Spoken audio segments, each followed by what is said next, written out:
Well, here we are once again. Floating somewhere between Earth and space, just trying to figure it all out. Got a hell of a lot of dog by here tonight, Space Fam, so I guess we better get right to it. As always, do not forget to buckle up those seatbelts, otherwise you might go floating off into that deep dark void, never to be seen again.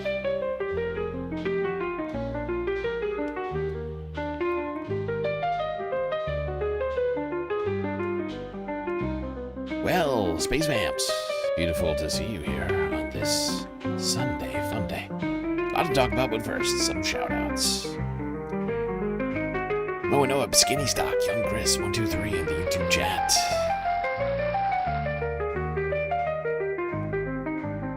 Trevor Borens, close fourth. And also here, Schmegley, Sweet Julie, Thomas Story, Megastar, Horologist, Big Jerry.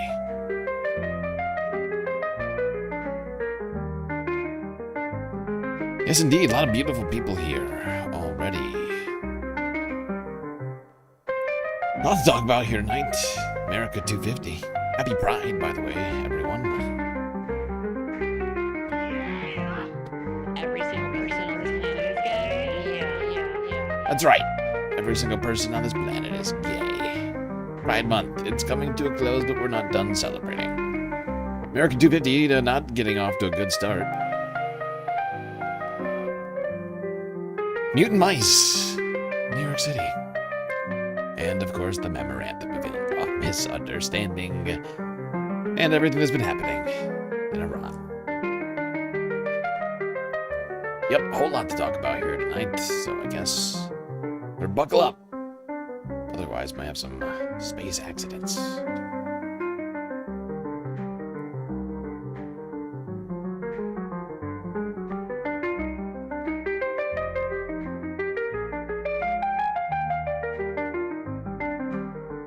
Oh, so much. Wow. There's a few other interesting things in here, too. Let's start in the United States. Just cheered 100 bits. I still got 2 hours of Pride left. Let's start in New York City. The Pride March in the city kicks off in just a few hours. Millions of people are expected to pack the streets. You can watch the march right here on Channel 7 this afternoon. We have Shantae Lands live at the start of the route in Flatiron ahead of one of the world's largest gay pride events. Shantae, good morning. Good morning, Perry and Michelle. More than 2 million people marched here, attended here yesterday. 75,000 marched at the parade here. We're at the step-off. You can see Channel 7's stage here where a lot of our talent will be speaking throughout the parade. And Perry, like you mentioned, it'll be on our air. Traffic, you need to know. This road will be closed starting any minute now, 7 a.m. according to NYPD. We just heard that Fifth Avenue will be shut down along the parade route. This year's theme is called For All of Us. It draws inspiration from the words of LGBTQIA+ transgender activist and Stonewall veteran Marsha P. Johnson. Organizers say the march is for equal rights and inclusion for all. This year's Pride March will commemorate the 57th anniversary of the historic Stonewall Uprising and the 42nd anniversary of the Heritage of Pride. That's a volunteer group that organizes all of the New York City Pride events this weekend. Aside from the march, there will be a festival called Pride Fest. That starts at 11 a.m. on 4th Avenue near 14th Street and will draw even more crowds. Now, with the large gathering, NYPD will be on high alert as it is every year for each march. Police say there were several acts of violence and intimidation targeting the LGBTQ community over the past several years. In the first 3 months of this year, there were at least 13 confirmed hate crimes, according to police, against this group across the city. Back to the actual march, though. The route loops around Midtown on 5th Avenue. It starts on 5th and 26th Street before heading south to 8th Street, crossing 6th Avenue, and continuing along Christopher Street past the Stonewall National Monument and Stonewall Inn. Pride March then heads north before dispersing in Chelsea at 15th Street and 7th Avenue. I just spoke with an organizer of the balloons and float portion of the Pride March. His name is Mario Schmidt, and he sat on the board for NYC Pride for years. He explains why today's march is so important. I think for myself, I'm definitely, I want to say, a little bit of the more seasoned generation. For me, marching down just represents of how far we have come, but how much further we also have to go. Especially in our motto for NYC Pride, is we're marching not just for our gay community, we're marching for everybody, and we want to have equal rights for everybody in the community. So, Marching for everybody here at New York's 2026 Pride Parade. Huge crowds, massive crowds turned out. Kicking off at noon. Earlier on Sunday. Here's Eyewitness News ABC 7. Oh, wait, no, that was Eyewitness News ABC 7. CBS New York. There we go. 10 hours ago. With the mayor. Zohran Mamdani. Who attended the parade.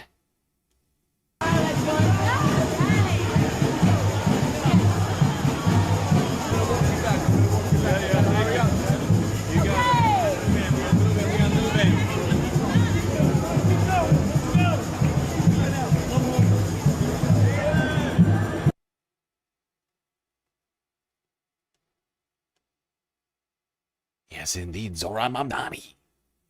He was there. He was there celebrating Pride with everybody here in New York. Let's go here to Pix 11. The dancing, the costumes, the celebration. Sunday's Pride Parade was a day to uplift the LGBTQ community.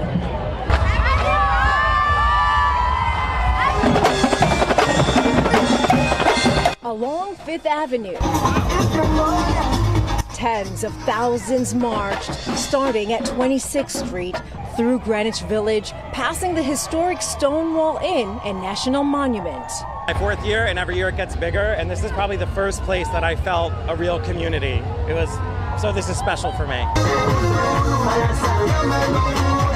Millions of spectators gather along the parade route to cheer on marchers and entertainers. We love to see all of our favorite celebrities from the tabloids on the screens. We love to get free swag. We love to be a part of it. We love to celebrate. The music's iconic. We have so much fun every year. Lots of beautifully dressed and colorful people. I love all the fun outfits. Just so much, it's such optimism, such good energy. Many advocacy groups, city and state officials joined the march. Some spectators make it a point to show up each and every year. I think it's just a place that everyone can truly be themselves, and I've never felt so safe and so authentic than when I'm at this parade. It's a day of fun and celebration. 3 of the 5 Grand Marshals are trans, setting a reminder that important topics remain on the forefront. LGBTQ rights and equality hinges on quality of life and material needs for human beings. The ability to work and eat and have housing and health care. That is prime for what we as queer people need. I have also seen firsthand that gender-affirming care is life-saving care. And no topic is off the table. They're marching for a number of rights. I'm queer, my dad is an immigrant. It's just really special to me. The iconic march started as a demonstration to honor the 1969 Stonewall riots and is now a symbol of resilience. That's why traveling to take part in the largest LGBTQ plus parade in North America is important to some. Yes, indeed. Not just New Yorkers participating in this parade, but some coming from across the country to be here for perhaps the biggest Pride event the planet.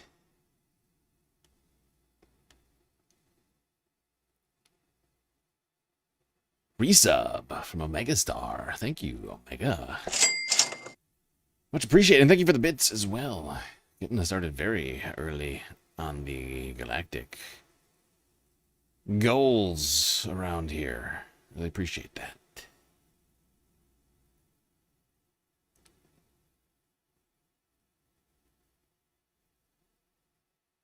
Okay, let's see. What do we have next?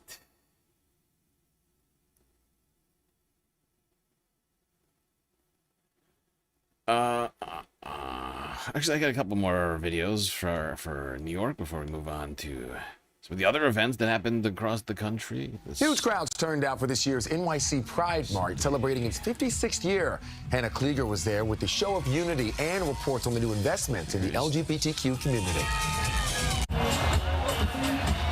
The massive annual celebration dating back to the 1969 Stonewall riots has now become a symbol of LGBTQ activism, unity, and joy. Our theme this year is for all of us, which comes from the immortal words of Marsha P. Johnson. No pride for some of us without liberation for all of us. Elected officials led the way Sunday morning, followed by tens of thousands of activists sparkling and celebrating along Fifth Avenue.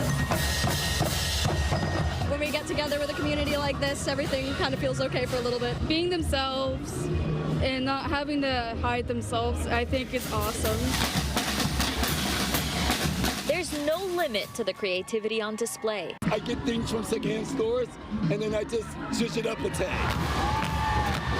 This year's Grand Marshals include Gays Against Guns, commemorating 10 years since the Pulse nightclub shooting. And at a time when gun violence, when healthcare access are all impacting the queer community, we need to show up and show out. Organizers say the parade drew more than 2 million people, with more than 75,000 people participating in the march. This is her first Pride ever, so I wanted her to come for the experience. I haven't been here in a few years, but I wanted to take her. So cool. I cried before I even got here. Governor Hochul also announced the state is expanding funding to improve support for the LGBTQ community, including $1.8 million for crisis counseling services. Right now, a lot of nonprofits are suffering.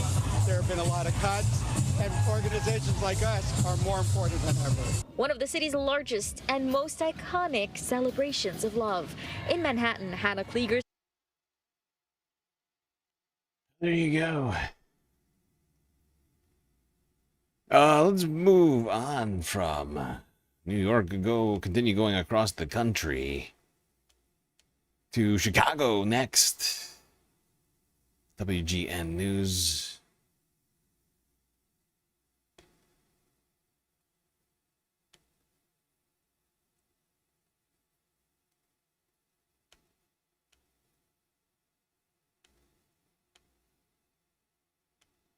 Preparations for Chicago's annual Pride Parade are well underway. Hundreds of thousands are expected to pack the 2-mile route on the north side. Good evening, everyone. I'm Jackie Bang. Andrea Medina is live in North Halsted with the latest. Andrea. Hi, Jackie. It's not quite the crowds we're expecting tomorrow, but people are out enjoying the neighborhood, soaking in the Pride spirit early.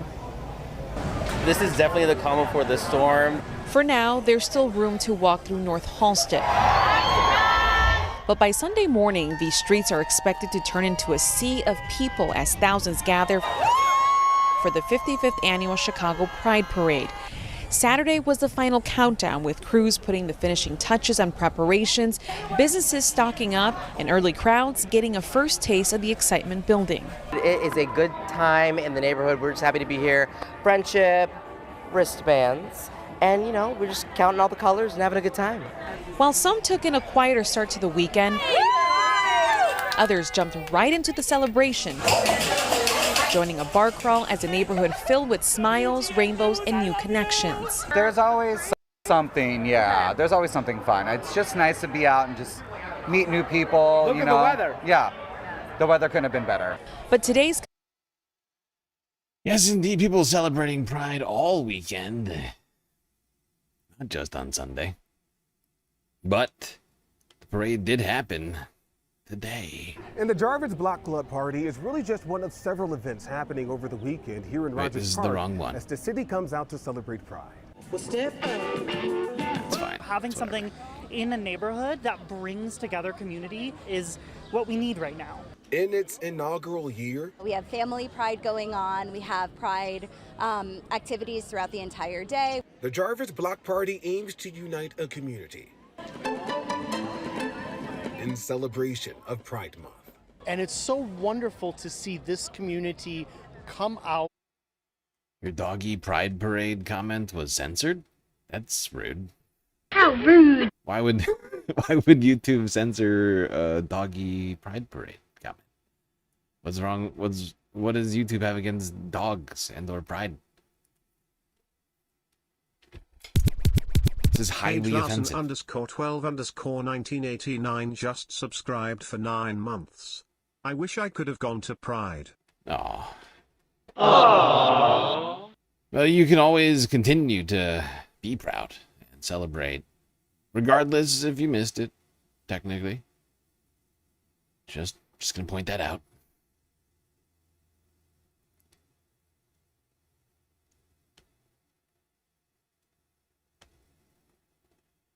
But there's always next year as well, too. You know. We truly And could now, not have asked right for now, you can be a better celebrating day right for now. a parade, getting it in right The month's before not the over, heat wave right? starts, You and still as got a few days left until Pride Month is over. So, right now is a good opportunity. Just gonna point that out. always, Pride brought the sizzle and the flair. Free to be proud. There was no better way to kick off Pride and evoke that spirit than this. It's always wonderful. It's always beautiful and amazing and a great time. From start to finish, hundreds of thousands of people lined the 2-mile route that stretched from Broadway and Halsted to Lincoln Park, some for the first time. It's great. I love it. Everybody is so welcoming. Some for the umpteenth. Since I was 18, since I came out. My first one, I was 16. I'm 32 now, and here we are. Still gay, still pride. I love this. Every year we're here bright and early. Every single person on this planet is gay. Yeah. 55 years in, what started as a small gathering with no more than 150 people has ballooned into a festival of music, color, and inclusivity, one that every year attracts more and more families. It's important for them to see and be exposed to, you know? We have to, especially in today's world, values are changing. Super important to be out here, to be supportive of a community that's in danger, frankly. Chicago Pride is now one of the nation's biggest celebrations of the LGBTQ+ community. The drag queens are still here, bringing the flair and the drama, but so are the politicians, bringing out everyone from the mayor and the governor. And of course, we can't leave out our very own ABC7 family. Ooh, even ABC7 out there. That's beautiful. We truly do need all of this right now. Very difficult time, I think, for everybody, for so many reasons. And we need something to actually celebrate.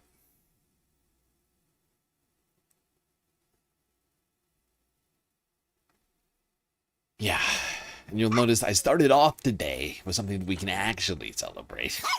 We will at some point be transitioning, if you will, to, less celebratable situations.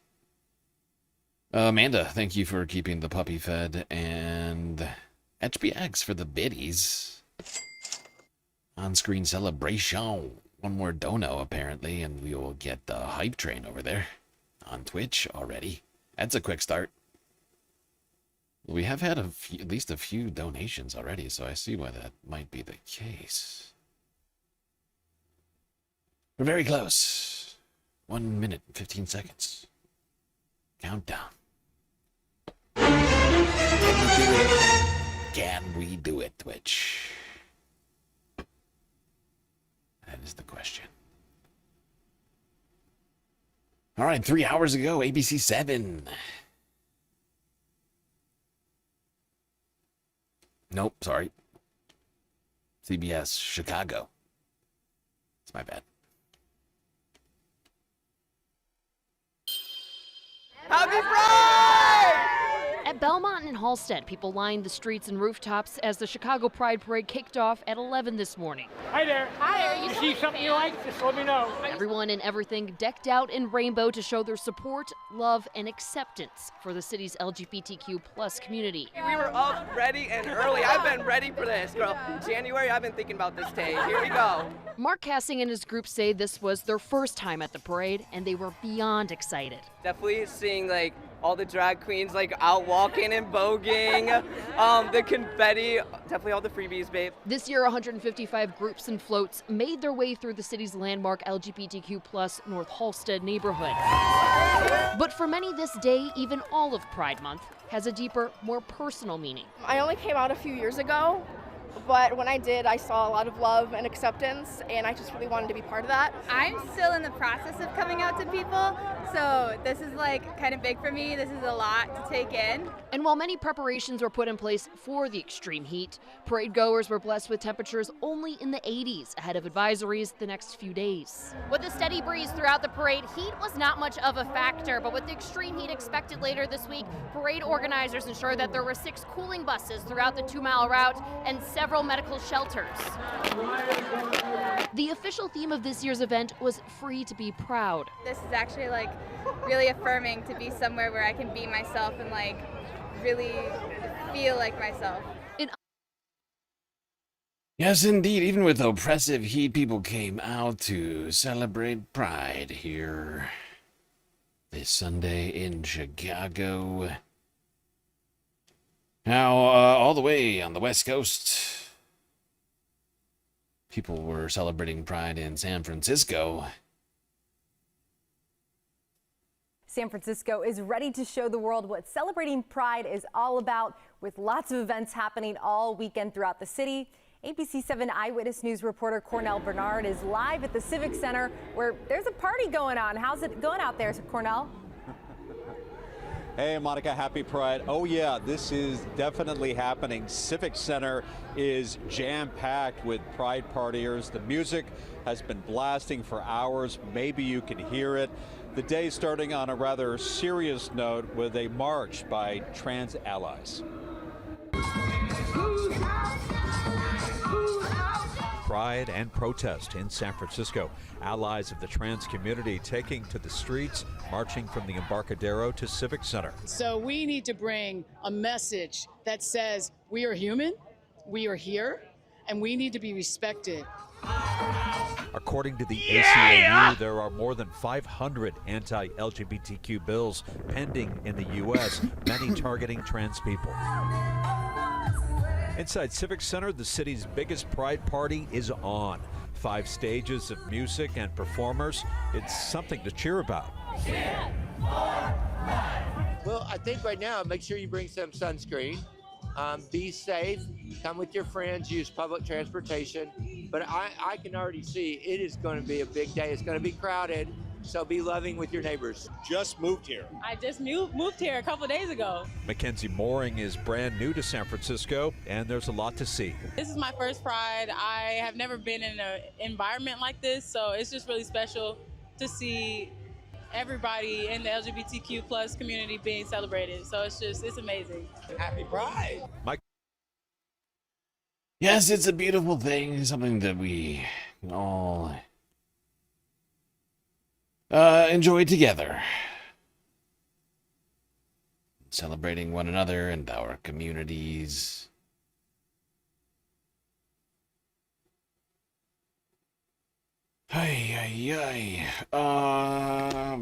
I'm sorry. I'm distracted over here. I'm struggling to find something I've been looking for like the last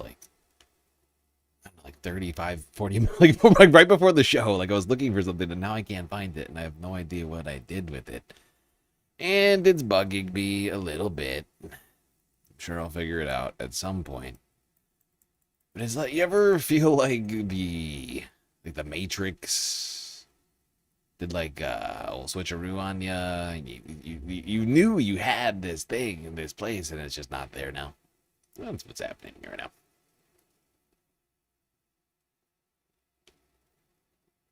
on the shelf behind me. No, it's like on my. I thought it was on my phone. It's like a photo I was looking for. Now, unfortunately, not everybody was welcoming and inclusive and celebratory on this Pride weekend. At the San Francisco Trans Pride March, the police felt it necessary to tackle and arrest at least 5 different Now people. to another top. Here's Cron 4. Now to another top story. An incident at San Francisco's Pride March Friday left 2 police officers injured, 5 people arrested. Police say they were trying to take vandalism suspects into custody, and a crowd of people got involved and tried to free the suspects. Cron 4's Amanda Hari has the story. What started as a march filled with joy and pride ended in chaos. And I'm crying because it was just so shocking to see such a peaceful, beautiful event and just be, basically run over by police out of nowhere. Friday, Missy attended her first trans march with her child, who is trans. They traveled from Santa Rosa to be a part of it. After walking from Dolores Park to Turk and Taylor, they went back to their hotel to have dinner and watch the festivities from their window when they saw things take a turn. People dancing, children running around. I mean, it was just joyful. And suddenly the police came running. Some of them had their guns drawn, batons out. San Francisco police are monitoring Pride festivities all weekend. On Friday, during the march, they saw people vandalizing property and assaulting a person with spray paint. Oh, they were assaulting a person with spray paint? What? What you drum up? Right.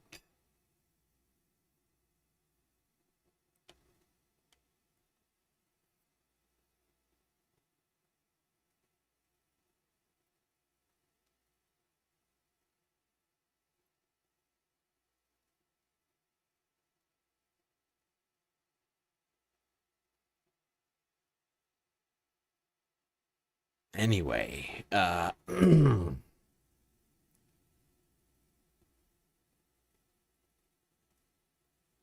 the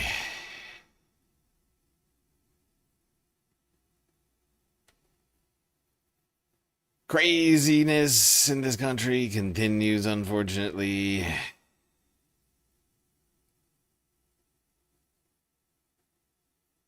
People being repressed at Pride.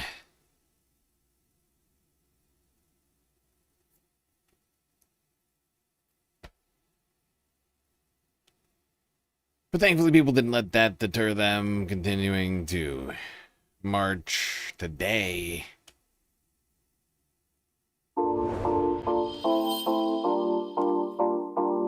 San Francisco's Pride Parade brought people from around the world to celebrate the LGBTQ plus community. And Makovic was also along the parade route.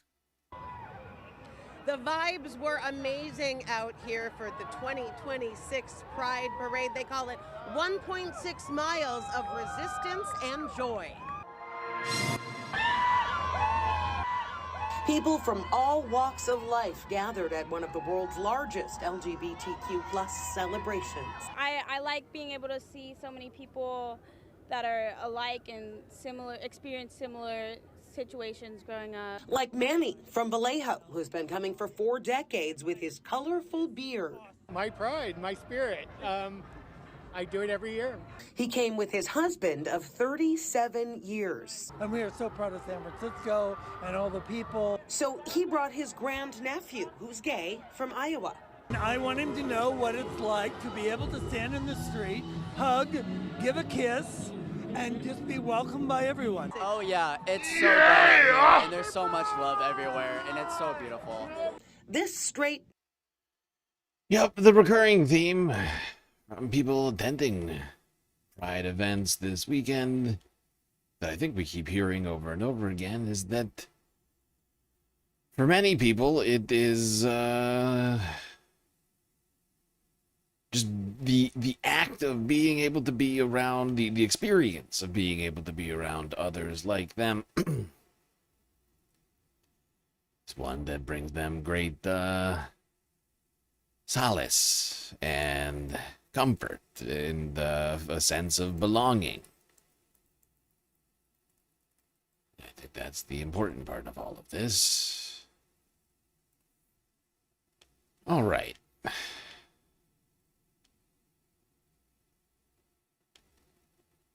Well, that's it for the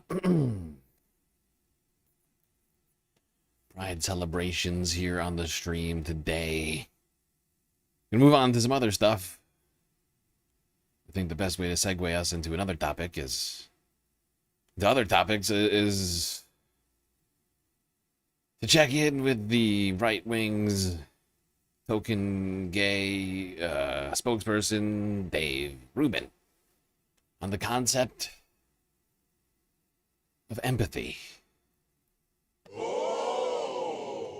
John C. Reilly was on Alana Glazer's podcast, and he was talking about how the conservatives don't seem to value empathy, because referencing Elon Musk saying, "Don't fall for the empathy trap." Don't fall for the empathy trap. And he was talking about how empathy separates humans from animals. And Dave Rubin seems to be more of an animal behavior expert, more than John C. Reilly. He took issue with these beautiful remarks from him. I thought it was really moving. He was saying how, like, you know, that's how you, like, it's a superpower. You get to live in someone else's experience. Yeah. And Dave Rubin has a problem with this. Yeah, that's liberal horseshit. Oh, got it. I thought he was the last liberal. You know, if you stand up for human rights, why is that a right or a left thing? Why aren't people on the right wing concerned about human rights? They're human too. This one was a little disappointing. John C. Reilly. I really know him from Boogie Nights, which is one of my favorite movies of all time. I'm really disappointed that the guy from Boogie Nights doesn't agree with my politics. I'm sure that what like a baby. John C. Reilly's like, you know, I just was trying to live my life and not think about this, and then the guy from Boogie Nights, he came out and he said mean things that made me feel bad about myself, and I thought, is he talking to me personally? very upset that he's disappointed Dave Rubin. Yeah, and then he's just like the guy from Boogie Nights. John C. Reilly has an amazing career. He's Will Ferrell's comedy partner. So we have a similar trajectory in our career. Apparently, they with Adam did? McKay chose John C. Reilly over Will Ferrell, and now they don't talk anymore. So that's a little bit of a sore spot. Well, but bummer. But like John C. Reilly, like, impeccable as far as comedic actor, but even serious roles. Like, he has amazing career. He's one of the few who can go to a Scorsese film and then go to the Adam McKay film. I'm curious about the heroes, the acting heroes that Dave Rubin has that he thinks agree with his politics. Sylvester Stallone. Yes. Kevin Sorbo. Derek. End of list. Eastwood.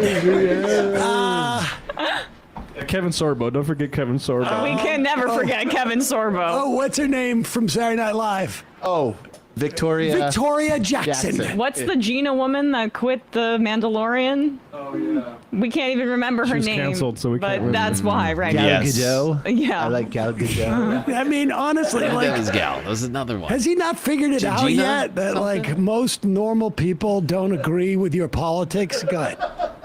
Human too. This one was a little disappointing.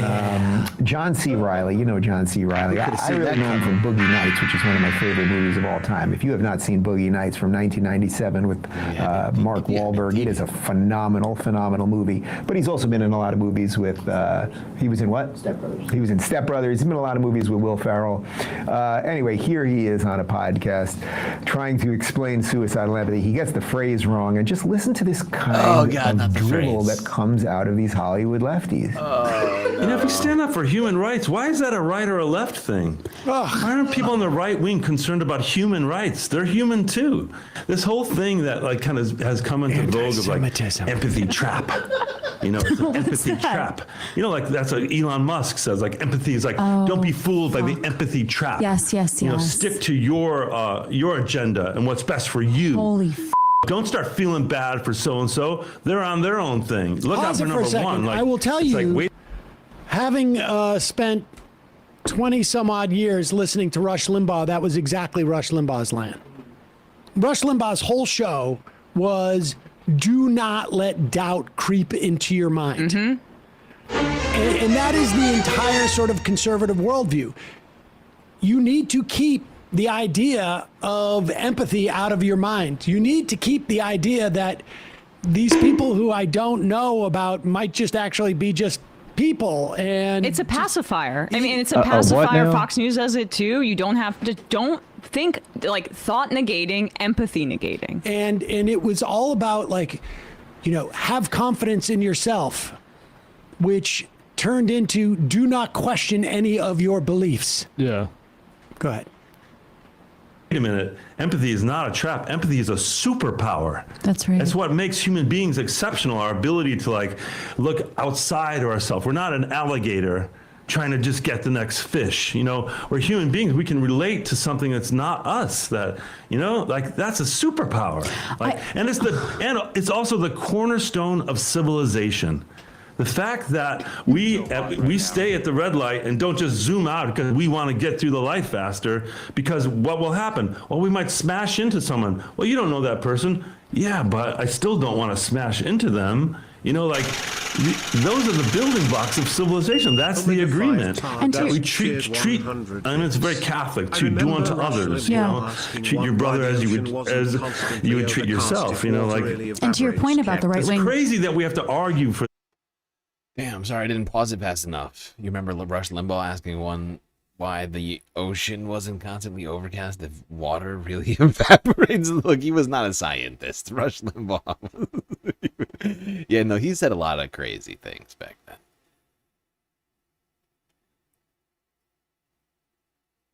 then. Catholic, to do unto others, you know, treat your. R.I.P. Rush, R.I.P.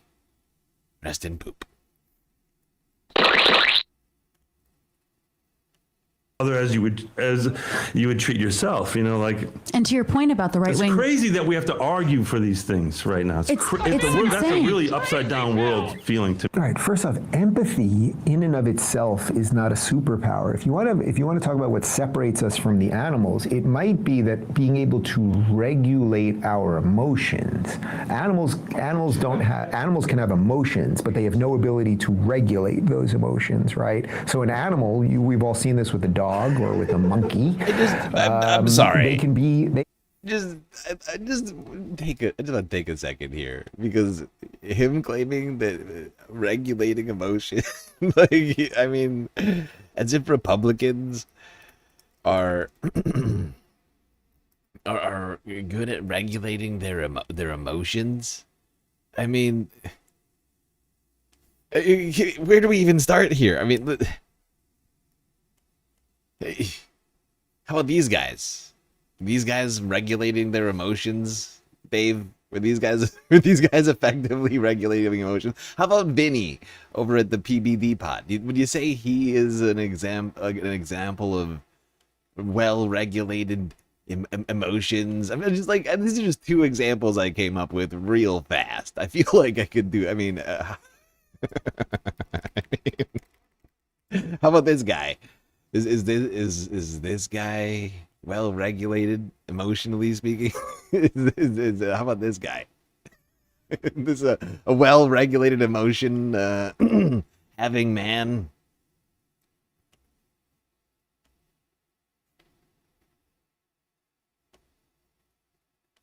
Daddy can do no wrong. Be happy, and they can be playful, and they can be angry, and they can be fearful. Obviously, what separates us from the animals is that we can properly regulate those as humans with functioning brains. No, we have consciousness. Elon is not saying, and Gad Saad is not saying, pause it for a second. Empathy. I don't think I have ever heard anyone in any context say the difference between human and animals is that we can regulate our emotions. First of all, a lot of humans can't. But but that is. But also animals do. If you've seen a cat, like, when it's anxious, lick itself, that is a self-soothing behavior. 100%. That is about regulating its emotions. That is not the. I've never heard anybody make that the distinction.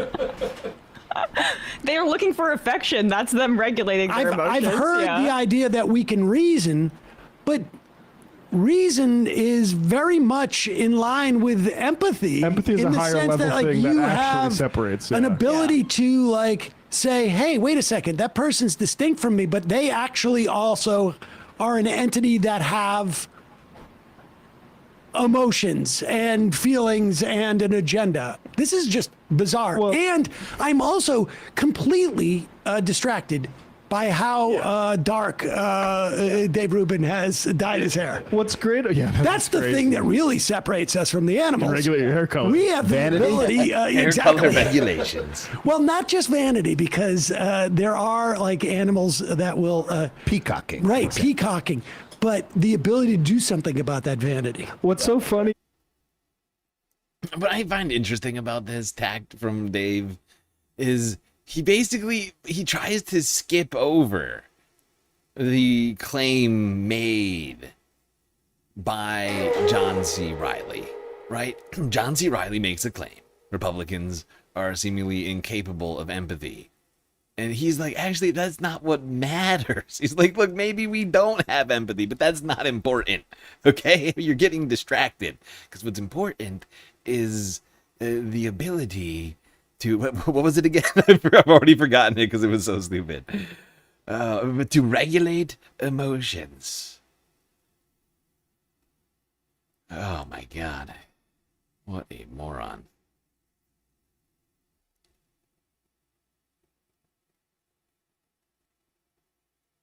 He's a special kind of stupid.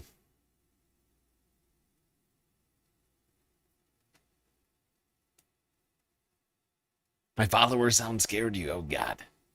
Oh, God, Glitter. That's no good. That's making me very sad. Unintentional.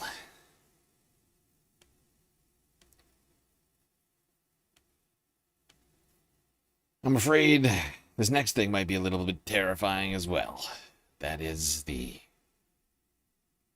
Trump-esque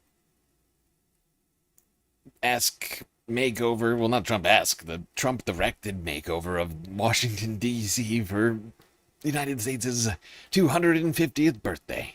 Fuck yeah!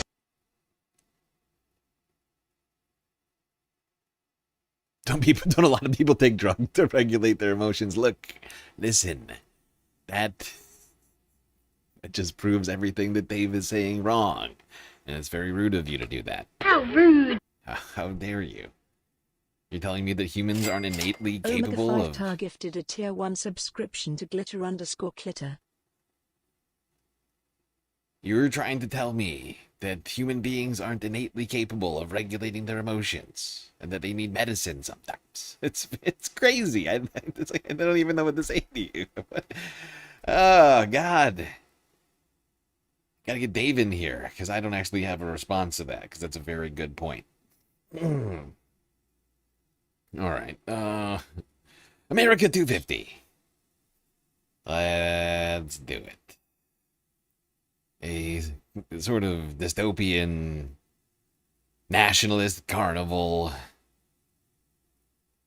fueled by Trump's deranged brain. AP, get us going on this topic. The United States is turning 250 years old. And what better way to mark the milestone than with the ultimate American summer ritual, a trip to the nation's capital. But the Washington waiting for visitors this summer is undergoing tremendous change, courtesy of President Donald Trump's takeover makeover. While the historic monuments still stand, the landscape around them has shifted. On the eve of the historic semi-quincentennial, take a trip with the Associated Press for a look inside a changing Washington. Our journey begins at the National Mall, diving straight into the heart of the bustling Great American State Fair. Here, a towering replica of Trump's proposed triumphal arch dominates the skyline. Looking past the fairgrounds, the U.S. Capitol building anchors the eastern horizon, the historic dome providing a backdrop to the modern carnival below. Walking down the streets of D.C., banners bearing Trump's image now adorn the facades of several government buildings, a highly literal sign of his imprint upon the city. This is so fucking wild, dude. This is so despotic. Trump is taking taking the opportunity of the country's 250th birthday to specifically celebrate himself. Like, that is what's happening. He is a dick. He is a fucking despot. Okay, he's a goddamn, like, he's like a North Korean style fucking, like, authoritarian, like a dictator of personality, putting his face and name on literally everything, including this stupid celebration. And this is not the only, the banners are not the only example of this trend. I promise you of that. We will be getting into it. Oh, yes.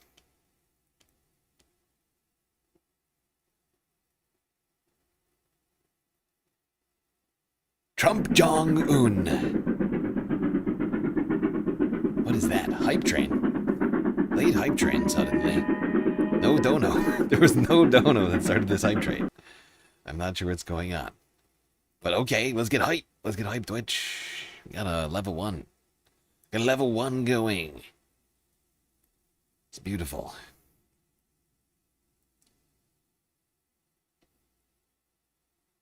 All right, up next. A look from the ground at the happenings here, the State Fair. Well, it's not the State Fair. It's the Great Americans. It's the Great American State Fair. So you'll notice that at the what do you call it? At the sort of the front of it, but I'm sure if you can call it the front. But here, the cusp, you got the arc that Trump wants built doesn't even exist yet, but they built a tiny version of it to put up. I don't see how this is a part of celebrating America's 250 by celebrating something that hasn't even happened yet. I don't understand how that would. It would be more a celebration of America for it to be a giant statue of President Obama. And for this monstrosity.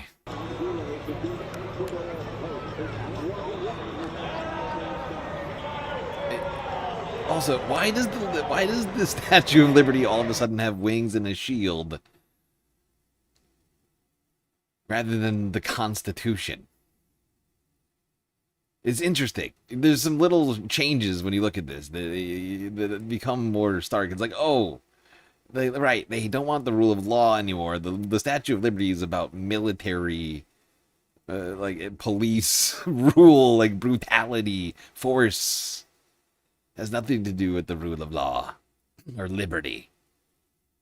And that light's not for immigrants or freedom. That's to burn down. You know what I mean? Like literally burn down our fucking way of life. Burn books.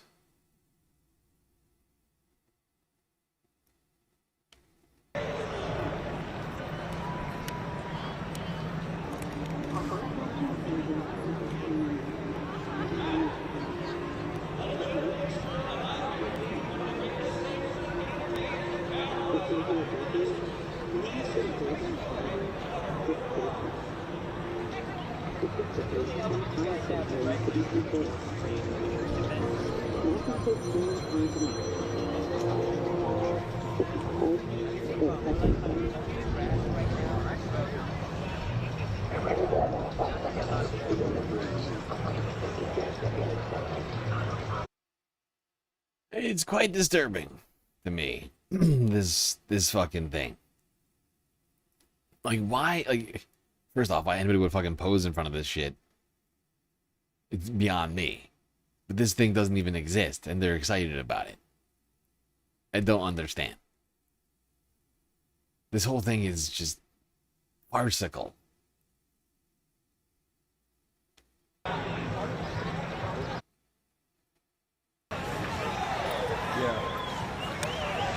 You got this weird... You have this weird fucking... like setup for each state. You can go around and visit each state's booth.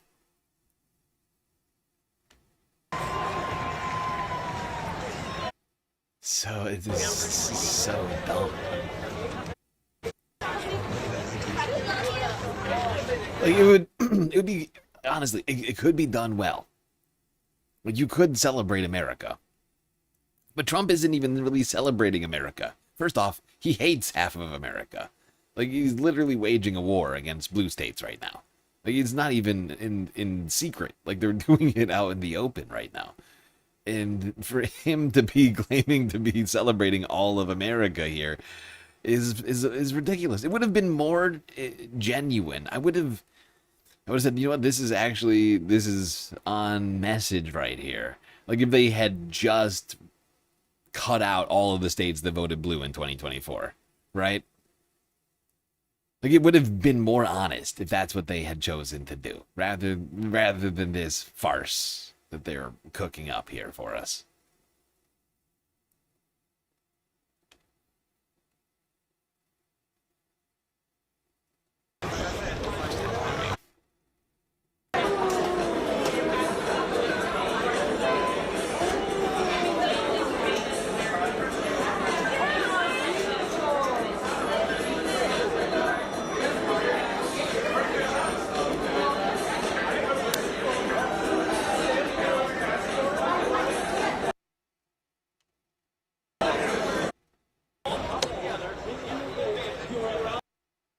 Oh, they got a rodeo. Look at that. Free hand. Everyone wants a rodeo. Action, and the Cowboys.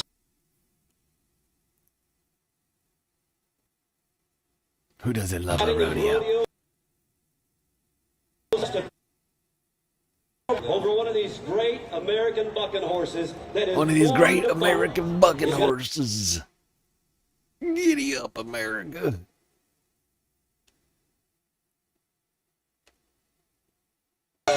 Freedom.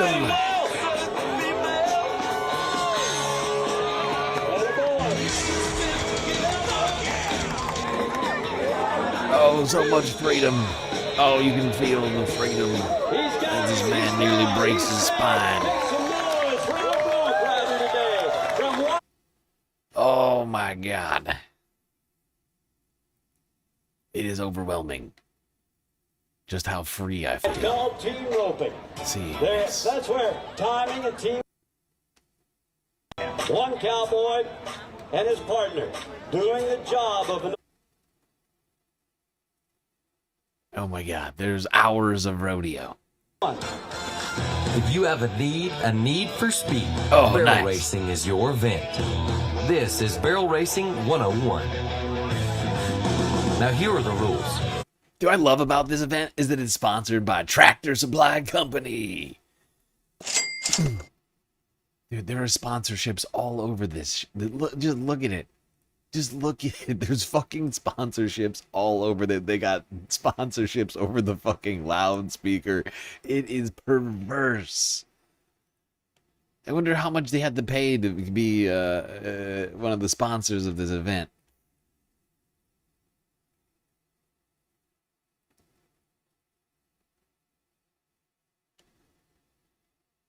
Jesus Christ. All right, let's go to the president, who is really the person that we're celebrating here. Or at least the person that our tax dollars are being used to celebrate. That's our president.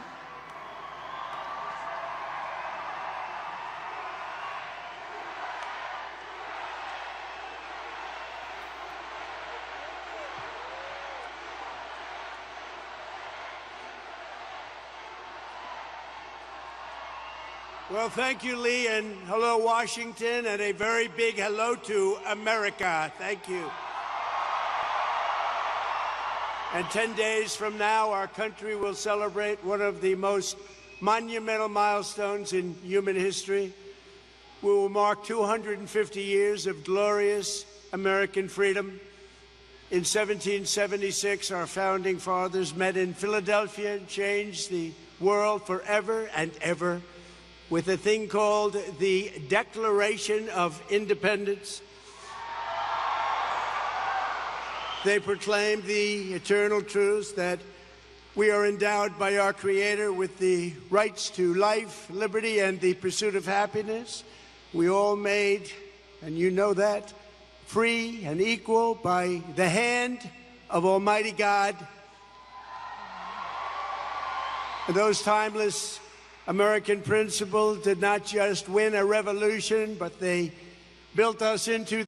I can almost guarantee you this fucking speech was written by Stephen Miller, who tried to inject God into all of this as much as humanly possible.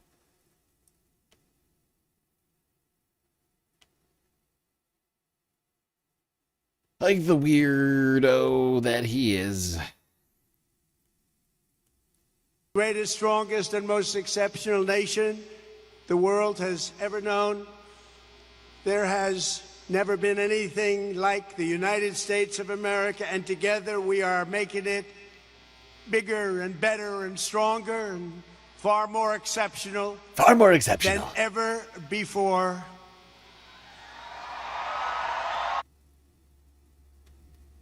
Look at his face. He's not even having fun.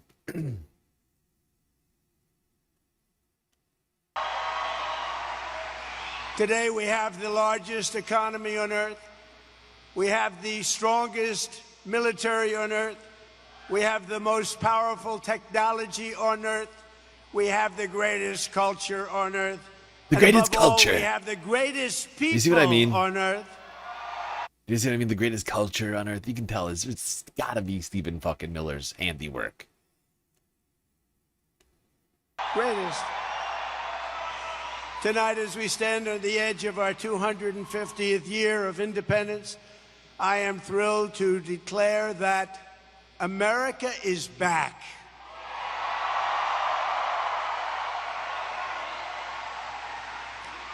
As you know very well, a short time ago, we were a dead country. We were dead. Now we're the hottest country anywhere in the world. We're respected by everybody. Nobody's laughing at us anymore. 2 years ago, they were laughing. Now, we're the most respected anywhere. Think of it, anywhere in the world. Where were we 2 years ago? We weren't respected. More respected than ever before. Everybody's saying it. He is such... he is so fucking boring. He just keeps repeating all the same shit that we all know to be lies. Like, that's what this whole speech was. It was just lies and falsehoods, some hatred peppered in there. And he spoke for 30 minutes. He just stood there speaking for 30 minutes about nothing. Mostly about himself. Mostly about himself. I'm just going to speed it up here towards the end.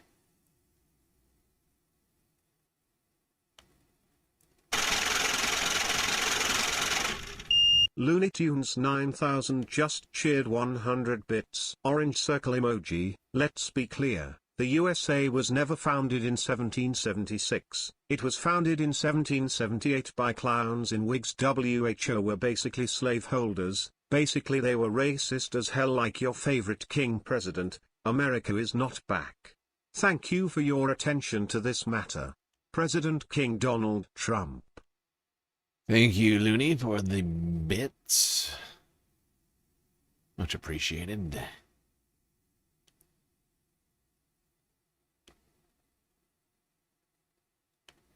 Won 2 world wars, defeated fascism and communism. We're going to have to do that again.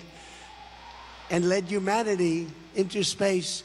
And we did it all in the span of just 250 years.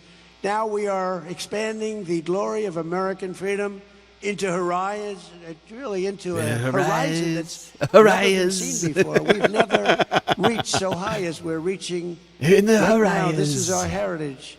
This is our history. And this is the destiny of America, to be the greatest, most incredible country ever to grace the earth. We are... I just got to hear that one more time. He really is struggling. Into horizons, really into a horizon that's... Into horizons, really into a horizon.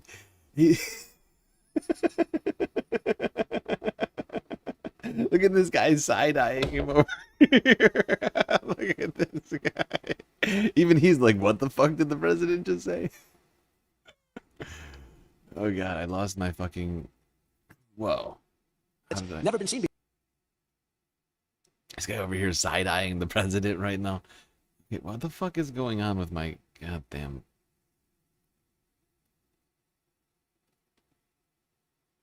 My mouse is being real stupid. What in the hell? Just...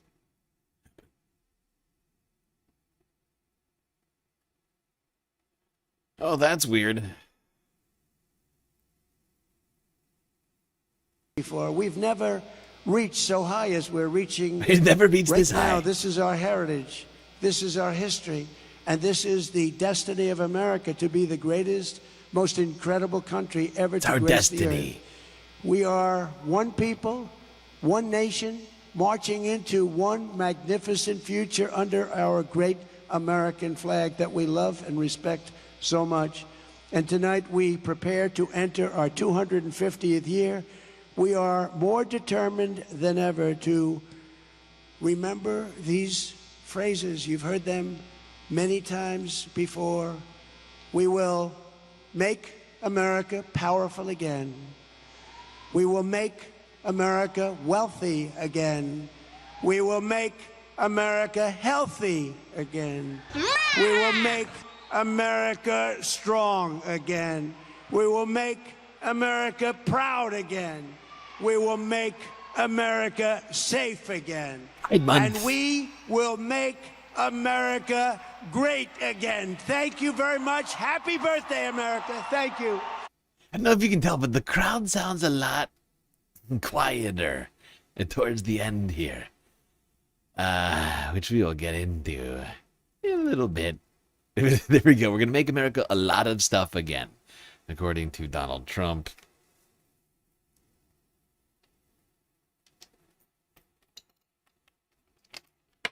No. Why? Why have we done this? She's got acronyms for days. It's true. Make America healthy, strong, great, prosperous, powerful. All of the things. All of the adjectives once again. Better, some say better than ever before. A lot of people are saying it.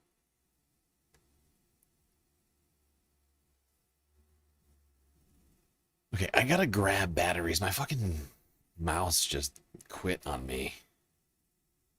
Be right back. Son of a bitch.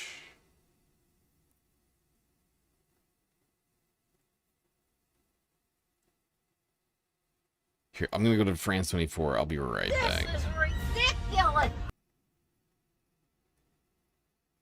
I'll be right back.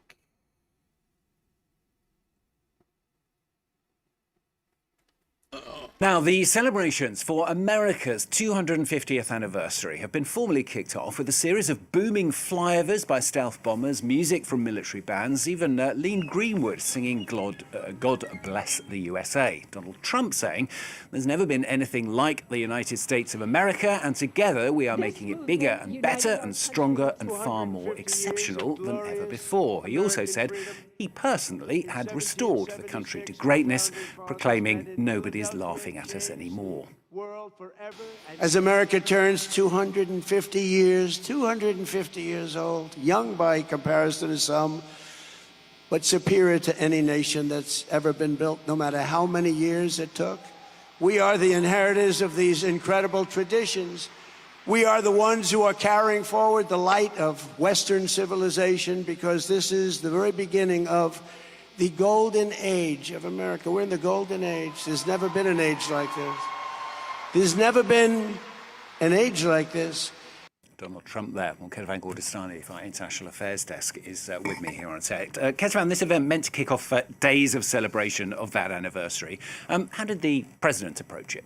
Well, look, first of all, this was sort of marred by controversy in the lead up to this event. Remember, Donald Trump only decided to speak after several musical acts that were supposed to be performing decided to pull out. And their concern was that this event had become partisan. had become political, and Donald Trump really proved them right. It was political from the get-go. You mentioned the presence of Lee Greenwood singing God Bless the USA.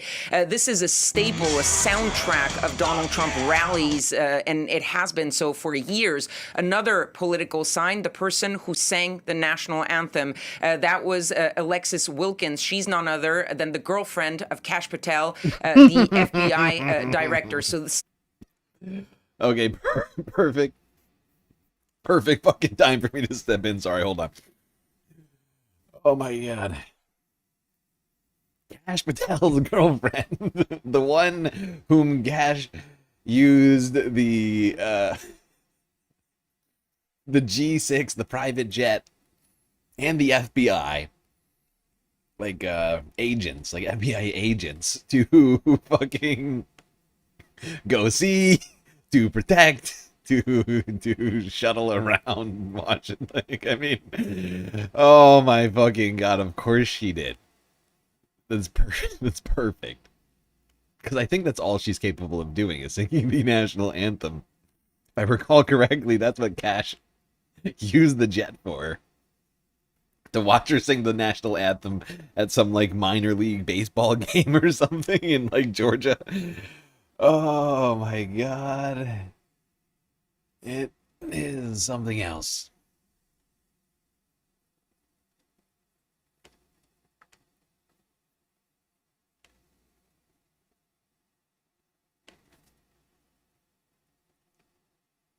Yeah, it was quite a display. Got this old America 250, which also I would like to point out, it's strange that it starts before July 4th. Like it all started on Trump's birthday, and then goes for like 3 weeks until July 4th starts. It's weird. That's just me. I would have done it differently, but I'm also not a deranged megalomaniac determined to force everyone else to celebrate me. Anniversary for the independence of the United States, and it's not the first time that it has happened during a tumultuous time for the country, whether it's economically or foreign policy-wise. And the big look back is 1976. There was the 200th anniversary. It was Gerald Ford, the president, and you were at a time of just after the Watergate scandal, just after the ending of the Vietnam War. There was growing inflation. There was the beginning of a recession. And so it could have been also a political time. But in the past, presidents have really insisted on putting politics aside and really focusing on unity and on what this means for the United States. And while Donald Trump was a little bit more subdued than usual in his criticism of the Democrats, not only, as I was saying, was his speech political, but it was political in a very Trumpian way, in the sense that he made it mostly about him, his accomplishments, what he wants to do, rather than about the country. And a symbol of that was his focus on what he loves the most, talking about the most, which is the way he is beautifying Washington, D.C. Take a listen to what he had to say about that. For our 250th anniversary, we are likewise building new monuments to American greatness to serve every future president and first lady. We're building the most beautiful ballroom anywhere in the world right at the White House. The very best ballroom in the world. It's going to be completed very soon. And just across the bridge in front of Arlington Cemetery, we're building a really beautiful. This is going to be something you're going to like, a totally magnificent, triumphal arc. Yeah, by the way, he was having some real struggles during this speech, just pronouncing words. Very magnificent. And he just gives up and he just starts trying to describe it because he can't say the word magnificent. He just like halfway through it, he's like, magnificent, it's really beautiful. I mean, people, you gotta believe me, it's gonna be great. It's gonna be, I can't say that word, but it was really good. It's gonna be completed very soon.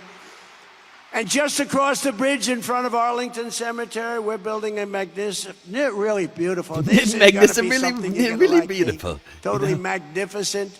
Totally triumphal magnificent. arc There we go. We got to it. honor the We got it. Don't worry. 250-year triumph of the I can say the American word. spirit, American military, and frankly, American competence. Donald Trump there talking about quite that frankly, ballroom American that is competence, controversial when because you think about they it. destroyed the historic East Wing of the White House for it. The Arc of Trump is also very controversial in the United States, especially in Washington, because it's likely going to change the perspective, the skyline of Washington, D.C. And of course, not mentioned in that sound.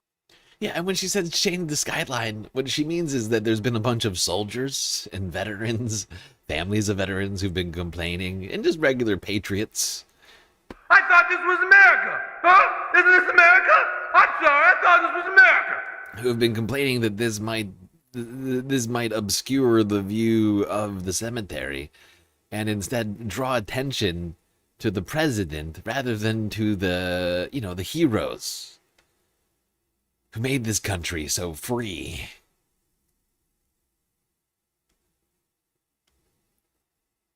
But of course, Trump sees himself as a hero who saved the country, even though he's never fought in any war or served in any capacity.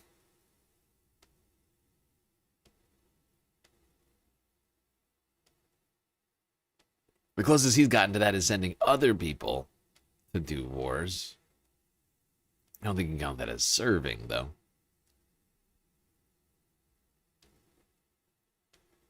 Okay.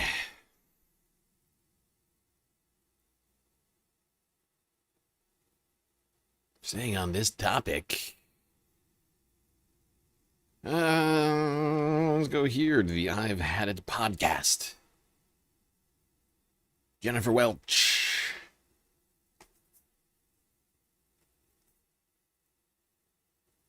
Donald Trump's white trash 250-year celebration that nobody wants anything to do with happened, this kickoff last night.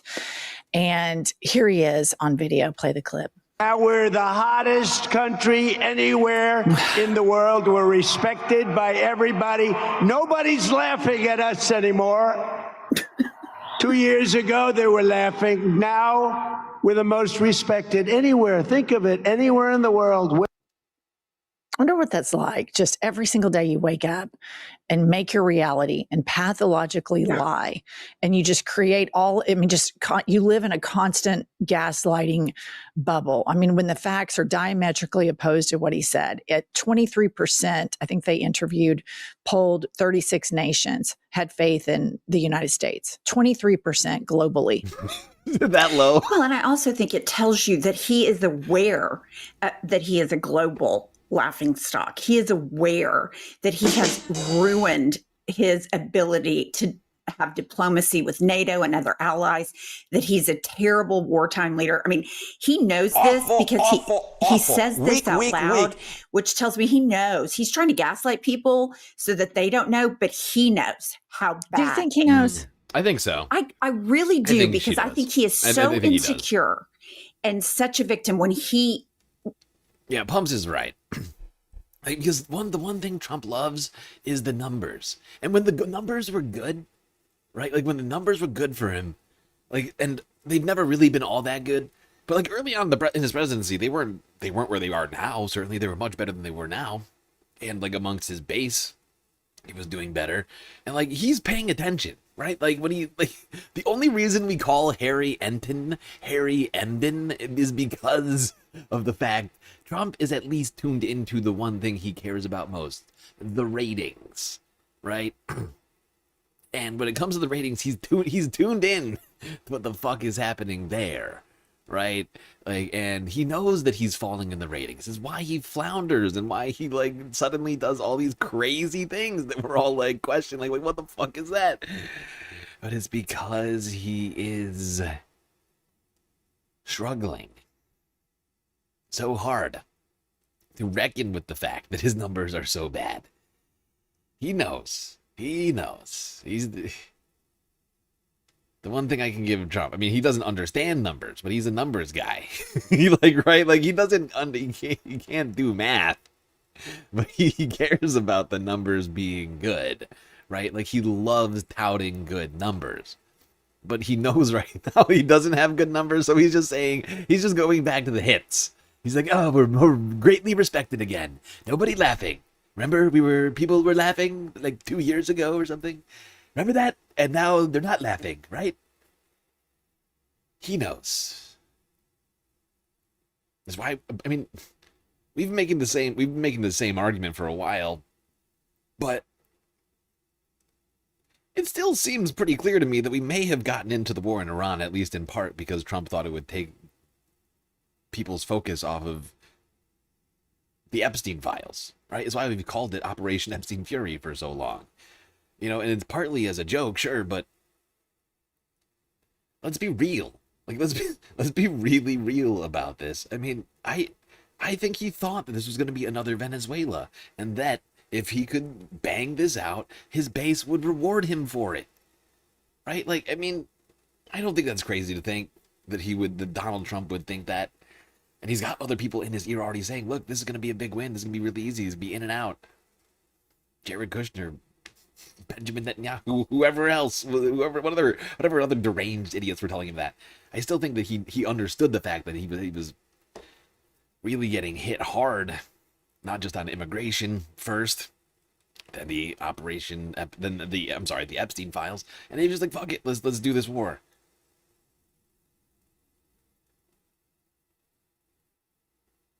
Like, he might be sundowning and having Alzheimer's problems and on, whatever that fucking drug is that we've been talking about. I can't remember the name about, but like, he still has moments, like all people, like, going through the phases of Alzheimer's or dementia, like, have moments of lucidity, right, and of being conscious and aware of their surroundings, right? Like, I think we all can agree that Trump is sometimes aware, but he's, we see the evidence, he's falling asleep in meetings and whatever else. But he's got to know that he's just thinking right now. Him at Versailles, which was one of his dreams, Make-A-Wish president. And so I don't know, I could go either way on it. I probably deep down, if you hooked him up to truth serum and a polygraph, he knows this, but I also think, like, he surrounded himself with sycophants so he doesn't have to go through a narcissistic injury. So I don't know. I mean, it's great. You guys in the comments, tell us what you think. And here he is. Here are the attendees leaving mid-speech because he rambles on so much. Play the clip. Largest producer of oil and gas on earth, larger than Russia and Saudi Arabia by far combined.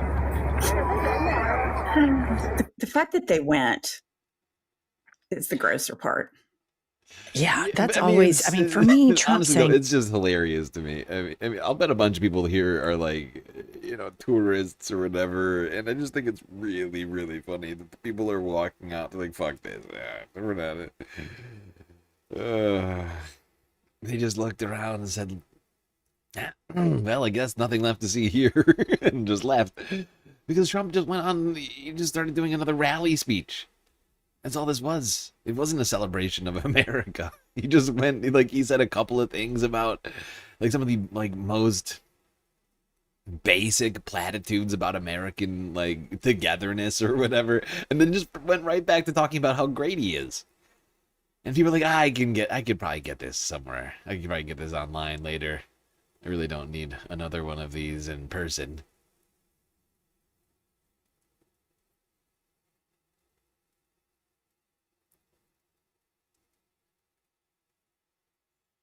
All right, one more clip on this debacle. This is the Great American State Fair. Donald Trump tried to pull an only I can fix it out of his hat to save himself from humiliation after multiple exactly musical artists pulled out of performing in his Great American State Fair. And he did that by inserting himself as the headliner for the kickoff event last night. it didn't seem to go very well. The celebrations are off to a very rocky start with video from the Bulwark showing what appears to be a steady stream of people leaving the event in the middle of Trump's speech. You can hear him talking. Listen. They say agreement on drug prices. We are delivering the largest reduction in drug price history with price differences. I guess they felt like they'd heard that riff before. Not a great look, though, for a guy who worries so much about crowd size. The Bulwark's Holy Toledo also shared this snap online of an attendee lying down on the grass, writing that Trump's speech was literally putting people to sleep. Let's bring in the aforementioned Rapid Response Senior Editor at the Bulwark, Jared Poland. So how was it? Trump's speech is literally putting people to sleep. Burn. Burn. The speech was definitely a short one by Trump standards. I've watched hundreds of Trump speeches since I've started working for the Bulwark, and his speech last night came in just a little under 30 minutes. And a lot of the crowd there, I would say, were definitely not your typical sycophantic, super Trump crazy supporter. There were definitely some of those there towards the front, but a lot of the people hanging out towards the back that I talked to, this had been their first Trump rally. And there were some people towards the front that I had talked to that actually it was his 116th Trump rally. Jesus Christ. Those people I imagine stayed, but a lot Some of people need got their picture like of Trump and headed for the mental gates. health checks, right? Like the people there at the front who are like, this is my 2000th Donald Trump rally, better than the 1999. This is living. This is America. It's like, dude, what are you getting out of this that's any different than any other Trump speech? I need to know. Like, I really need to know. Please explain to me what you're getting out of this. Because I like at that point it's like, dude, like you are a cult. You're an occult member. You're literally like it's like the Grateful Dead. It's like a combination of like some sort of political cult and like the Grateful Dead. I just follow him around the camper. I sell little knickknacks on the road. The road is the Trump laugh.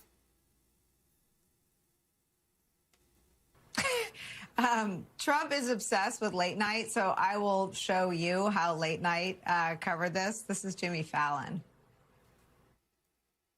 Well, tonight, President Trump headlined a rally to celebrate America's 250th after all the musical artists dropped out of his concert. It's the first event where BYOB means bring your own band, and the old. Tonight included a military flyover, Lee Greenwood singing God Bless the USA, and a speech by Trump. Even Trump's biggest fans were like, is this a repeat? Because I feel like I've seen this 400 times. It's remarkable because Jimmy Fallon, of all of the men and women in late night and on that stage, pokes fun at Trump the least. But this is where it hurts the most if you're Donald Trump. A repeat, a rehash, not so A-list. What was it that they couldn't... I mean, last block we're talking about how all-powerful Trump is, that he's literally got media organizations, law firms, and all the federal government working for him, but he couldn't rub sticks together and get anyone better than himself. So a lot of the people that I talked to at the rally, they were there. Oh my God, that's a really good point. He couldn't even get a better keynote speaker than himself. Honestly, though, do you figure he sees there being the possibility of a better speaker than himself? Because I feel like in Trump's mind, he is the best option, right? Like, what better option than him?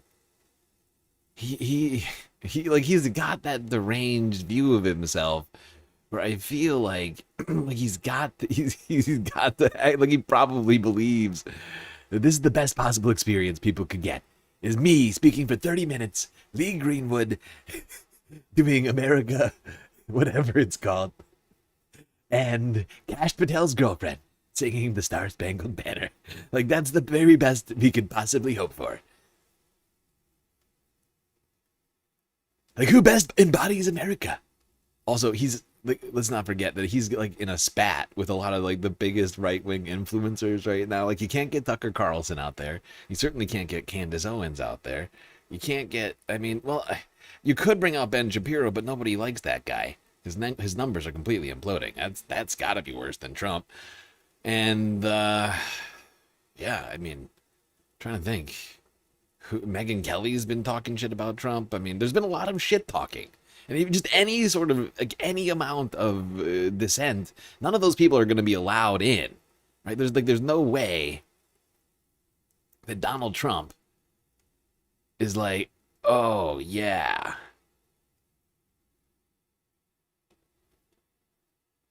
Let's get that guy in there. No, he's...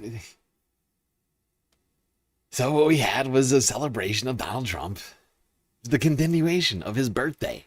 It's just an extended birthday celebration for him. The second that it becomes the 250th year of the United States, I think all this gets torn down. Like it's not about it's got nothing to do with the history or the country itself. It's in my opinion, because he's lumped them all in together. This is the same thing as the fact that the Olympics fall under Trump, that the World Cup falls under Trump. He sees that as some sort of extension of himself, right? Like the fact that it happens to fall, like people have been telling him that he's like the second coming of Jesus Christ, right? Like people like what's her fucking name? His spiritual advisor. I can't think of her fucking name right now. But he genuinely is a deluded individual with extreme narcissistic personality disorder. And the fact that these things just line up, he just sees that as some kind of what is the word? Like validation of himself. Like this all happened because I deserve to be president, right? And this is just a reminder to everybody. Everybody must just see this as just a reminder of how great I am. So like it's just to him, it's just like it really. I think he just sees it as another great opportunity to do just that.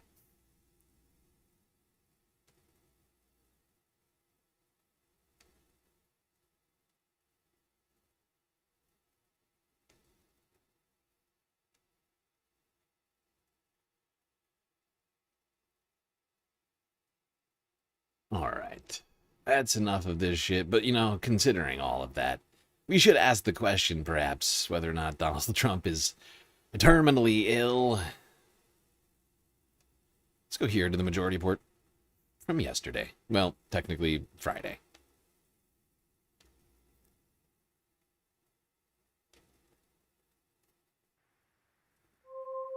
What is this? Oh, wait. I almost forgot. Oh, my fucking God. I almost forgot about this. Right. Before we do that, I snuck this in here. Now this... Wait. Oh, actually, I take it back. No, this is after. We're going to do this one after. We'll do this one after it. Yeah. We'll do this... Wait, what happened? Why is this not in here anymore? What? I switched these around. Okay, I guess we can do this in this order. Nah.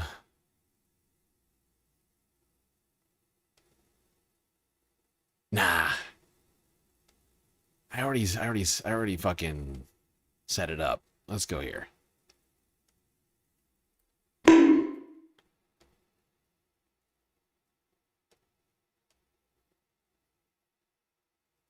Stat News reporting on this. That's one where he's looking a little thin there, isn't he? Yeah, he's looking Is that good. a new picture? I'm not sure. That seems like that might be He's AI. blending into the background pretty seriously there. Yes. Washington, let's put up this tear sheet. We'll look at a picture in a moment. Millions of Americans with obesity are eagerly awaiting a powerful new drug from Eli Lilly called retatrutide, which has demonstrated bariatric surgery levels of weight loss. Some aren't even waiting for approval from the FDA, instead racing to acquire it through sketchy means. Scroll down. Stat has learned that Eli Lilly and the FDA have allowed one person to gain access to the drug through the FDA's compassionate use program, a pathway that gives patients with serious and immediately life-threatening medical issues access to experimental treatments. Eli Lilly's so nice to me. Have a little compassion. So empathetic. Really cutting edge. This person was, keep it up, was a 97-year-old man at the time the request was, excuse me, a 79-year-old man at the time the request was made in April. Was. So they've had their birthday since then. Narrows it down a little According to 3 sources familiar with the matter, those sources who requested anonymity due to fear of reprisals. That's weird. How could a patient do a reprisal? Said it drew the interest of top health officials, suggesting the person receiving this drug was well connected. What? Could you jump up? Major money guy. 79. Who was 79 in April, but not 79 today? Remember there was a birthday party. Yes, right. Recently on the White House lawn. It was classy. It was, yeah, it was dirt. John Benjamin had his birthday. Oh yeah, how old's he? It could be him. He's pretty connected. I don't think he's 79. But is he? He's early 70s, I'm pretty sure. Who else is 79? But also would want a obesity drug. Well, this person would have to be. Connected. And someone who could instill fear of reprisal. Fear of reprisals. Oh my God! Second, didn't he turn 80? Somalia. He did. Wow, making him 79 in April. You know he's wanted this because he's been talking about GLP-1s the entire time he's been in office. I know a guy. I know a guy who goes to Europe. Why isn't he just on the? I know a guy. He's pretty fat, actually. A lot of people are saying it. He goes to Europe and he gets it way cheaper than here in the United States. What is up with that? I don't get it. It's like it's really weird. It's really, really weird. GLP-1 then. Well, this one works. This one will lose like 30% of your body weight in like 3 weeks or something. That sounds healthy. GLP 1000. And it has maybe less side effects. Unclear. Although some people think that the there's been video out there. Yeah, there's a video of him in the White House where as he's walking away on a hot mic, he's caught saying, I could go for a shit right now. You could go for a shit. You go for a quick shit.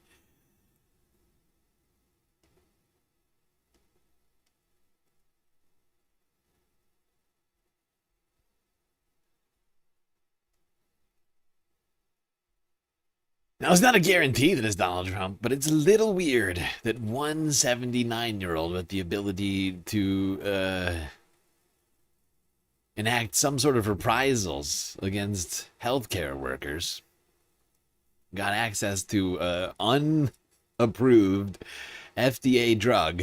The FDA made a specific exception for one 79-year-old individual back in April,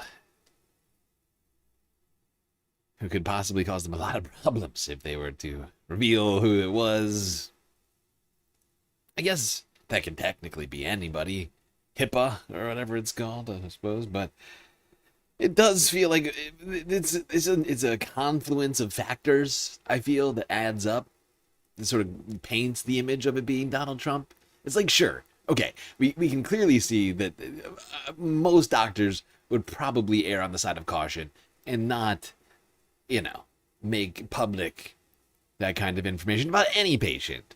But then you add in the fact that the FDA made very specific, and also it's not a doctor's, right? That's the other thing. Because if it were a doctor, that would be one thing. But it's not a doctor. It's the FDA. It's a government agency just deciding to give one unknown individual who they're worried about naming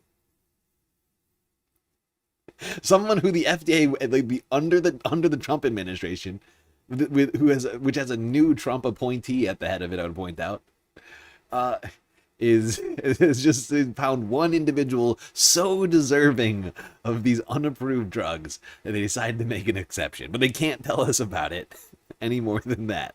It's just, I don't know. It seems weird.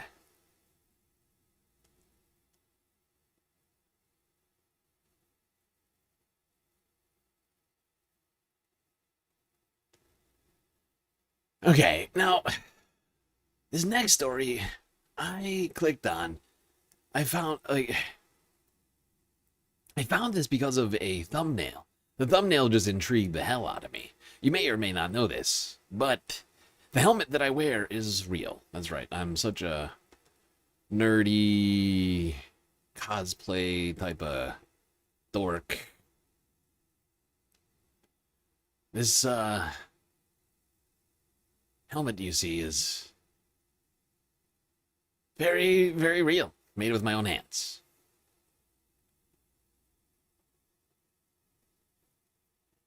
And this next video is all about making things out of cardboard. The thing that I made this out of. Check it out. Here's a photo. Before I painted this helmet of me wearing it. Now here's a guy with much more cardboard skills than I. Enshrining his unique American story in art. I'm a Chinese American artist. I work in cardboard figurative sculpture. I started art late. I went into engineering because it was expected of me. Once I started making art, it opened up a whole new world that I had never been a part of or understood. The most important thing about my whole art practice is just the opportunity it gives me to connect with the community around me. The stories of my family, my culture, my experiences, my own identity. Along with that comes this sense of just like belonging.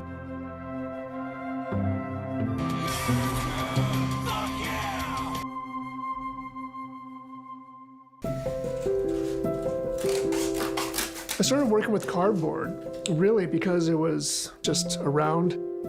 The first stuff that I ever made was for my two boys. The way I use it is pretty unique because I don't handle the cardboard in an unnatural way. If you look at cardboard and you look at the material, it has a certain character. It's two pieces of paper with corrugations in between. There's a front side and a back side, and there's differences between the two. Even when I color it and paint it, I only want to use certain types of treatments because I don't want to lose that texture of the paper. My approach working with cardboard, very similar to woodworking. The best woodworkers, they know the character of the wood. They're very attentive to the grain and the shape and the natural properties of the wood. I never bend the cardboard against the grain, so the shapes that I have are very limited. But when you look at a face or a person's body, there's all manners of shapes, right? Look at the cheekbone. If I'm gonna stick to my rules that I put on myself for cardboard, then that shape is impossible to. I just found this fascinating. This guy is quite an artist. His cardboard designs are truly impressive. It was also his story that I found intriguing as it went on. Talked about his experiences living in an immigrant family in the United States. Something that we should be celebrating on the 250th anniversary of America. I thought this was America! Huh? Isn't this America? I'm sorry, I thought this was America! Is for another series of works that speak specifically to the Asian American immigrant experience in the Midwest. I always was very conscious of how I didn't fit in. All through the years of growing up, living with my grandparents, I never had a single discussion about, oh, what was it like in China? Or, you know, what did you go through? China. I wanted to close my eyes to that. My relationship with my dad was not like a really familiar, casual one. His plan before the time I was born was to have me follow in his footsteps and take over the family business and go into engineering. If he saw you not being productive, then he always had ways of filling that time. So at some point, I was actually hiding in closets to read my books. And then I eventually worked with my dad as well. I was just hating going to work. It was just miserable. After I quit the family firm, I didn't think that I would ever go back. I hoped I would never go back. For me to actually discuss it with him meant that I had hit rock bottom. It was the dream that he had for us, and he had done all this work to set that up to make sure that we were going to be okay, and now here I was saying, no, I don't want it. That caused a lot of stress for many years. Yeah, a struggle between the desire of self and the desires of one's family. A difficult thing for, I think, a lot of immigrant families to address. You know, it's I think to some degree, I think it's the clashing of the American dream, or the concept of immigrants, and of the American dream, and of, you know, of their children, right? Because I think there's tends to be some amount of clashing between those two concepts. Skipping way ahead here.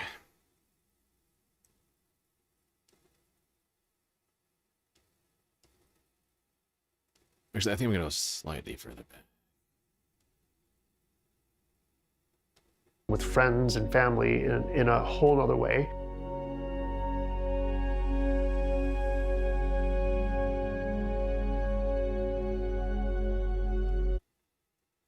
Actually, before we go to this, I see that there's some sort of contention going on Twitch. I don't think that comment needed to be moderated. I mean, it's false. What you're saying is false, but not necessarily bigoted or problematic. But yeah, Looney is right. Inflation is up. We'll talk about that later. The one I'm looking for is the one with the sword. Okay. You said it's on that side? Why don't you tilt it and I'll pull it out. Okay, yeah, that's probably better. So this is also based on the same grandmother. Right. Right? Based on that story where she's like this tiny woman who wants to go fight the Japanese. So I was thinking this would be a good companion piece to that latest one. Yeah. I don't want to just leave people with the impression it's like this Chinese peasant woman with like a little baby too. There's like the warrior spirit. There's a fierce warrior. A fierceness to her. Yeah. I mean, this woman is dangerous, so ladies and gentlemen. A companion thing. Mm-hmm. Plus, I like this piece.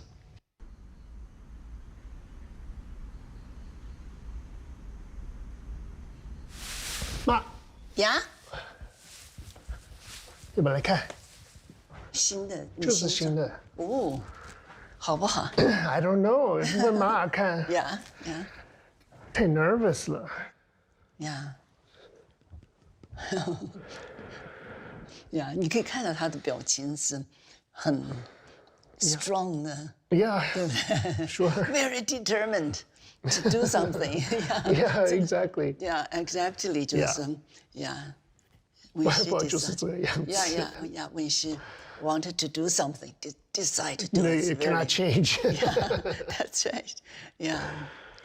所以我就是要用这个，因为这是我觉得是我们的 family。Yeah. 就是因为我每次就是想这个我们的 family 怎么从 China 到 Wisconsin。Okay. Right. All right. 然后这个就 for me 这个 story 就是这就是 the beginning。妈真希望I wish 那个大舅舅 be able to see it. Right. Yeah. It's very good.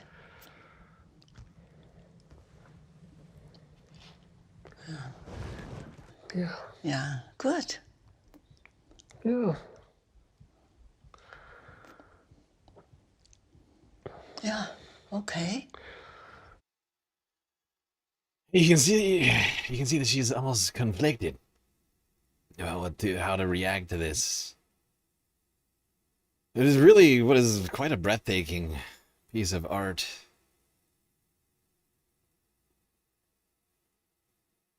All made out of cardboard. I mean, it's quite impressive what he's capable of doing with just, I mean, what many of us just throw in the recycling bin at the end of the week, take for granted.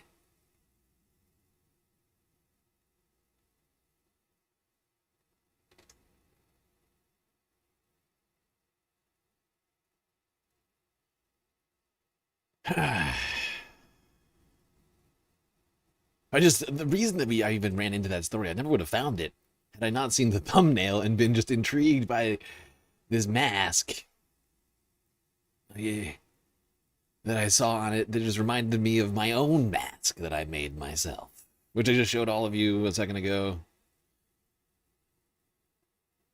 It's a little bit of galactic lore I decided to pepper in here today for Sunday Fun Day. Just inspired by a thumbnail, essentially, to reveal the creation of this, whatever you want to call it, character I play. Don't really talk about it very much. I try not to even really try to lean completely away from all of that, and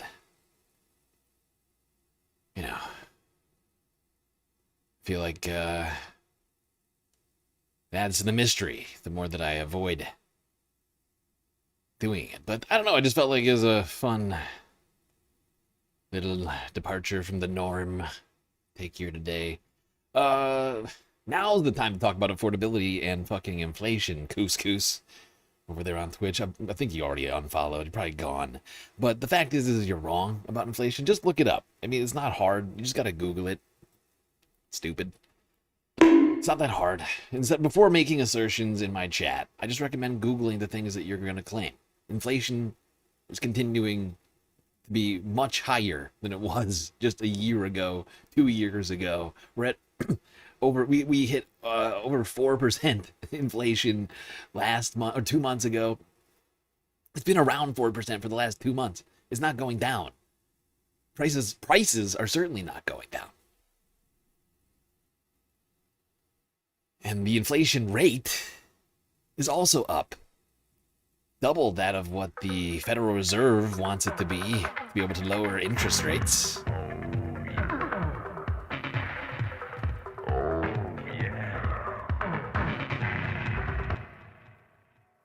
Lowercase, thank you for the sunglasses that I'm already wearing. Really appreciate it. Really appreciate it. But yeah, affordability. It's not good. You know, if I was a Republican member of Congress and I'm listening to President Trump, the only words that enter my mind are, oh God, no, what are you doing? And that is because the issue has not gone away at all. Google searches for affordability. Look at this, up 500% this week versus the pre-2026 average. In fact, Johnny B, they reached, you have it going across the top of your screen, reached an all-time, well, I couldn't get the pen. There we go. All-time high this week. So no, the issue of affordability isn't going away. There's a reason why Republicans wanted this legislation not just passed, but signed into law by the President of the United States. Yep, but Donald Trump doesn't care about affordability because he can afford literally anything. He's a billionaire.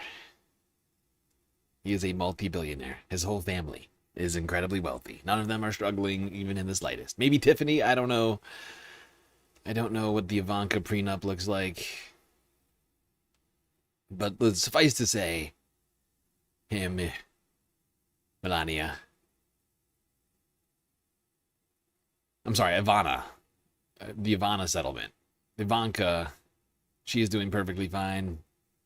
I mean, her husband's a billionaire. None of those people worry about affordability. It is a new concept to them because they've never struggled to buy anything that their little heart desired. There's never been any sort of financial barriers to the Trump family's lives.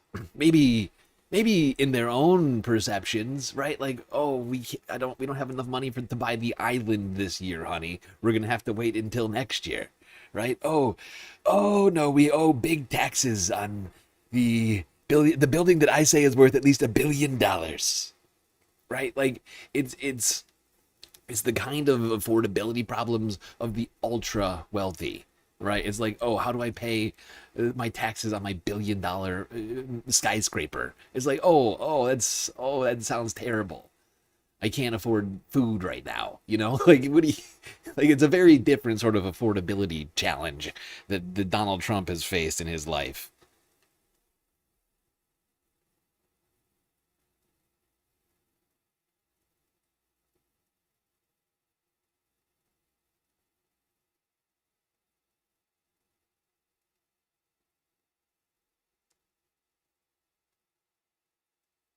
Some people that are out there trying to help people in need, like the NAACP. In Albuquerque, some families got more than free groceries today thanks to a produce fair offering free food to residents. The NAACP and UNM teamed up to host the Food is Medicine Produce Fair at the Phil Chacon Park this afternoon. There, local residents were able to pick up free produce boxes from local farmers provided by the New Mexico Department of Health. Organizers say it's all about fighting food insecurity while keeping people healthy. This is a very good chance for not only them to get out of their house, but them to meet other people, them to get information that they need to go places to get help with what they need to get help with. There were also booths throughout the park where attendees could watch healthy cooking demonstrations, learn about local health resources, or pick up a free book for their kiddos. And if you... There we go. Some people actually trying to help with affordability and with making America healthy again. Beautiful to see here when everyone is struggling so much. Some still working together, their communities, trying to better their local fellow human beings. Speaking of people trying to help their local communities, there is a group of individuals been following lately, this year, last few months during the primaries.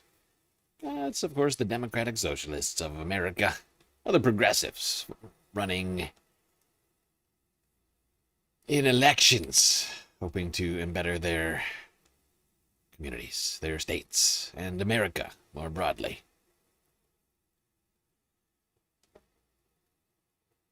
Quickly talk about that. Let's go over here to the communist. Hassan Parker. Hassan Piker.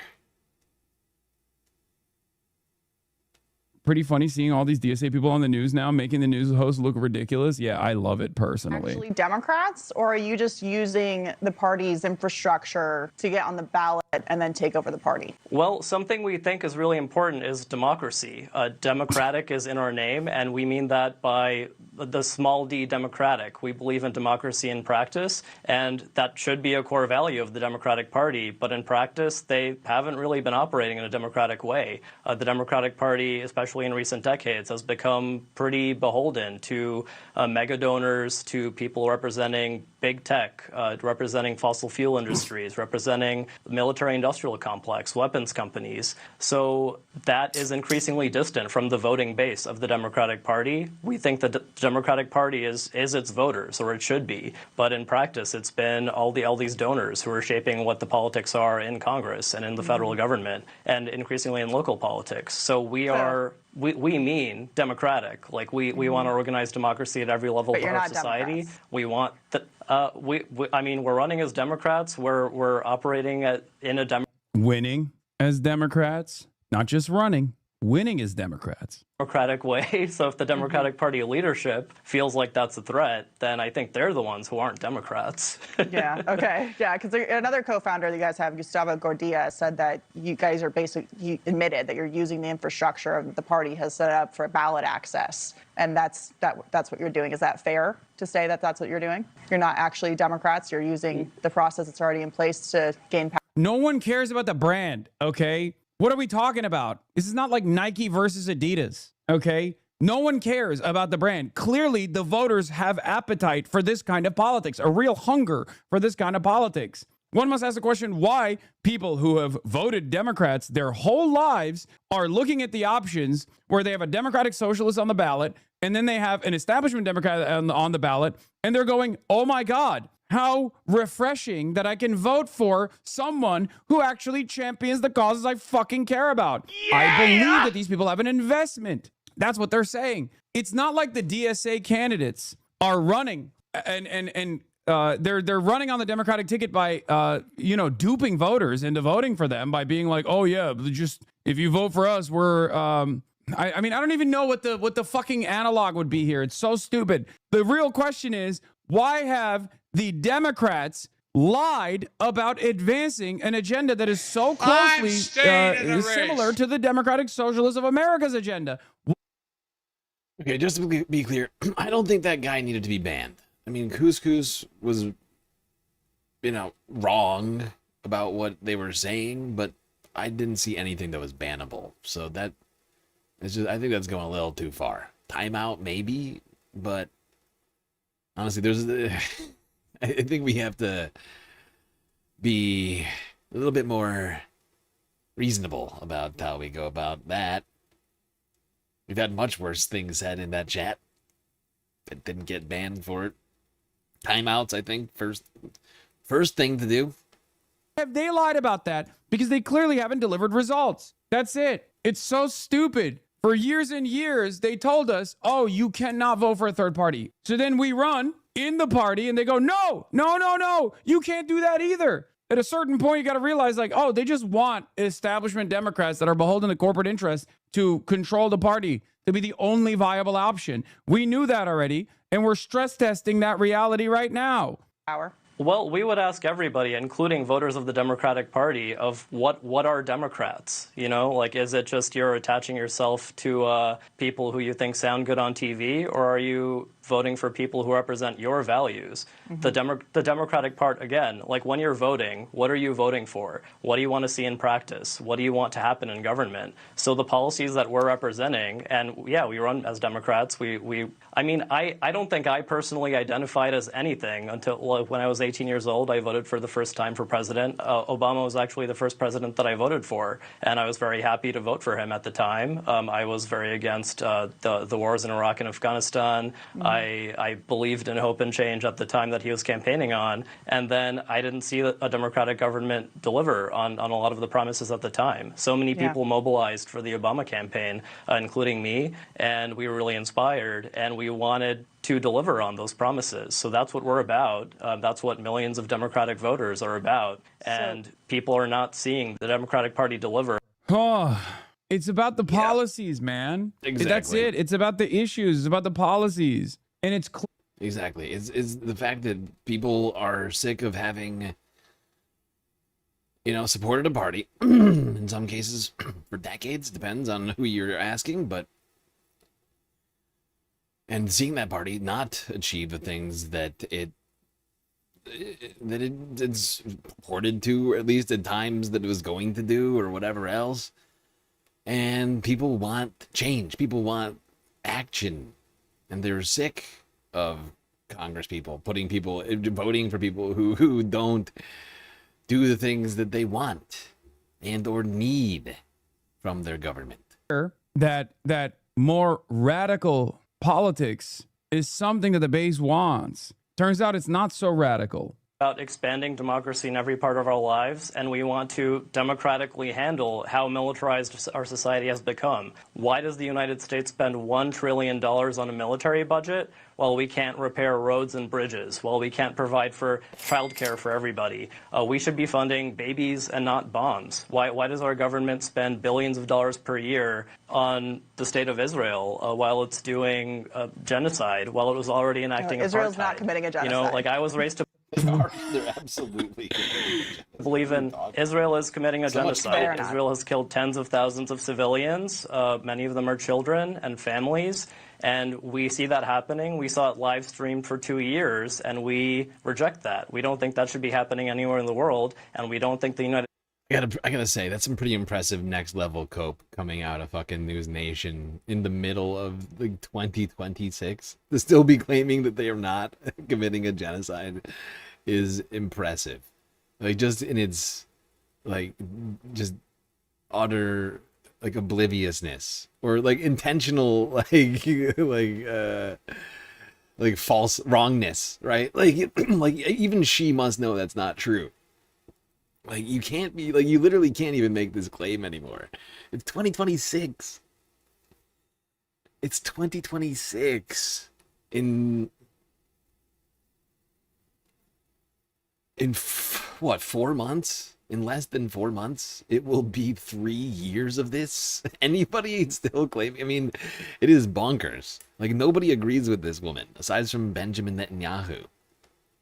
and we reject that. We don't think that should be happening anywhere in the world, and we don't think the United States should be funding it. Classic. Now, what they will not stand for is allowing a more honest and more representative democratic process to take root within the Democratic Party. What they will not stand for is reinstilling confidence in the base of support that a better future is possible. Politicians who actually are responsive to the needs of the masses, who actually will hear their demands and say, you're right, we will fight for it. That's it. Branko Marcetic writes, one of the notable developments from Tuesday's elections is the DSA and Democratic Socialism becoming a distinct and positive brand among voters. This was not the case even a few years ago when candidates and door knockers weren't always leading with their DSA association. This is a major change, and I think even more so than AOC, even though she obviously was operating in a very different political environment initially,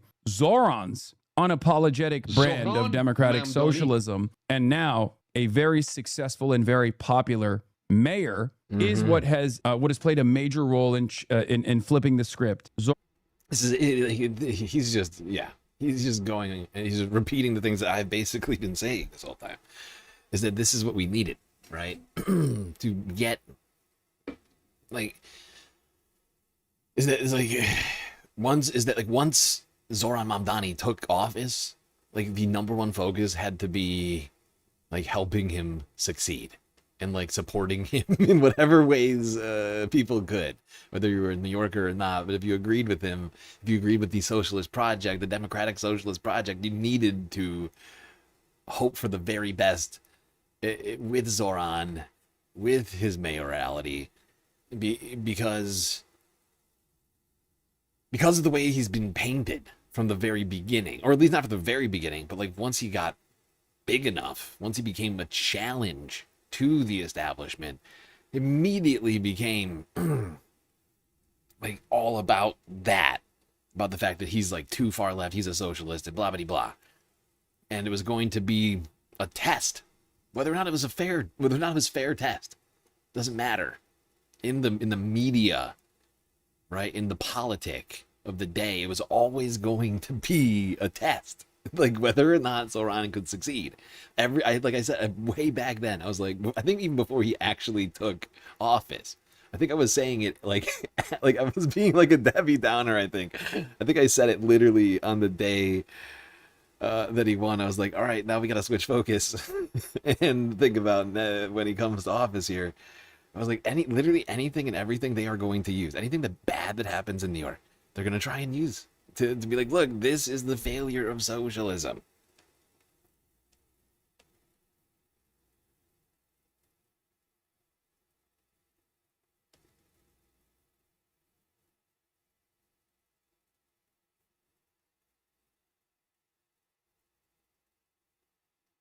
Thank you, Looney. I think as long as people make respectful arguments, even if they're very wrong, like, they should be allowed to be in here. Because I'd like the chance to be able to respond to some of these chatters. So long as they're not offending everybody, right? So long as they're not, like, because some people do take things way off base, right? Using horrifying language or whatever else.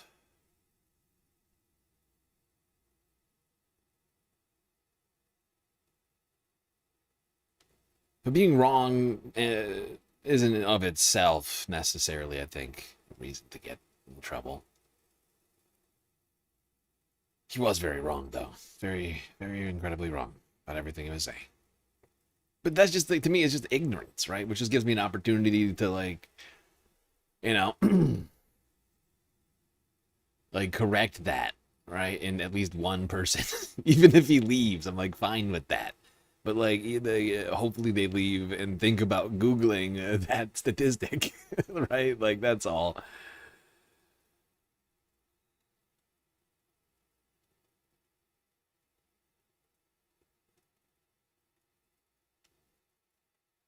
And, of course, the second that anybody crosses the line into just, you know, saying offensive things, like, feel free to put them in the corner, time them out.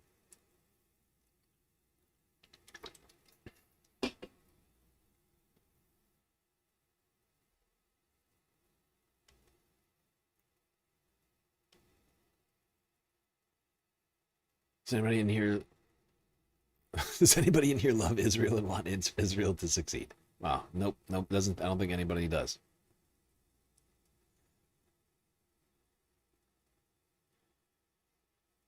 All right. Now, while democratic socialists continue to try and make life more affordable for Americans, for everybody here in this country, regardless of their political persuasion, Trump administration is continuing to try and enrich themselves, most specifically, and secondly, their supporters, but only secondarily. If it just only really happenstance, if you happen to be enriched, great job. But if you're not, like, actively giving the Trump or have given the Trump administration some great amount of money at one point or another, you probably don't make the list. You're probably just part of the grift, like you're you're the griftee, right? There's been a huge number of grifts that we've watched Trump administration and Donald Trump and his family get into over the years. Latest one being Polymarket, a company which Don Jr. is apparently invested in. This is going completely unregulated. Huge scandal breaking out this week regarding the marketing practices of these so-called prediction markets. Today I talked to two journalists who ran two massive investigations you'll hear about almost nowhere else. The Wall Street Journal, Politico, both talking about how Polymarket has been running deceptive ads. They're hyping up the odds of your success, many times not disclosing that they are paid to do so, and even worse, a lot of the trades are completely fake. Not only that, these investigations heavily imply that Polymarket knew and facilitated a lot of this deception, even going so far as to create a fake website for these people to put their fake bets on. It's a bombshell allegation, and I really was like, well, why aren't more people talking about it? And then I realized, oh yeah, because so many people are on the take from the prediction market industry. They aren't exactly unbiased sources. They're making money from this industry. They have a vested interest in making it look as good as possible. You have huge celebrities like Rick Rubin, like Timothy Chalamet. You gonna hear about it from the news? Oh, sorry. Well, CNN actually has a prediction market partnership with Call Sheet. Holy You gonna hear about it from Fox News? Oh no, actually, they have a prediction market partnership with Call Sheet once again. Are you gonna hear about it from the Wall Street Journal? Well, actually, yes, but the Dow Jones is actually partnered also with Polymarket. This is a fun fact that was brought up to me by one of the journalists who wrote the story as a line of disclosure they had to make, actually. My name is Caitlin Ostrop. I'm a reporter for the Wall Street Journal, and we just did a piece on how Polymarket is paying for deceptive bets to be shown on your social media feed. And even the Wall Street Journal, our parent company, Dow Jones, is a partner of Polymarket. So, like, you know, that is a fun line of disclosure that we get to put in literally everything we do. It's the highlight of my day. Yeah, what a disaster. You run this incredible piece of hard-hitting journalism only to find out your parent company has a partnership with that company. Now, credit to them for reporting it. You know, it's a huge bombshell. Obviously, Polymarket is probably not happy with it at all. And basically, the central finding is all around not only fake bets, but all these videos that were going out showing people making a ton of money. It turns out it was happening a lot of the times on a fake website that Polymarket set up. So I'm going to have you. Yeah, and that's the part of this that makes it criminal, right? Is that, I mean, there's two different things that make it criminal. But one, it's that Polymarket facilitated this illegal practice and then paid for it. So I think it's technically two separate acts. I think you could separate these things. Like the creation of this website and then, like, you know, like disseminating it to people like as like a means of defrauding potential customers, and then giving people money to use that website and to make these videos and put them out online. I'm not a lawyer, but that sounds like two separate crimes to me. Illegal.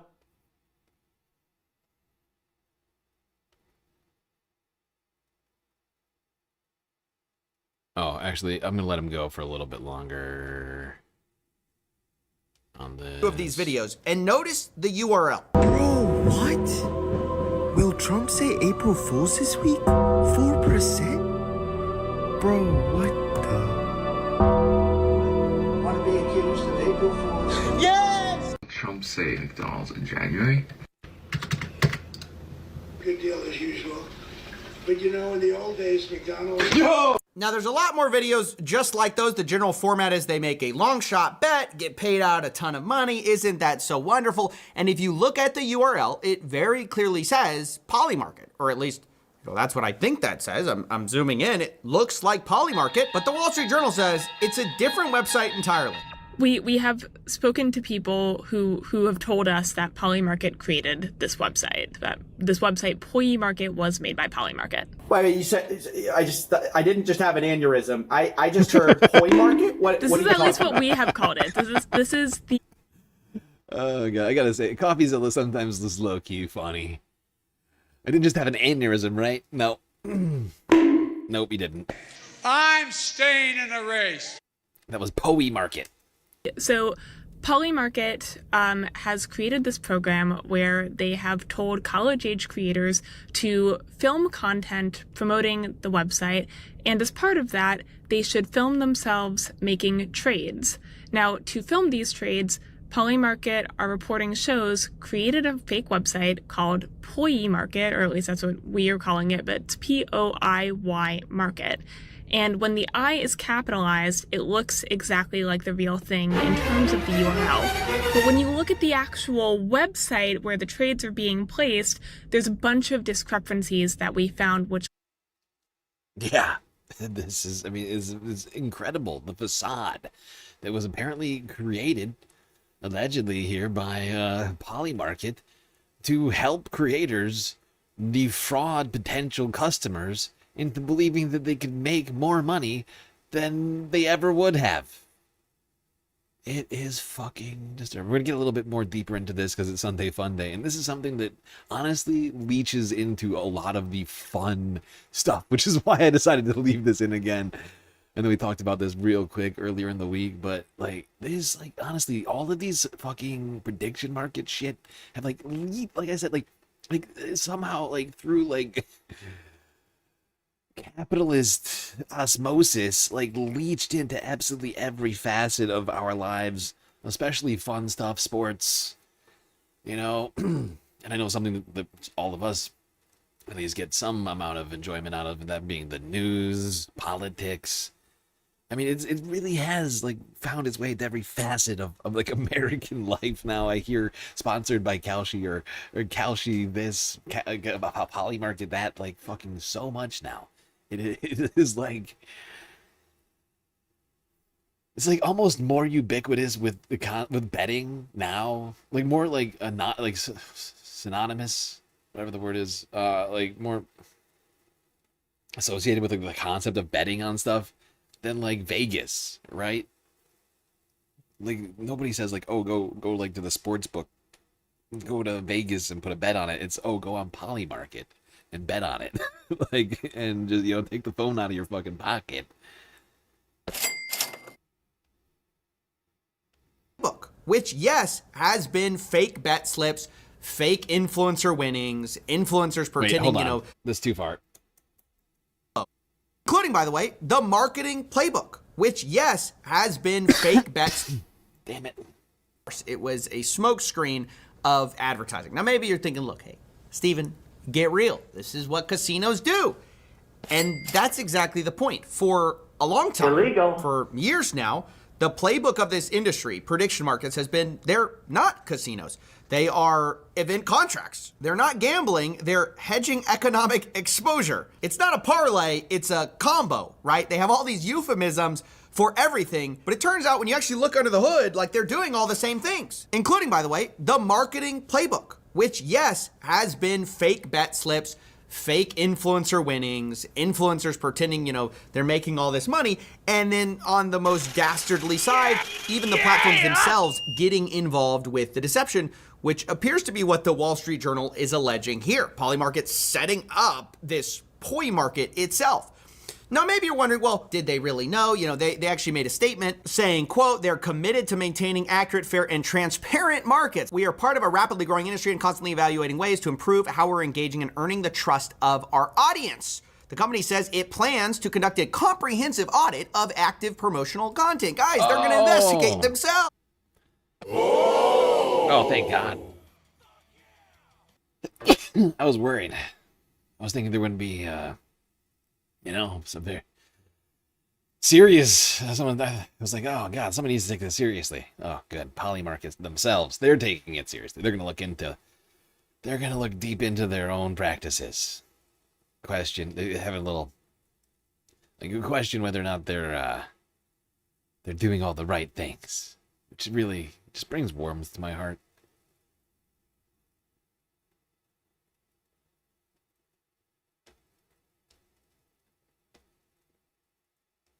I believe he's some type of advisor for Kalshi, which the CEO of Kalshi was actually asked about, like, why would you actually bring on this guy? What experience does he bring? And the answer there is pretty priceless. Why did you guys make Donald Trump Jr. a strategic advisor? We have a lot of advisors, and they span across the board, across different functions. But really, this is all about growing this industry, the prediction market industry that a lot of people really believe in. What kind of advice does he give you? So it really is, again, about growing prediction markets. Does he come to meetings? How much do you pay him? What's his role? I mean, this is the son of the president. We have a lot of advisors. He's not just any advisor. He has a direct line to the White House. We have a lot of advisors. Yeah, the reality is people are going to do anything to grab as much of this market as they can, which is essentially like casinos, but legal in all 50 states and on your phone. I mean, that's basically the pitch. There's obviously going to be a lot of money, and people are willing to kind of do whatever it takes. But of course, that begs the question, well, if that's the case, then we need to rely on regulators in order to stop the excesses of people trying to grab as much money as possible. Yeah. Who are the regulators again? Trying to remember.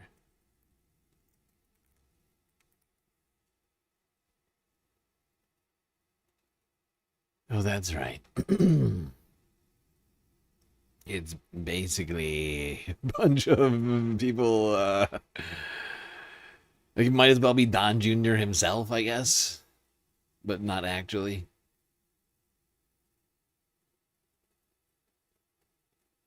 It's another one of those supposedly independent government institutions run by the Trump administration. Good old CFTC.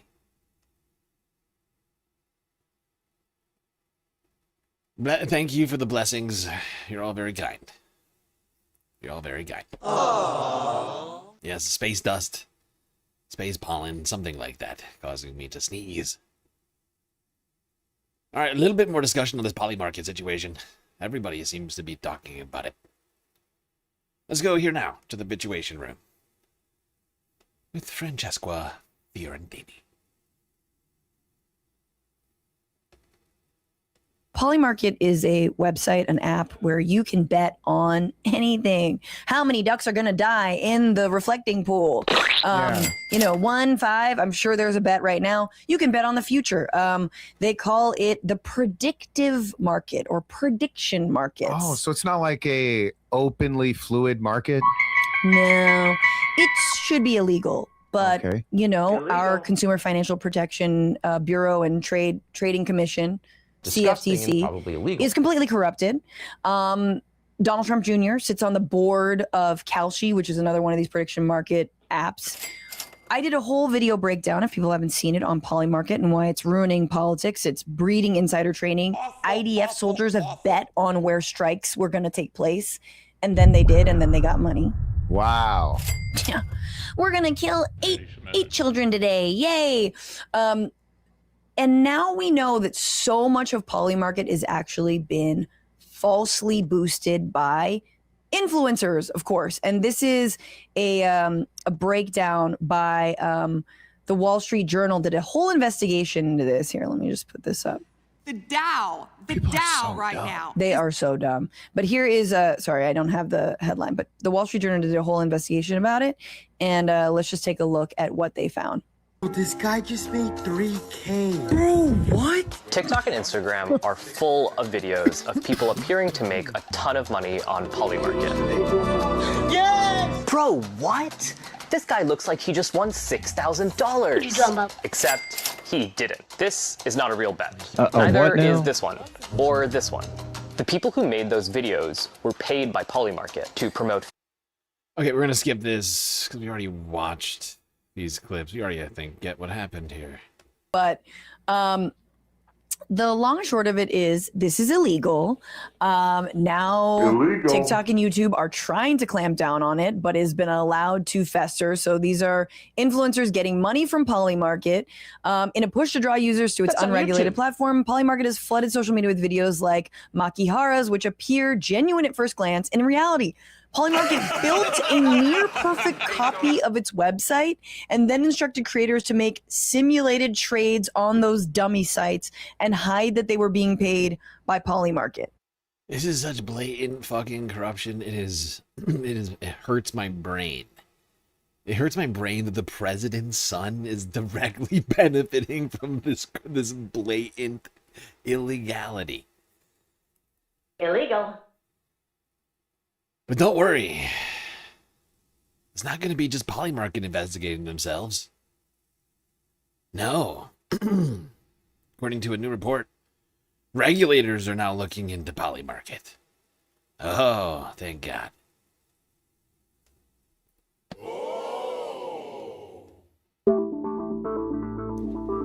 Forbes breaking news.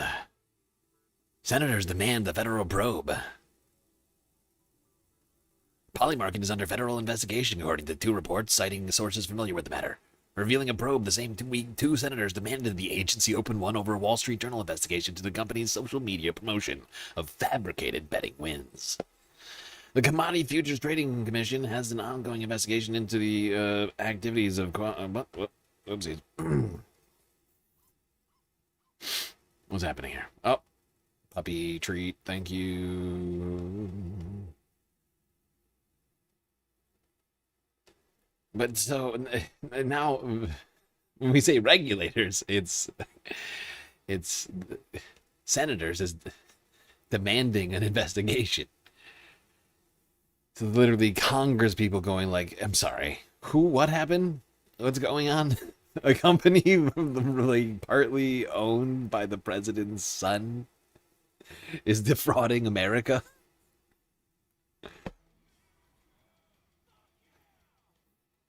What's fascinating is last year, the federal the federal agency and the Justice Department, who were investigating the poly market under the Biden administration, dropped that investigation under the Trump administration. They believed that the poly market had breached their contract with their users. But the Trump administration didn't seem to think that was important to investigate. So that was dropped last year. Whether or not an actual investigation will start on this, unclear.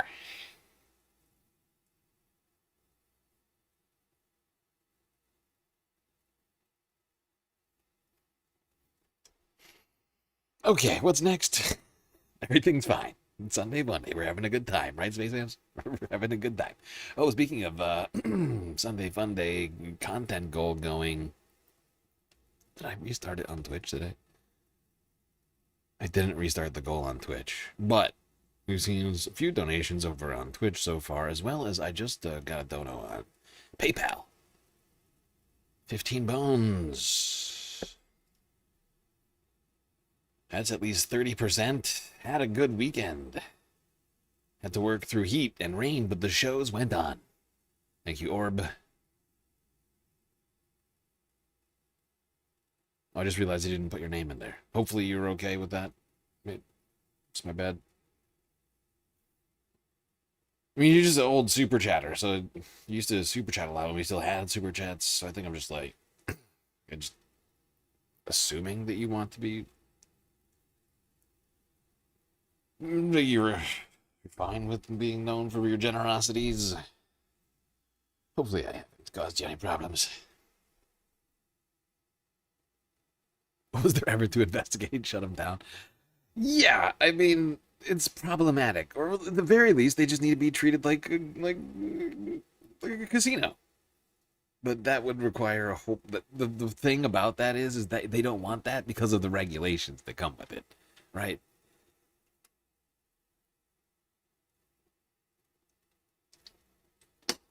Also, a bunch of the stuff that you're allowed to bet on Polymarket, you can't bet on. Right? Like, it would be illegal to bet on.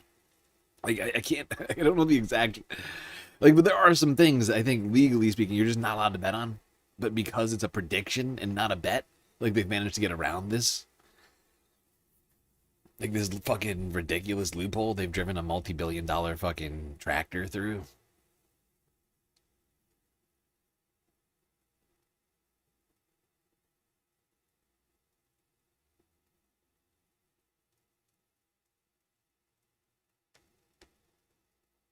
I lost my place.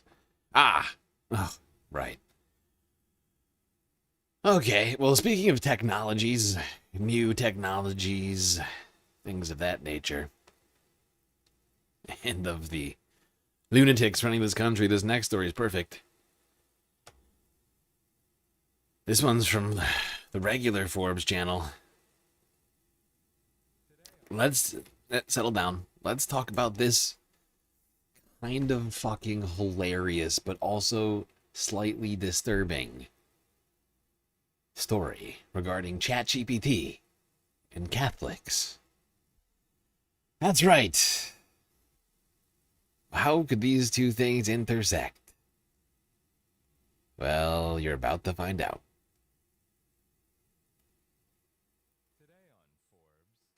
This startup is building ChatGPT for Catholics. A what now? Matthew Harvey Sanders still remembers how confusing it was to become Catholic. Raised Protestant, he became curious about Catholicism thanks to a high school crush. Why can't I shut up about Jesus? Decided to convert. The process was grueling, filled with constant questions. Why do Catholics care so much about Mary? Why speak to saints instead of directly to God? Google often provided conflicting answers, and Sanders couldn't exactly call his priest every time a new question arose.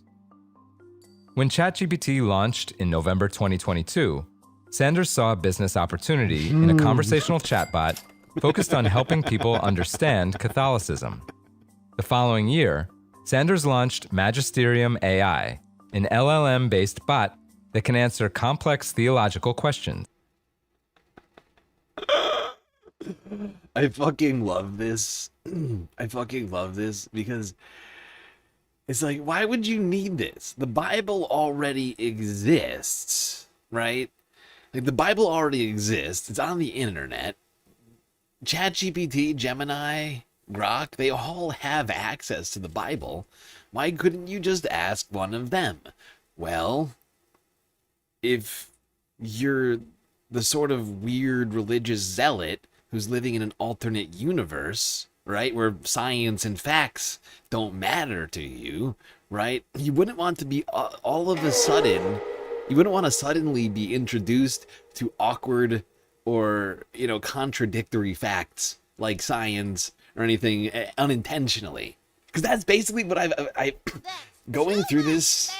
Morbius Doom 6995 gifted 1 subscriptions to the community. Morbius, thank you for the sub.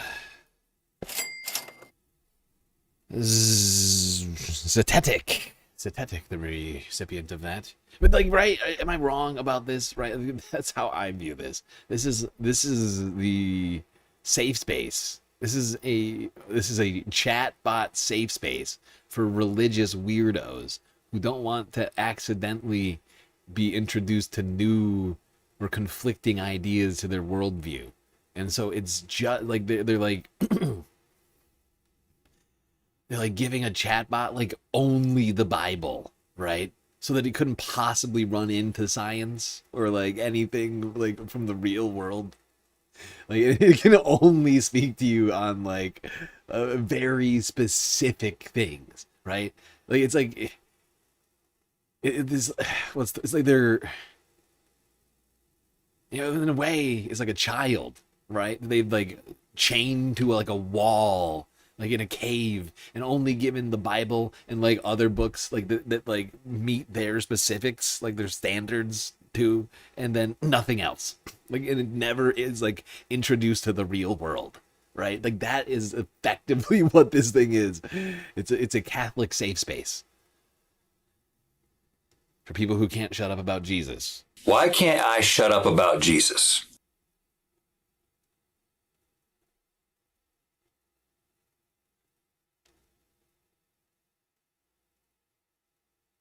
I find it weird.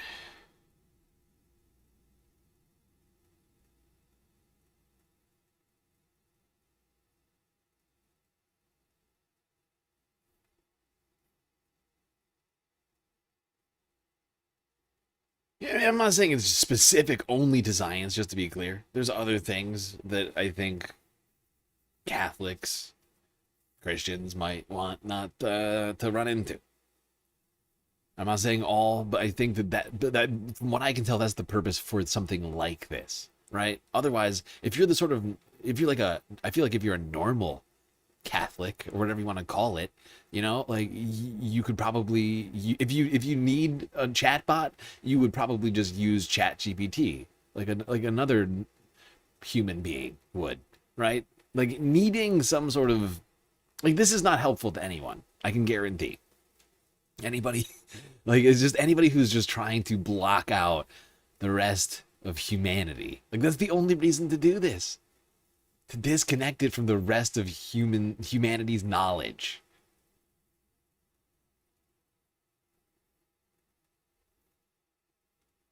Yeah, it's a bubble. It's a safe space. It's for anybody who might potentially melt like a snowflake upon contact with information that contradicts their worldview. There's lots of stuff like that. And unfortunately, Congress is going to make it easier for weirdos like that to prevent you from using the internet. Since the House of Representatives passed the Kids Safety Internet whatever bill this week, leaving it just a couple of steps away from becoming law. They just want to know that the simplest fix. Well, there's not a simple fix. This is hard. And there's going to be massive unintended consequences if we go with these silver bullet solutions they're proposing today. This week, a group of some of the worst mass surveillance and censorship bills for the internet that we have ever seen moved forward in the House. This group of laws is named the KIDS Act, and it's being called the Patriot Act for the internet. The laws would absolutely eradicate online freedom, roll out mass age verification, have a slew of disastrous consequences. And it's all moving forward right now in the House with almost no pushback. Adam Tierer is a senior fellow at the Foundation for Individual Rights and Expression. He's the author of 2 comprehensive books on tech policy, and he's been working on internet regulations since the early 90s. Today, he's joining me to break down the KIDS Act and explain exactly where things are right now when it comes to the state of online safety legislation in Congress. We're also going to talk about state AI preemptions, Bernie Sanders' AI proposals, and basically all the laws that are brewing right now that could destroy the internet. Adam, welcome. Thanks for being here. Thanks for having me, Taylor. So you're so deep in the weeds on all of, the latest developments with tech policy, especially related to these online safety laws. And this week, something called the KIDS Act moved forward out of the House Energy and Commerce Committee. Can you explain what is the KIDS Act? It feels like this amalgamation of all these different sort of so-called online safety laws, maybe some anti-deepfake laws. What's going on here? Well, you've got it right. It's a hodgepodge of a lot of different online safety related measures. Some of them are well known, some of them are new. But it's basically an effort by Congress to throw everything in the kitchen sink at the internet and try to regulate in a variety of ways. At the heart of it is a long-standing effort by different lawmakers to try to create some sort of identity layer or age verification process for the entire internet, not just for kids, but for adults, of course, because you can't do one without the other. And then there's a variety of other types of restrictions on what type of content might be allowed or what type of specific controls or mechanisms might be allowed on certain websites, how certain types of advertising work. It really even gets into the nitty-gritty of things like, what kind of infinite scroll is allowed versus not, and what kind of even video games are going to be now regulated again. And so this is a quite ambitious effort by our Congress to try to impose some really onerous, heavy-handed types of speech controls on the internet. And unfortunately, this is the model, as you know, Taylor, because you've written about this is the model that's catching on across the globe. And yeah, it's utterly draconian. It's not even been proven. It's been proven to be ineffective. Australia was the first to start doing this, if I recall correctly. Hasn't been going well there. They're not talking about ramping up their efforts even further, doubling down on their failed policy. But the only way to verify ages of children is to verify the ages of everyone, right? Because websites don't inherently know. If that was the case, we wouldn't have this problem, would we? Right? So everybody's age needs to be verified somehow. And the somehow is one of those places where things become real problematic real quickly, right? For all sorts of reasons. I've made this argument a bunch of times. But this is essentially the same thing as a poll tax, but instead of for voting, it's for access to information. Since all of the information of humankind exists on the internet now, and it's all being digitized, right? You don't go to the library anymore because it takes longer than going on your phone, right?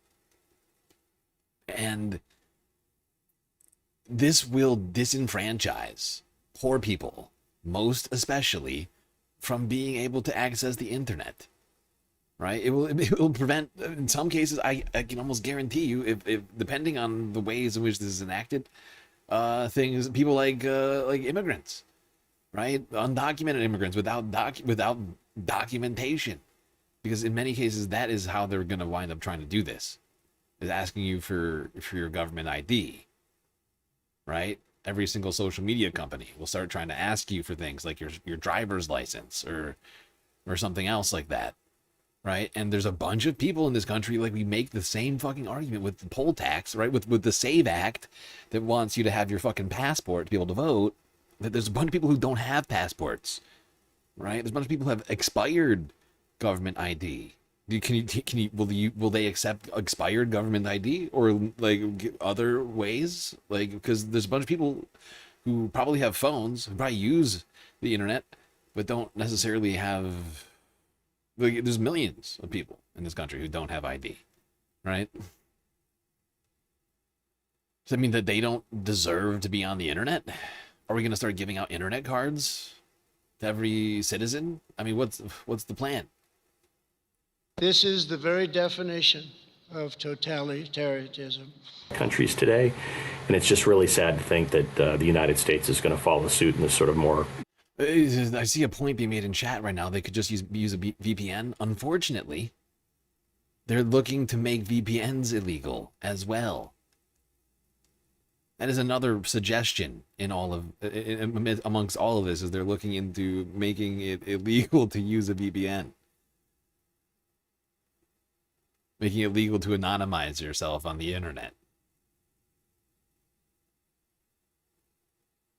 Something which is used in all sorts of other places to circumvent authoritarian regimes blocking access to the internet.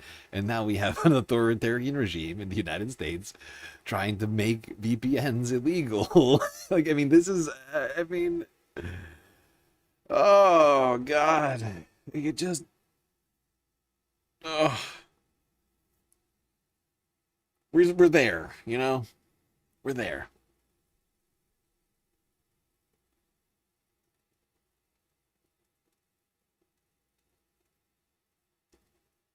I'm continuing to refuse to like hand over my ID just to use a fucking social media service. Like, that's fucking crazy. Like, the internet is supposed to be a democratizing fucking technology. Now it's being used, like, we already know it's been used to surveil us. Why should we lean into it in this way?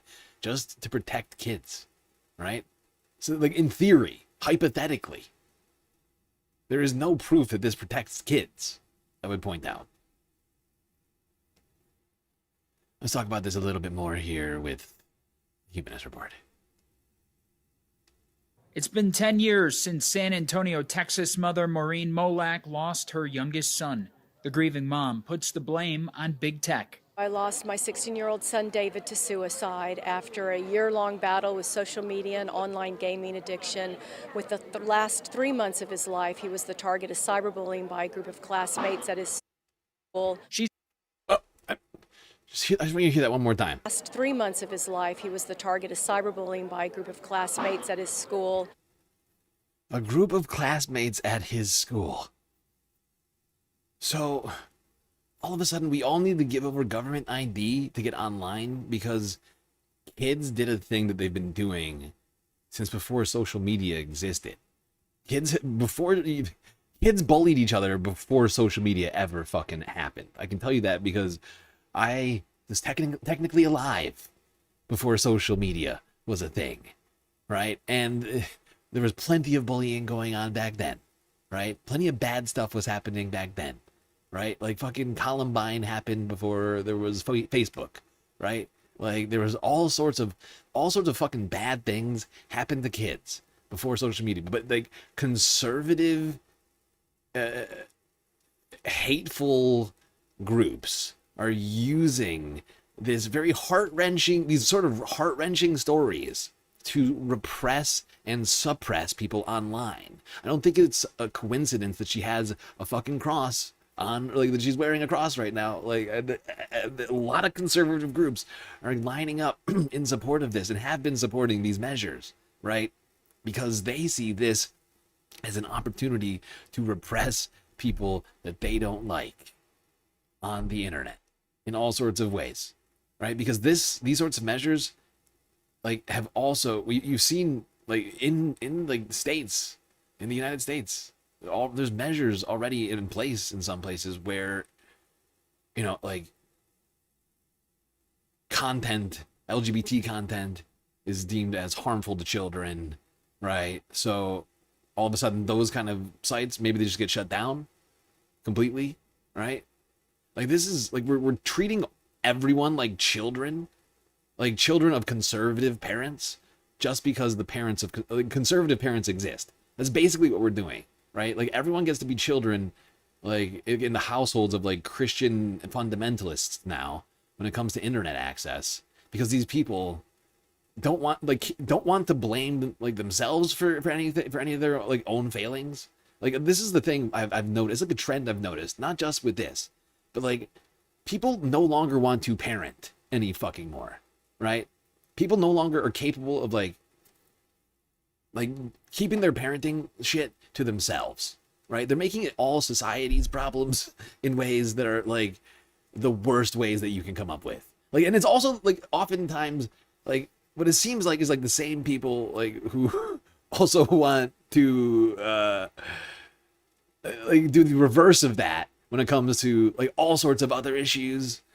But like, why is it that parents, like, why is it that we should be forced to change our behavior, like how we relate to technology that's existed now for decades, we've all been using, that we in many cases need to stay caught up on world events and whatever else, stay in touch with family members and friends? Like, why is it that we all need to change? Because some parents give their kids, most parents are giving their kids phones and computers and then just going hands off. Like, that's our fault.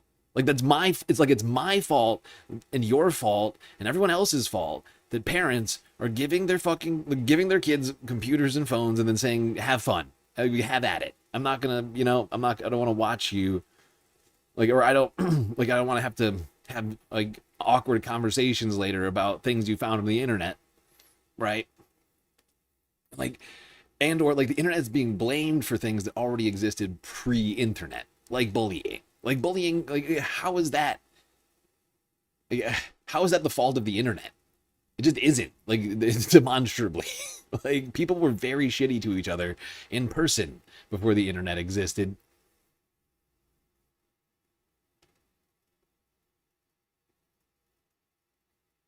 Exactly. You monitor your son's stuff like a hawk because you're a caring parent. Because you know what I mean? Like, and you've given them a device that can access all sorts of information, right? And I'm sure if they encounter anything that they have questions about, you're there to talk to them about it. But these people don't want to have those discussions about them finding things like LGBTQ stuff online, right? They, and whatever else. And then they make it everyone else's fucking problem. It's a satanic panic. I'm sorry. We're going to listen to more of this. I don't know why I'm doing this. I just wanted to point this out. Because, like, this is actually a point that Mike kind of passes over that I think is, like, can't be ignored. Like, that this is, like, the impetus for all of this. It's, like, a false premise to start off with. That somehow bullying is a result of the existence of the internet and of this lack of censorship and like whatever, like authoritarian age checks. He's been pushing for accountability ever since, coming to DC more than a dozen times. Molak was surrounded by other parents outside the Capitol with similar tragic stories. Congress moves so slow and technology moves so fast, but time is up and there are more children dying every day. The Kids Online Safety Act has been stalled on Capitol Hill. First introduced in 2022, it looks to mandate safeguards that social media companies have to put into place for minors. Even with strong bipartisan support, the bill hasn't moved. Our children are worth protecting, and that we need protections in the virtual space the same as we have in the physical space. When parents ask you what's the holdup, why hasn't anything happened yet, what do you tell them? The holdup is the enormous sway that big tech continues to have in the United States Congress. If we can break the hold of big tech on Congress, we'll get COSA done.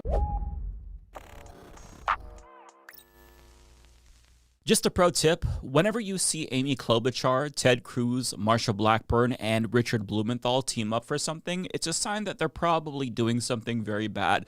And that... Yep. Mike is 100% right. All right, that's what we're going to call it on this clip. Just time-wise, I do feel like that really actually sums up this whole thing. When you see those four all get together and say, this is great for America, you can assume it's as good for America as the military budget or the war in Iran, right? Or like the war, or certainly like the war in Iraq and Afghanistan. All those people got together for all of those things. funding for Israel. It's about as good as any of those things, right? All right, maybe slightly. You get what I'm saying.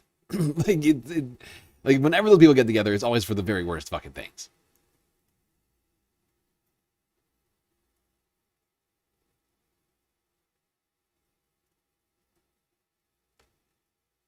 Okay. I just want to... Let's see, we're 3 hours into the stream. We've made some progress on the galactic content goal. Trying to do the math on it. Let's see, 1, 2, 2,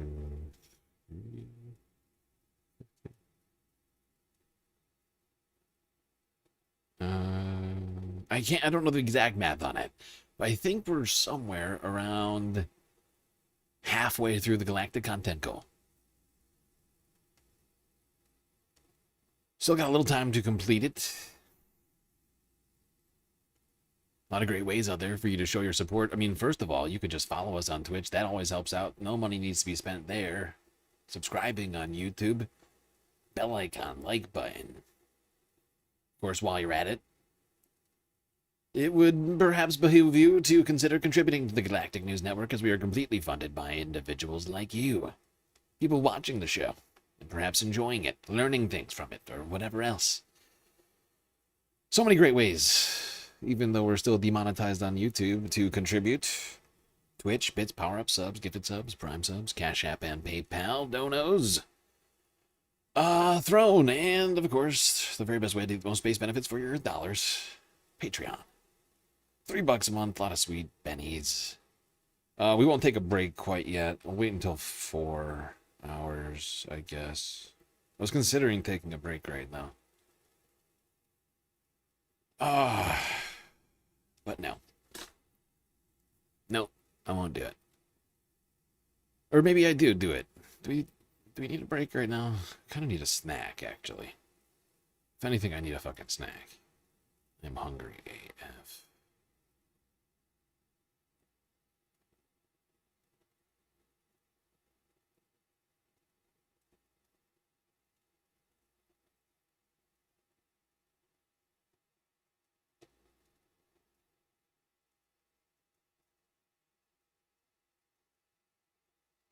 Okay, yeah, let's go from that massively horrifying story to this. The waters of British Columbia.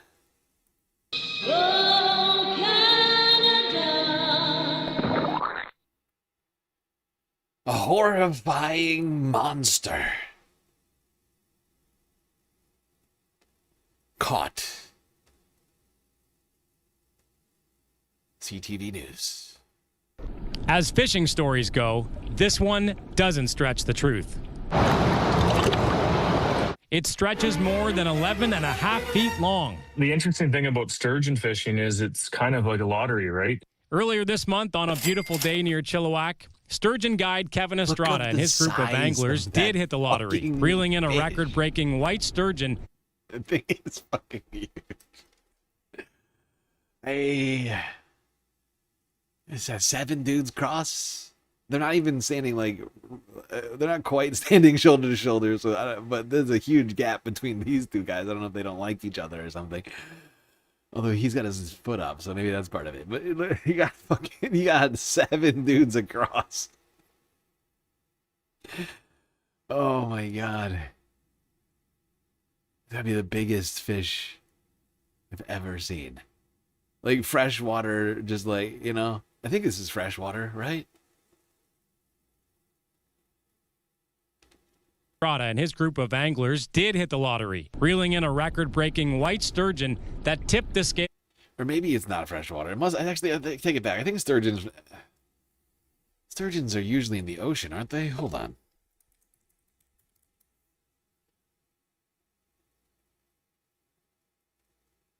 Yeah.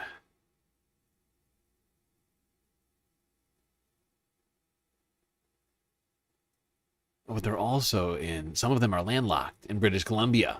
Oh my god, it's crazy. This thing might very well be, like, I mean, just, Oh my god. Monster lurking in a lake. At more than a half a ton, or an estimated 1,100 pounds. And it ended up being, you know, the day. Maybe of my guiding life, for sure. The fish measured 11 feet 8 inches, making it the largest ever recorded on rod and reel, and beating a record set just 5 years ago by the very same guide. In 2021, we had the largest fish on record till this fish. It says it took about 40 minutes to reel in the prehistoric. Oh, there you go, in nearly an hour's work. I'm honestly shocked. That's pretty quick for something that big. Although it's so big, it's probably not that fast. Oh my god. What a mammoth.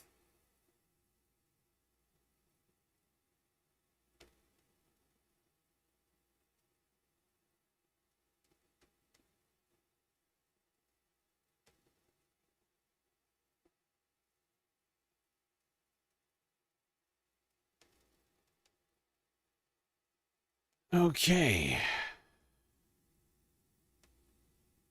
Let's go now to Utah for just a quick update on what's been happening there in these two massive, out-of-control wildfires.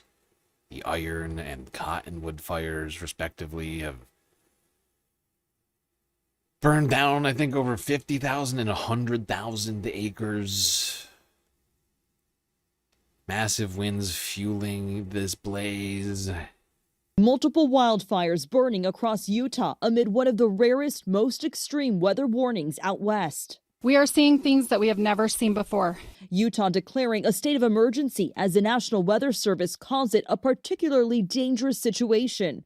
At least a dozen new fires erupting in the state in just 24 hours, forcing evacuations for several new counties. Overnight, two wildfires merging into one. The Cherry Fire burning 20,000 acres south of Salt Lake City. Officials there shutting off power. The Cottonwood Fire still 0% contained. Now one of Utah's most destructive fires in the state's history, with more than 71,000 acres scorched.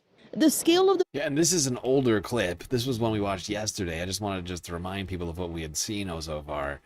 I don't even know if this one says it. I've just been keeping a track on it, like on Google. But I mean, it is crazy. So we had these two fires going, and then the fucking half a dozen other ones just pop up out of nowhere. Immediately, if not sooner. I am fucking disturbed.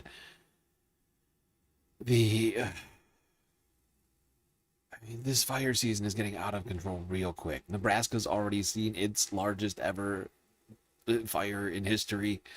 Utah now on its way, it would seem, seeing a very damaging fire season.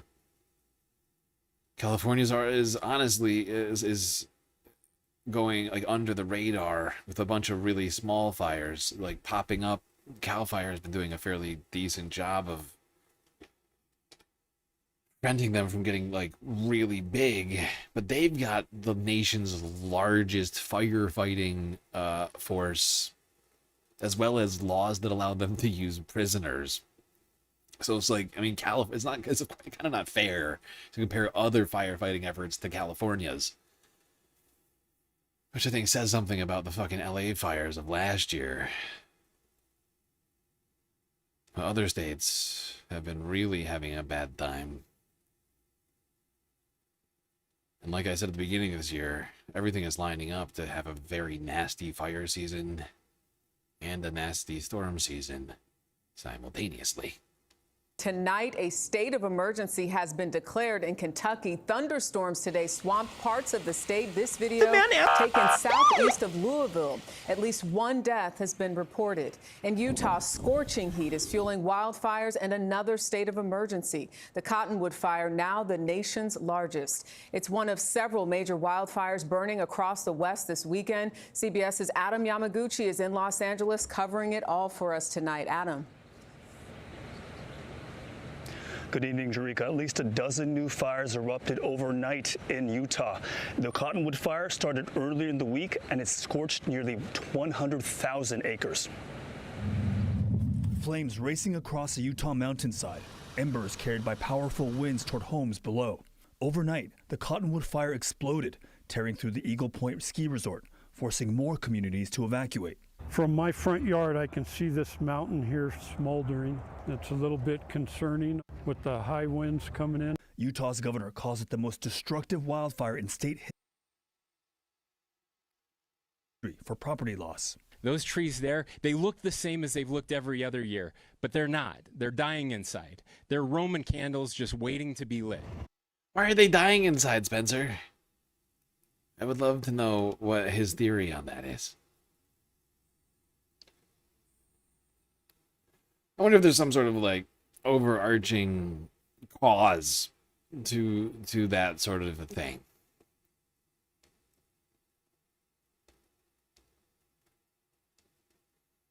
Now, of course, as we've pointed out on a number of occasions, it's absolutely climate change is the reason for all of that. For all of that, those problems with the trees, right? We've seen extreme heat, extreme drought. Also, infestation of bugs as a result of these conditions. Because the trees are much more susceptible in these conditions. We've been seeing it in a bunch of different places. I don't know if Utah specifically, but we've seen that in the like beetle populations popping, like really exploding in some areas because of the heat. And they are just decimating trees all over the place. Meanwhile, of course, with heat comes drought. And, of course, lack of rain also comes drought. There are serious concerns growing over the fact that the Rio Grande has already dried up. And it's only June, I almost said July, which it's not. It's only June. KOAT, New Mexico. 23 hours ago. As you may have seen, water levels in the Rio Grande and across the state are running low. Today, several organizations like the New Mexico Wilderness Alliance gathering to advocate for stronger protections. Back in May, the U.S. Supreme Court accepted a settlement between New Mexico and Texas requiring our state to reduce its use of groundwater pumping by nearly 6 billion gallons over 10 years. Many are wondering how this will affect our state. It's the earliest recorded date that the river has dried in Albuquerque, and it's also a chance to highlight the state of crisis that our rivers are in everywhere across the state. This is video of Sky 7 over the Rio Grande last November, and just 8 months later, you will see it completely dried up. The New Mexico Wilderness Alliance has a petition on their website aimed at getting legislators to advocate for more protections for New Mexico's. Yeah, this seems bad. I'm pretty sure people in New Mexico and across the West need the Rio Grande. Without it, there are massive city centers that just couldn't exist. You may have seen water levels in the Rio Grande and across the state are running dangerously low. Today, several organizations gathering to advocate for stronger protections. It comes as the U.S. Supreme Court accepted a settlement between New Mexico and Texas requiring our state to reduce its use of groundwater pumping by nearly 6 billion gallons over 10 years. This was back in May. Many are now wondering how this will impact our state. It's the earliest recorded date that the river has dried in Albuquerque, and it's also a chance to highlight the state of crisis that our rivers are in everywhere across the state. Take a look at the Rio Grande water levels about a year. Jesus, look at the difference. Look, right next to each other, it's so stark. This looks like the desert. Why is there a bridge here? Sort of vibes. Over here, it's like, oh, it's because there's supposed to be a fucking river. And sure, it's not full over here, but yeah, it's summer, right? But this is not good. Oh my God. This is a disaster. This is an unfolding catastrophe. Ah! Yeah! Come on!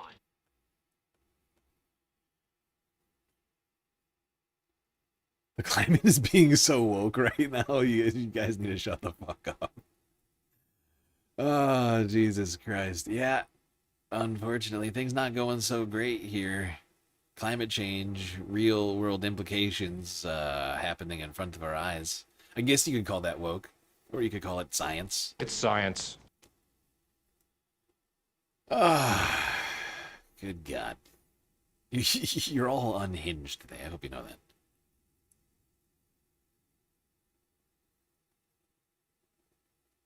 All right, now, just because it's Sunday Fun Day, I don't want anybody to get too down.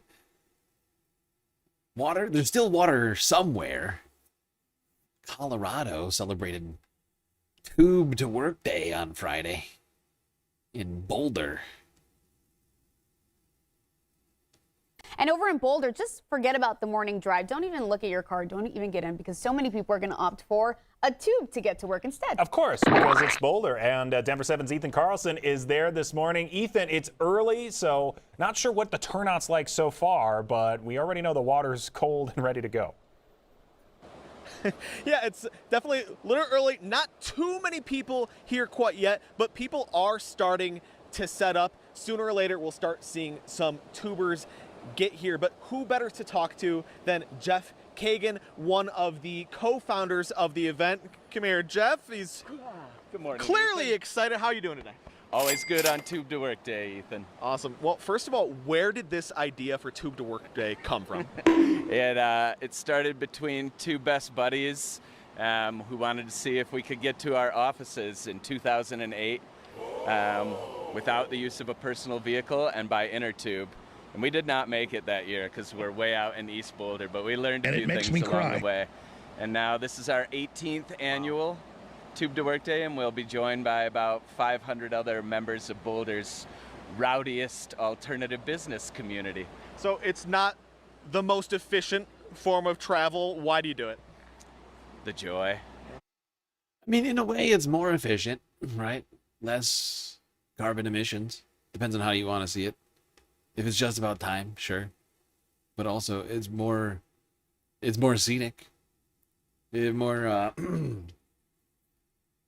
takes in more scenery than you would driving, right? Appreciating the little things that you would not rocketing to work in your car. And yeah, definitely a car in Colorado. I don't think there's any other options in Boulder. I don't think there's a bunch of public transportation there. Anyway, fun option for some in Colorado there. Unfortunately, sometimes you can have too much water. Down in Kentucky, for instance, where deadly flooding was seen over the week. I think over the Friday. I think it was Friday. It's like not Friday. Sorry, what's today? Or Saturday?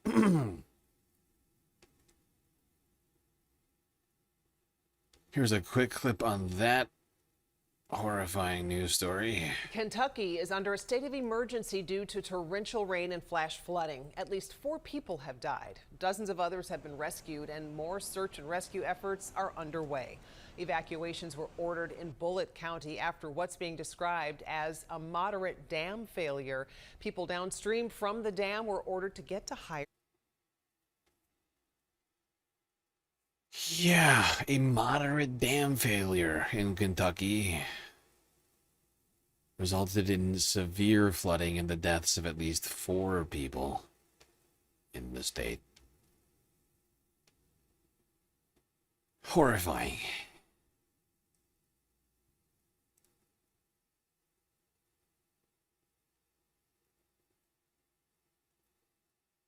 Okay.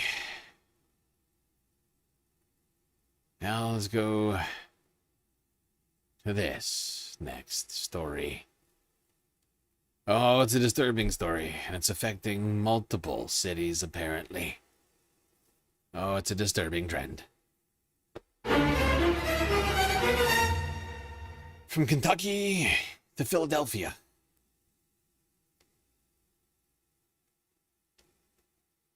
To this horrifying, evolutionary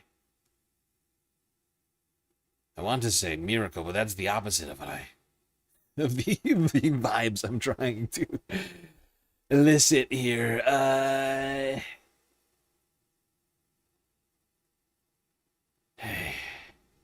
scientific monstrosity. Mice mutating. And it's all our fault. Holy Toledo! ABC 6 Philadelphia, get us started off here. We begin here at 10:30 with a growing and really disturbing problem in the city of Philadelphia. You see it right here. Mice and rats that are now resistant to pesticides. Yeah, new research finds that the rodents have evolved, becoming, resistant to the poison. Action News reporter Elizabeth Worthington, live for us now in Winfield Heights with the story, and it's a little creepy crawly, Elizabeth.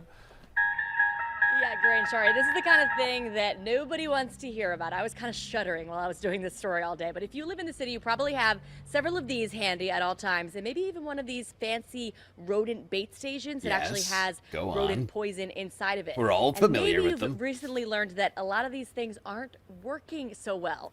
Remember learning about survival of the fittest and Charles Darwin in school? That's basically what's happening with rodents for the last few decades. If the thought of mice and rats makes your skin crawl, then the phrase mutating mice probably sounds like something out of a horror movie. This is ridiculous! It's a growing problem right here in Philadelphia. They show a much higher mutation frequency than we thought before. So, surprise, yes, it is. A recent Rutgers University study found that mice are genetically evolving to become resistant to the poisons designed to kill them, also called rodenticides.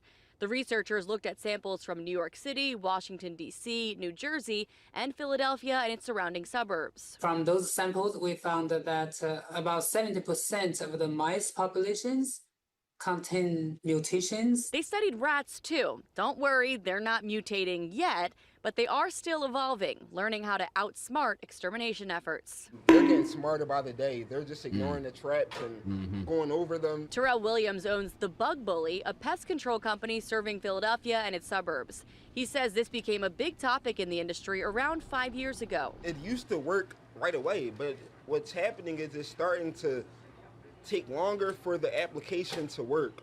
That's what we've been noticing. Experts. Yep. I'm afraid it was a very, very slightly clickbaity title. It's not just New York City. It's Philadelphia and it's other cities all across this country. Researchers have been looking into this situation, but it's in the biggest city centers where this is believed to be happening right now, where there are the most mice and the most pests. Right, like the most humans, and and therefore the most rat traps, mice traps, right, and the most poison being used, because that is the thing that is happening here. Is that mice? Like they said, it's basically survival of the fittest. Apparently, the mice that are like eating poison and not dying are like going on and passing on their genes to their offspring. And then those offspring are having some sort of inherent, like over generations, some sort of inherent fucking resistance to the poisons which humans use for rodents. All right, now to New York. Eyewitness News, ABC 7. 4 days ago. Everybody's, all of the ABC stations are doing this story, by the way. I just chose these two. So they're stuck in the tri-state area. It might sound like a sci-fi horror movie, but mutant mice are all too real. Researchers at Rutgers found mice here in the Northeast have evolved to survive common poisons. So what happens now when you call pest control? Eyewitness News anchor. Nice. Well played. Yeah. Master Splinter's coming any minute now. Immediately, if not sooner. What will the poor data centers do? I assume that's in relation to the fucking massive drought in the Rio Grande. Movie, but who knows what they'll do without the Rio Grande to keep the data centers cool. Although I feel like what should take precedent is, I don't know, humans' ability to hydrate, cook, and clean Just an idea. It might sound like a sci-fi horror movie, but mutant mice are all too real. Researchers at Rutgers found mice here in the Northeast have evolved to survive common poisons. So what happens now when you call pest control? Eyewitness News anchor Michelle Charlesworth went to find out. Mice have genetically changed, mutated. The poison isn't killing them anymore. They show a much higher mutation frequency than we thought before. Rutgers University studied mice from New York City, D.C., New Jersey, and Philadelphia. How many have mutated in the cities? Most of them. We found that about 70% of the mice populations contain mutations. There have been some mice, some rats that were resistant to the poison.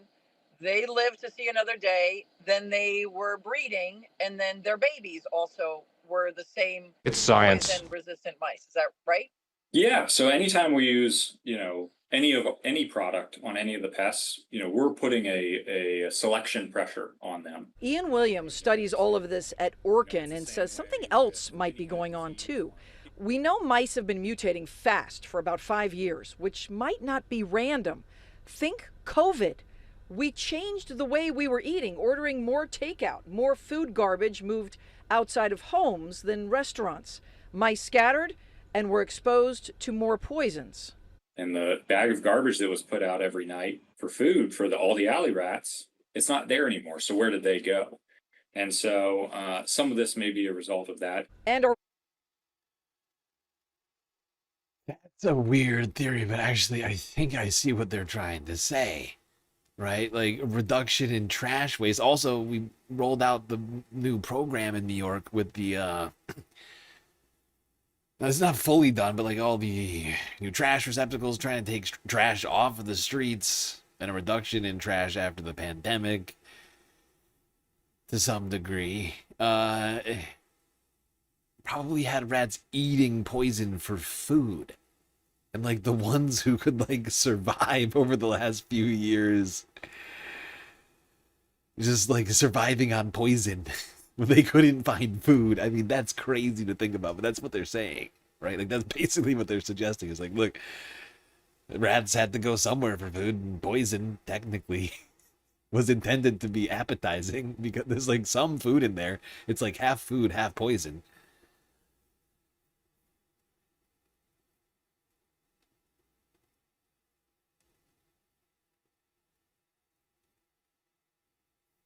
Now, there is another option, unrelated to poison, in theory. The natural predator of the alley rat and or mouse, the bodega cat.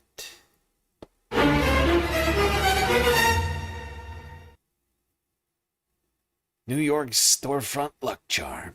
NHK World Japan for a little Sunday fun day. In storefronts across Japan and Asia, the manekineko, or lucky cat, is a symbol of good fortune, attracting customers and prosperity. Now, in New York City, another kind of lucky cat is drawing attention online. NHK World's Inoyuki reports.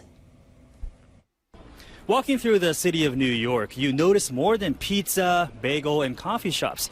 You come across these convenience stores known as bodegas.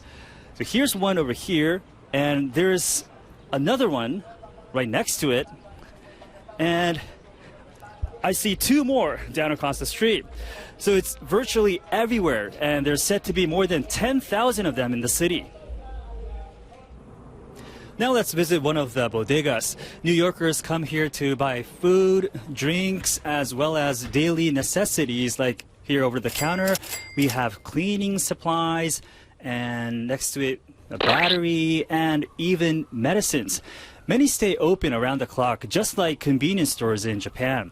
And usually Japanese convenience stores called konbini are operated by major chains, while in New York, they're typically run by small business owners. But it's not just people running these stores. Some would say little furry supervisors known as bodega cats are really in charge. An estimated 1/3 of the city's bodegas reportedly have cats. What's your cat's name? Cleo. Cleo. Yeah. So why do you keep her in your store? Just for the customers and for us to have company, you know, and she becomes part of the family. Yes. Yeah. Is she all? Yes, indeed. The beloved bodega cat. Perhaps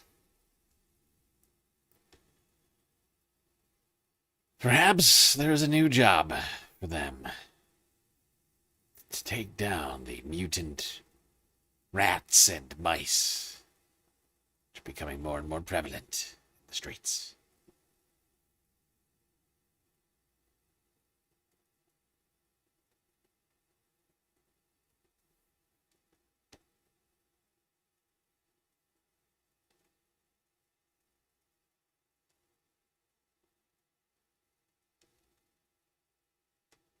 Honestly, the bodega cat is a fixture of the bodega. All right. All right, let's keep this stream moving. Oh, by the way, we got a donation on PayPal. $5, getting us a little closer to completing the galactic content goal. I showed up, haven't caught up yet, but gotta sleep. Have a good stream, everyone. Thank you, LH.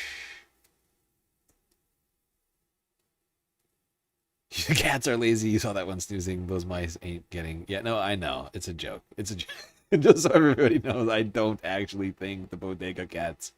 They are not known for their mousing, okay? It's a pipe dream. It's a pipe dream. They would have to be hungry enough to go after the mice. But they're all living, not all of them, but most of them living fairly well fed.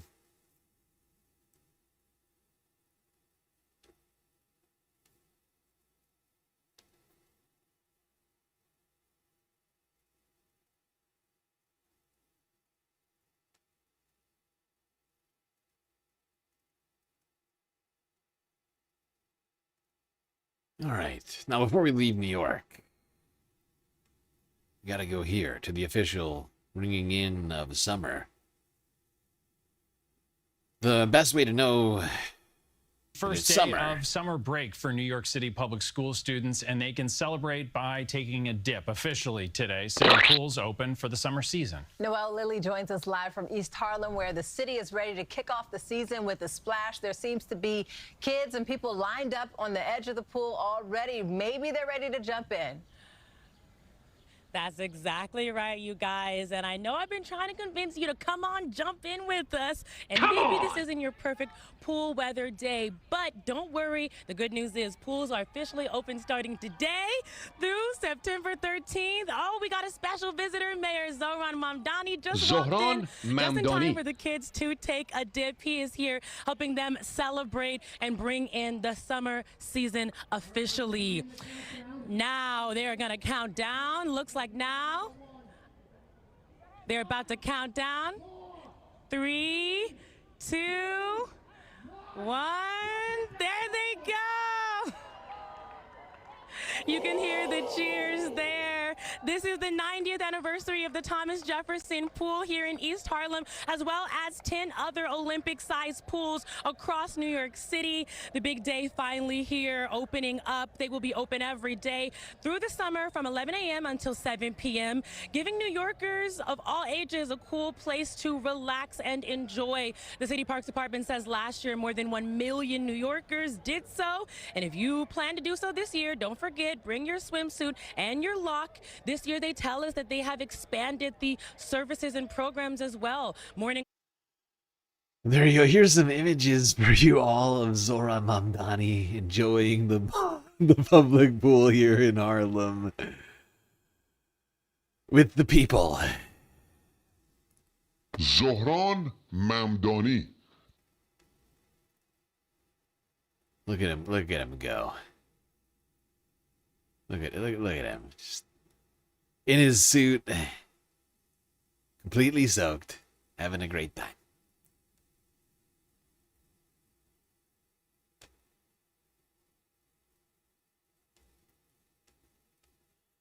That's how you know it's officially summer. It's not good for his suit. That's probably true.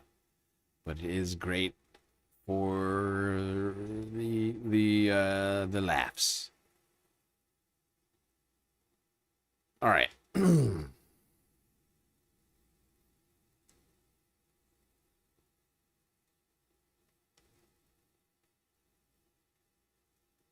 Now, we're going to leave the United States, go down to Cuba, where Cubans are doing everything they can to make up for the U.S. oil blockade in a trend that's probably beneficial for the planet.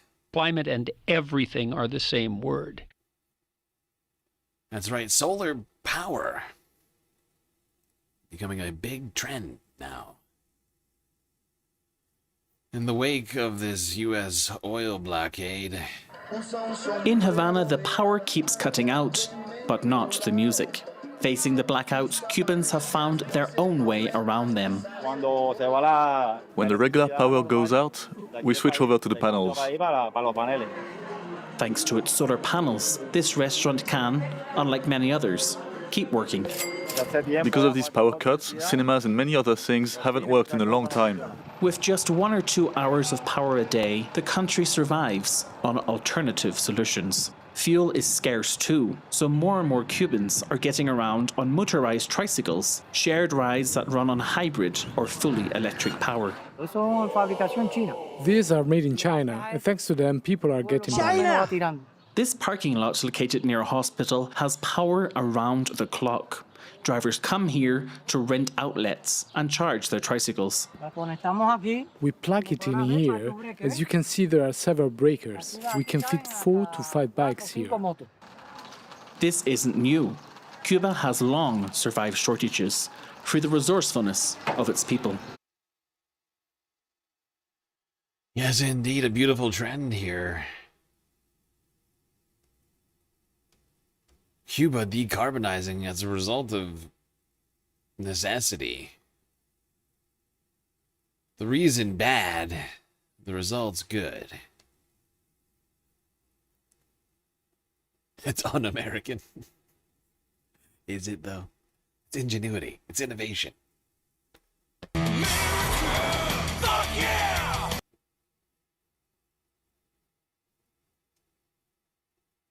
Uh-oh, Matt Norton got on the wrong side of mowing up, refusing to answer a question. I'm just looking through these messages. Are you AI, Matt Norton? Because I get the strong sense that you're fucking AI. Like some sort of AI chatbot. It's the only thing that could explain these messages. I think this was the right call.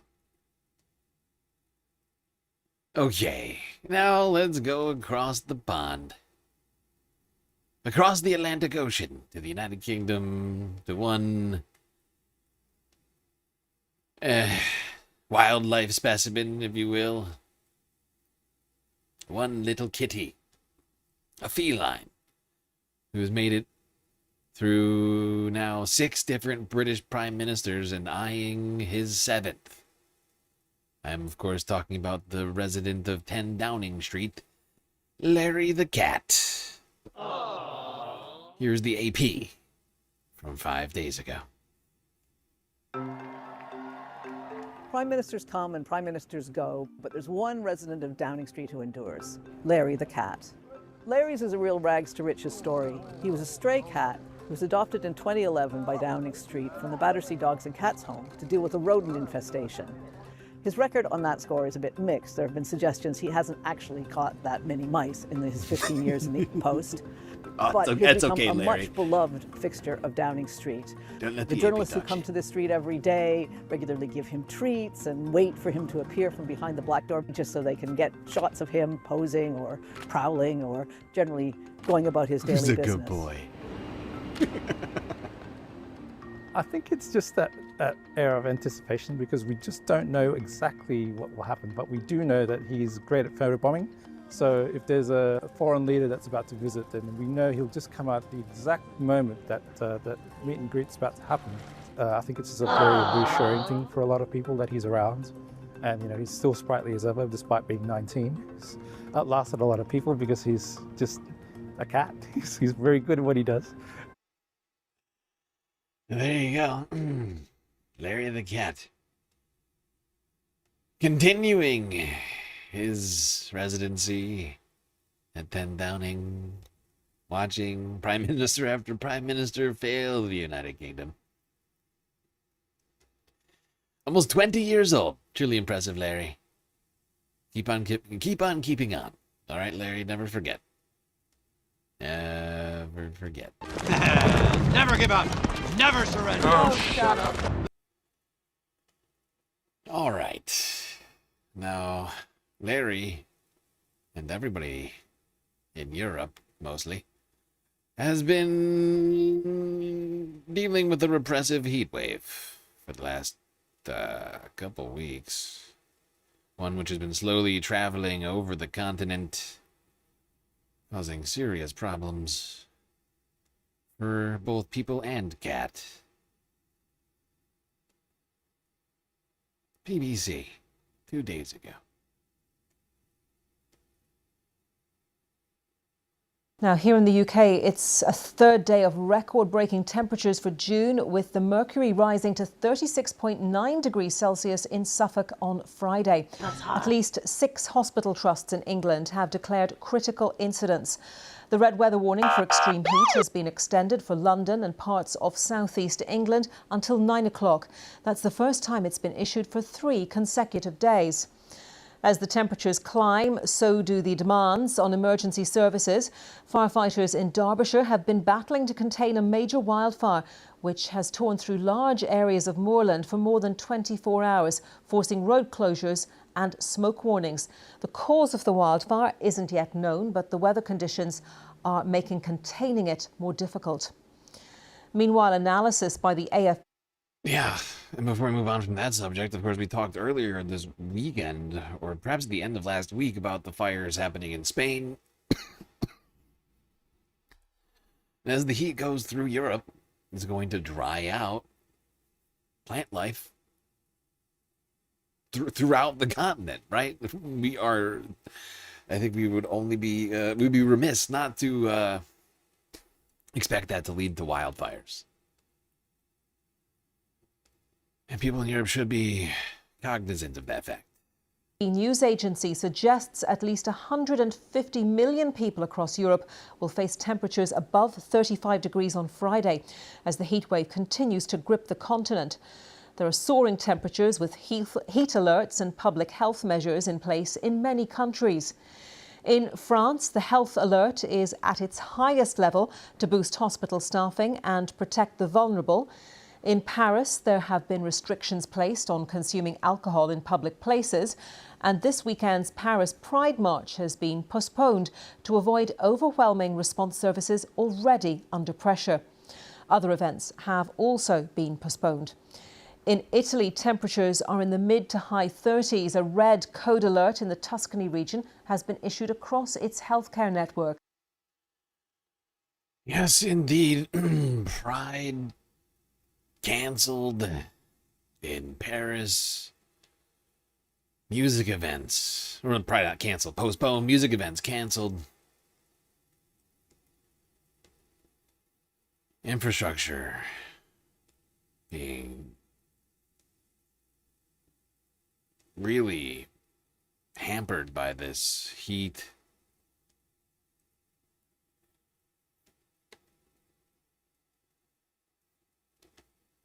Supposedly the event will go on, but not until September in France, because the police just believed that it would cause more deaths.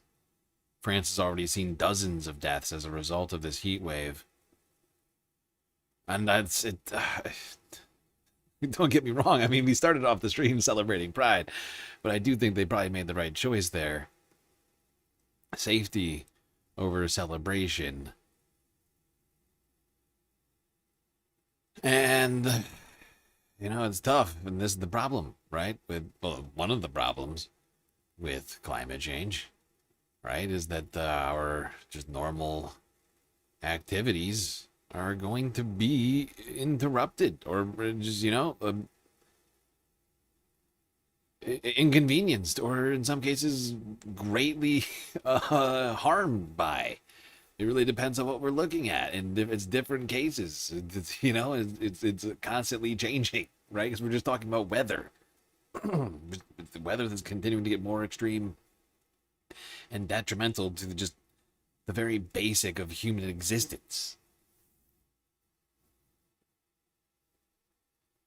And now we can't have nice things anymore, essentially. I mean, that's basically what it's coming to. Is that the longer that we wait on dealing with climate change, the more certain it will be that we will no longer be able to have nice things. Just all of us.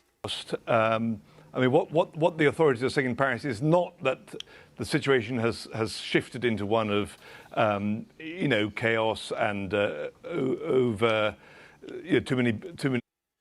Oh, it wasn't just 75 degrees. Just so you know, Princess Mouse. They were, some areas in Europe saw 110 degrees Fahrenheit. Different times during this heat wave in like Western Europe, and that heat wave is just making its way through. It's somewhat diminished now, but like we're talking like high 90s, low 100s. Like I think I saw even 100 teens in one case. Like it was hot, really hot, and it's June, right? This is like it started like a week and a half ago or something like that. It's like mid-June is when it started, right? Like these are crazy temperatures, even for like Arizona at this time of the year. Although Arizona was seeing temperatures like this too, El Nino going on too. With like Arizona set heat records early in spring, and I think it's continued to some degree throughout the early summer. Everybody's having a bad time. So hot right now. People being turning up and being unable, hospitals being unable to cope. That's not where we're at. But I took there's a 5. risk of that, and that's the point. Oh, no. They're looking. Oh no, that's breaking temperatures. That sucks. Alcohol consumption in public. Temperatures are in the mid to high 30s. That sucks. This sucks. I took 5 showers yesterday, says Dark Sparkle. So hot. That's clearly you're having a bad time when you're having to take 5 showers just to be cool. It can't possibly be a good sign. Before the rush comes in, if it goes on. So they're expecting around now, if the heat continues, for the hospitals to be even more stretched than they are already. They are stretched. There's no question about it. Mortality has gone up in around Paris. We don't know by how much, but there is an excess mortality, no question about it. Hospitals are treating people and the corridors, and there's worry that it'll become unable to cope, the system.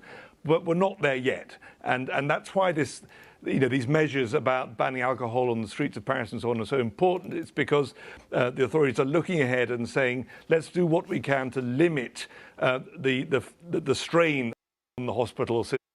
Yep. Alcohol sales banned. Illegal. Events canceled. Pride parade postponed.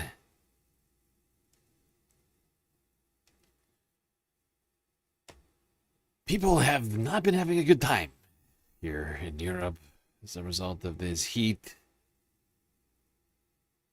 The annual Paris Pride event scheduled to take place this Saturday has been postponed until September in response to a heat wave that continues to affect 2/3 of the country. Police asked organisers to call the celebration off in a bid to ease pressure on emergency services, grappling with an influx of cases of heat stroke, heart attacks and exhaustion. The police also ordering the Solidays Music Festival and also an athletics event to postpone for the same reasons. Well, for more, we can bring in our reporter Emerald Maxwell, who's at the Canal Saint-Martin in eastern Paris for us. Emerald, Pride brings tens of thousands of people to the French capital every year. Not this year, though. Yes, Paris's Pride event, which was supposed to be held on Saturday, that has been delayed to September. That's after a request by the Paris police. The weekend's Solidays music festival has also been cancelled. And that's, of course, a response to the stifling conditions, heat that we've experienced over the last few days. France recorded its hottest ever day earlier this week, and the capital is still pushing the high 30s. This weekend, Parisians are also temporarily banned from drinking alcohol in public places and from buying alcohol to take away. That last measure comes in at 6 p.m. today and will last throughout the weekend. The ban does not include restaurants and cafes, though, with public seating areas. But the idea behind it is to stem increasing hospitalizations, with hospitals reaching saturation point, according to the Paris police. And you mentioned it that just there, of course, Emerald, health authorities very much stretched. It's been now 9 days of extraordinarily high temperatures. Yes, indeed.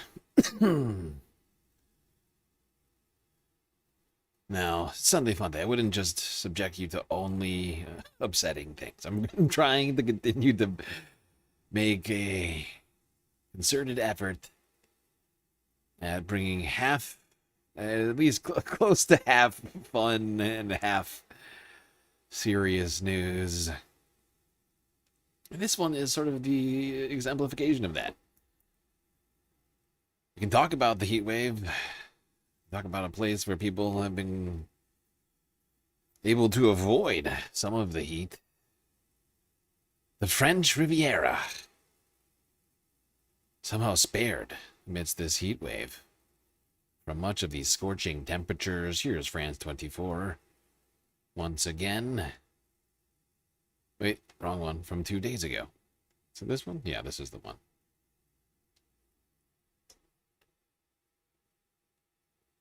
It's one of the rare corners of France still sheltered from the scorching heat. Unlike the rest of the country, the French Riviera is not suffocating. There's always a little breeze, a bit of wind. It stays bearable. At 40 degrees, no, you can't sit out on a terrace.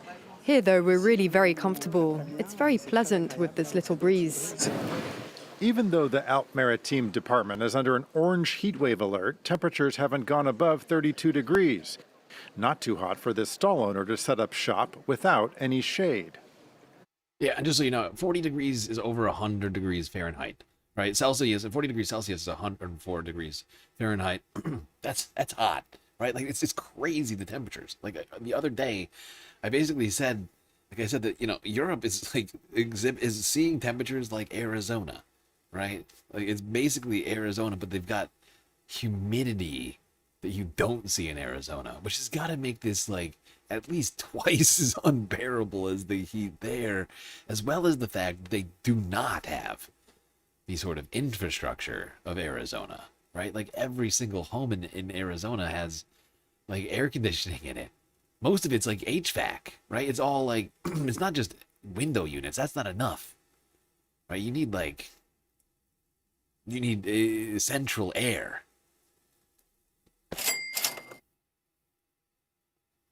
But the French Riviera somehow spared from much of the heat. High 80s rather than in the hundreds.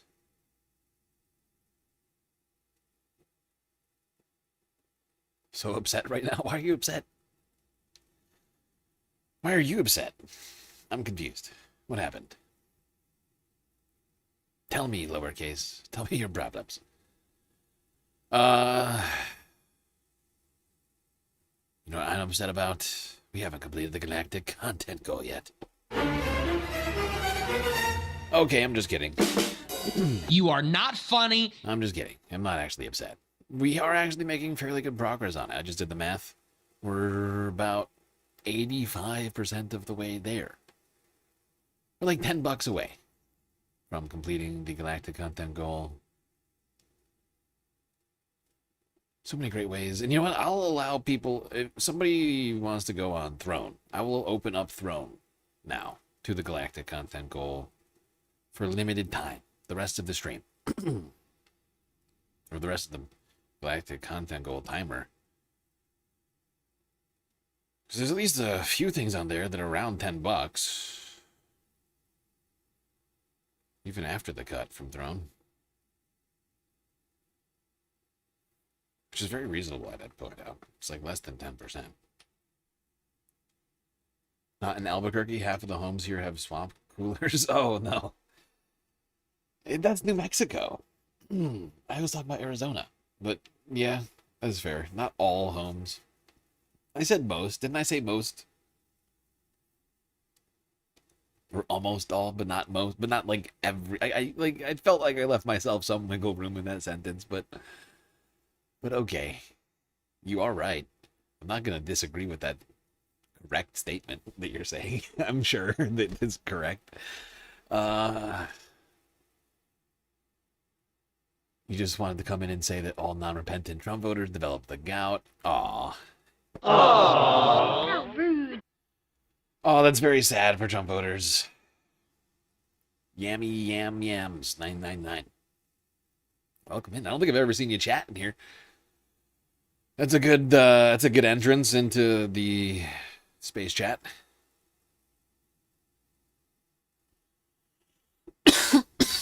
I think you found the right place.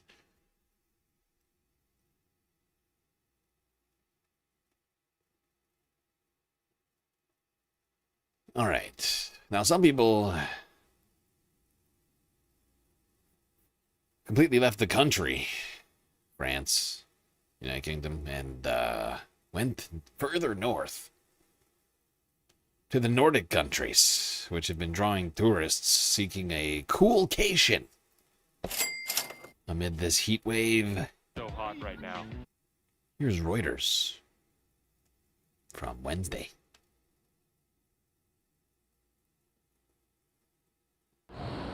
We were thinking about traveling to Croatia, but we, came to Sweden because it's cooler here. It's 72 degrees Fahrenheit or 22 degrees Celsius in Stockholm on this day and 86 Fahrenheit in Croatia's capital Zagreb. With large parts of Europe experiencing a dangerous heatwave this week, Sweden and other Nordic countries are reporting a spike in so-called coolcations. Camping, being outdoors, actually being able to hang out and, sit on a bench and not feel like you're sweating completely and drenched in your own, In Italy now we have 28 to 30. My child is the swimming pool. I'm here with these clothes. It's different. It's good temperature. It's good quality of life. Osmate Horigmo is the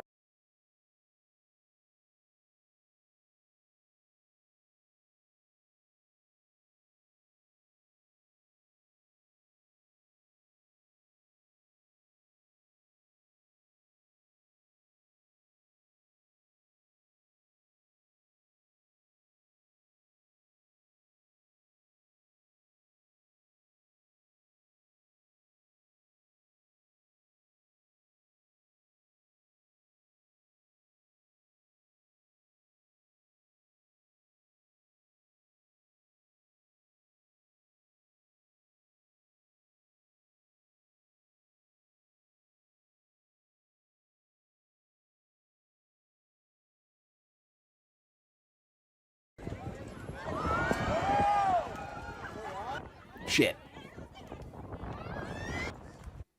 How did I get muted just now? Ah, that's very annoying. That was me. That's my fault. I was talking, but not talking. So yeah, people leaving their countries of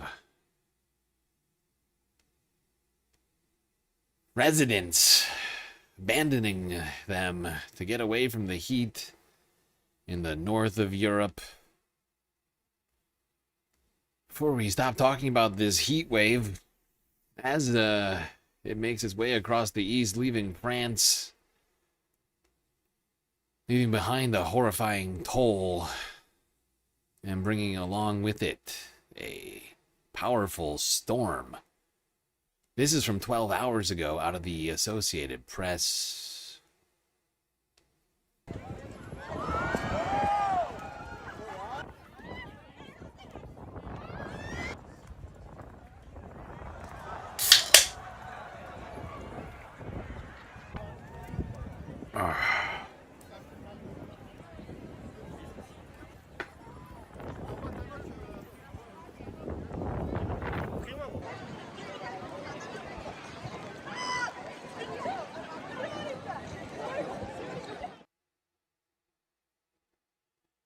Now that death toll climbed dramatically, and the numbers are somewhat shocking, so prepare yourselves, space Lightning fams. Lightning above the Parisian skyline, a sprinkling of rain, and at last some relief from the week's grueling heatwave. I'm really delighted because the heatwave was horrible, so I'm really happy. We've been waiting for the change outside for an hour, so it's really cool. Millions of people across France woke up to cooler conditions on Sunday and news that red alerts were to be lifted. But in hospitals, the pressure had not eased. Preliminary figures from France's National Health Agency recorded around 1,000 excess deaths since Wednesday, most of them people aged 65 and up. And with emergency departments stretched and non-urgent care suspended in some areas, numbers were expected to rise. Speaking to BFM, the French health minister downplayed comparisons to the 2003 heatwave, which claimed 15,000 lives, but warned the crisis was not yet over. It's still the weekend, even if the temperature has dropped. It's time to go knock on the neighbour's door to see how they're doing. It's a collective responsibility we have as citizens. Across Europe, another 191 million people were facing temperatures of more than 35 degrees on Sunday, as the heatwave. The horrifying number. 1,000 excess deaths in France alone. It is not the only country that has seen these temperatures. It's not the only country that's lacking air conditioning, although I think it's the worst, right? Like, not has the lowest adoption of air conditioning going into this. I think of a lot of the countries that have been hit by this heat wave, but it's certainly not alone in being very low in comparison to a place like the United States. Europe has way less air conditioning. But that number is just fucking crazy to me. It's just the beginning of the year. It's going to continue to stay and probably get hotter as things go on. In fact, like the East Coast in the United States is about to see a serious heat wave over the next week. From what I've been looking at the fucking weather.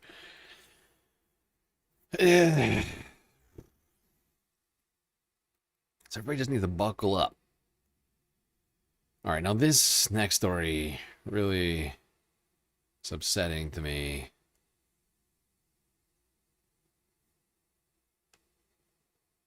And I don't know why it was, because I deal with so many things. But like, I was watching this earlier this evening, and it's really rough. It got me like emotional in a way that I feel like stories don't tend to make me do or don't tend to make me usually because I think I'm just surrounded by so much bad stuff all the time. I'm constantly just like going through this stuff. The fact is in a lot of cases, I am, what's the word? Not internalizing necessarily. But like I go through a whole bunch of stuff here and then try and like block out some of the bad stuff to some degree, and am forced to, because in some cases I think that it would, like some of the stuff, like I think there have been times where I've been forced to not cover stories because I'm worried that it like brushes up against like TOS type stuff on both Twitch and YouTube, for that matter. But like there's just so much like fucking tragedy. I was sort of shocked that like this was the thing to get me like emotional earlier this evening. But I as a result of one story, I now have 3 different clips that I want us to watch. One is a clip that I'm pretty sure that we all watched like over a year ago. Because we do environmental stuff, we cover stuff about like wildlife, especially on Sunday Fun Days. You know, we talk about conservation efforts and things that are positive on Sunday Fun Days. Right? We talk about things like sea turtles, efforts to save them. And you may remember this story from Lebanon, but there's been efforts, ongoing efforts in the country to help with sea turtle populations in the Mediterranean. This is, just make sure I get this right.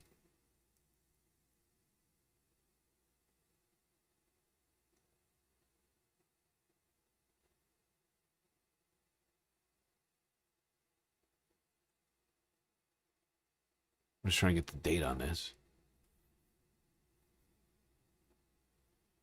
Just trying to get the date on this. How about we just load the web page? This shouldn't be that hard.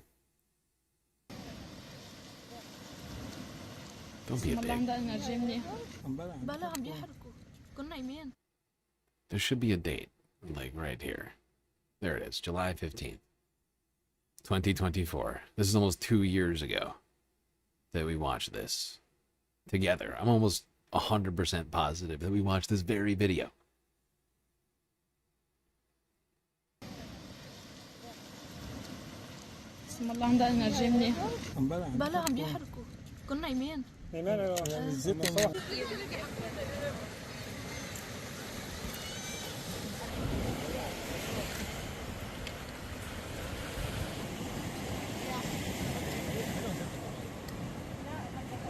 اللي أطلقناهم اليوم هن 16 سلحفة.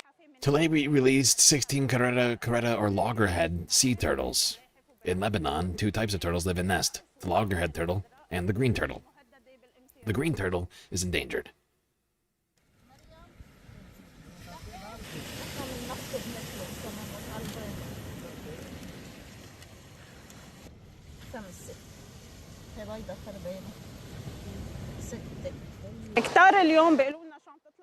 Many people today are asking us, what are you doing in Mansouri? Aren't you afraid of the shelling and attacks that are happening? Today, as environmental activists, we cannot abandon our work. Whether there is war or not, this is a responsibility and a commitment. The environment is not a luxury.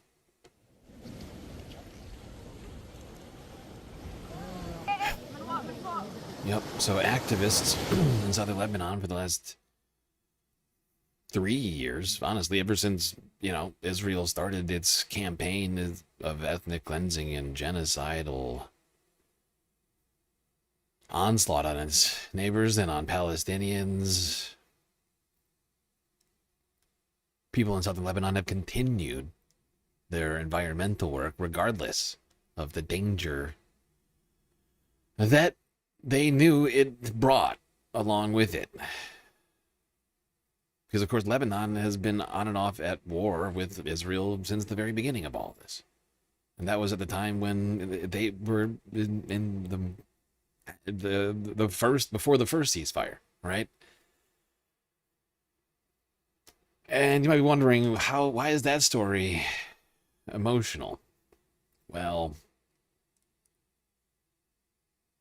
it's not inherently that story that made me emotional.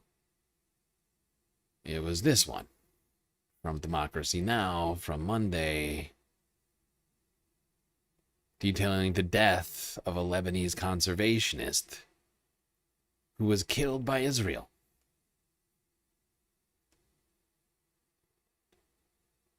Now you may be understanding where this is going.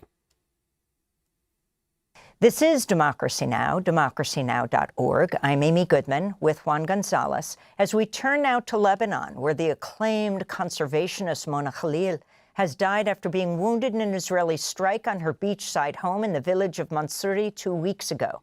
The 76-year-old environmentalist spent more than 25 years trying to protect endangered sea turtles. Her work helped turn a stretch of southern Lebanon's coastline into one of the most important nesting sites for endangered sea turtles in the eastern Mediterranean. Mona Khalil lived in what came to be known as the Orange House, her grandmother's home, which she helped transform into a refuge for endangered loggerhead and green sea turtles and a small ecotourism site. She trained a generation of volunteers in ecological conservation and in documenting sea turtle nesting activity along the coast. An Israeli strike hit her home June 4th, and Khalil and her housekeeper, who reportedly sustained less severe injuries, were rushed to the hospital. After 2 weeks in hospital, Mona Khalil died Friday. The Israeli military said in a statement Khalil, quote, was not a target of the IDF and that there is no known IDF strike in which she was injured, unquote. This is a clip of Mona Khalil talking about why people should support the sea turtles from the 2012 documentary film directed by Ramin Francis Assadi called The Orange House.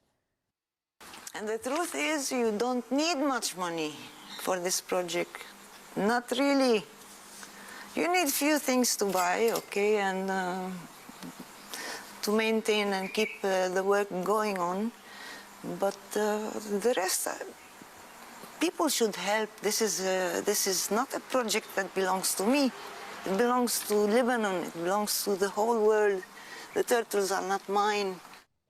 Well, for more on the life and legacy of Mona Khalil, we're joined now from Beirut by Rami Khashab. He's a herpetologist. That's an expert on reptiles and amphibians. He grew up in Al Mansouri village, where he met Mona Khalil as a young person and started volunteering with her. He calls her his second family. Rami, our deepest condolences on the death of Mona. If you can talk about who Mona Khalil was, it's hard to refer to her in the past. Oh, and this is why I got emotional, and I'm getting emotional again right now. It's just, I felt like a connection to this story in a way. Like, this sounds crazy, but this is true. Over these last 2 years, since we first talked about this, because like we started the show, like I started the show in 2024, right? And it's like 6 months in, like we watched that story, and like I've held on to that one for like years, like in the back of my mind, that there's still people like working to protect the environment while like bombs are exploding over their heads. And this one just sort of, God, just really broke me. Hence. Yeah, Mona was, thank you for hosting me and for shedding the light on Mona's story and her murder case. Mona was a very, like, she was a reincarnated, like, embodiment of passion, of, she's the first person who brought the idea of conservation to a country that were not aware that they have sea turtles whatsoever. She's a change maker. And she's a mother at the same time. She's a mother to everyone she loved, and to the turtles she was taking care of. She was that passionate about all this. Mona was, like, when she came, she didn't know anything about the turtles. She just loved Lebanon. She wanted to come back to Lebanon and to spend her days at the Orange House, at the beach house she spent her childhood at. And by pure coincidence, she actually stumbled upon her first sea turtle on Al Mansouri Beach, and that turtle started the whole project, the whole initiative. She discovered her passion in 1999, and in the year 2000, she started protecting, conserving, training to be the first and probably the most important conservation person in Lebanon on the Middle East. And since then, she probably took care of more than hundreds of thousands of sea turtles. She made sure the next generation see her. Oh, Jesus Christ, 30 years of dedication. Over 100,000 sea turtles. I see fucking civilians die every fucking day. It's just so senseless. And it just feels like it never has an end. Just like endless suffering for no good reason.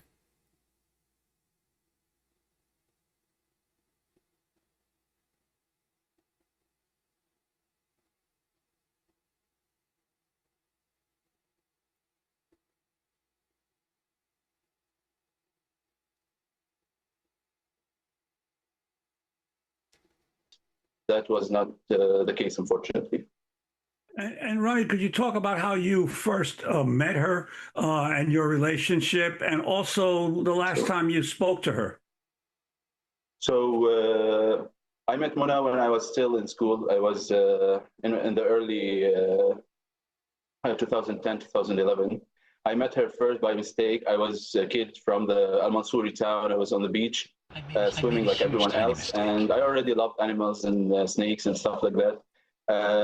By pure coincidence, we were at the same place at the same time. I saw Mona opening a nest and baby sea turtles started pouring out of the sand. I went crazy. I was so excited about it. I asked Mona if I can come and help.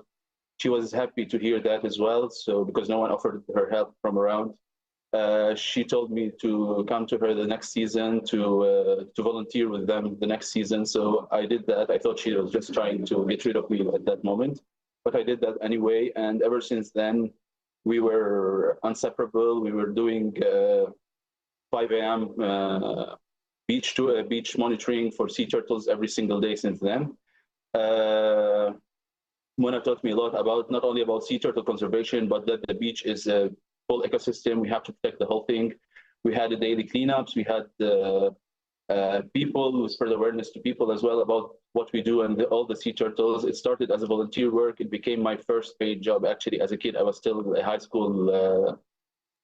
At the high school, I didn't know any of that until Mona showed me the way. She was the person who told me to pursue my passion, my dream, no matter what, like she did. She also put me in the right direction when it comes to all the aspects of conservation work, actually. And she was never fully scientific. She was never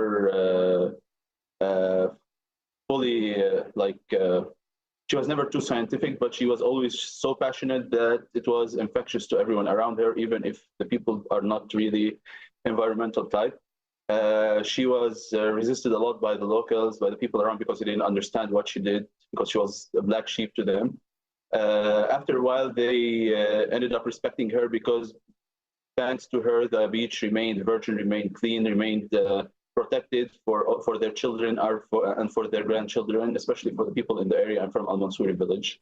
I want to go to a clip from 2017 of Mona Khalil, conducted by the School of Global Development at the University of East Anglia. I love children, and when I first started, when families started coming with their kids, I realized that the kids are the ones that are listening to me, not the parents. The parents, they come here to have fun, drink, and celebrate. But when I sit with them on the table and talk to them, it is the kids. So I shifted from talking to adults to kids. So for the last 16 years, I've been talking to kids. Now my kids are university people, young people. Some of them graduated and they're working. But anyway, I've built a small little army. If I need anything, I call them. They run here. 2017 interview with Mona Khalil, conducted by the School of Global Development at the University of East Anglia.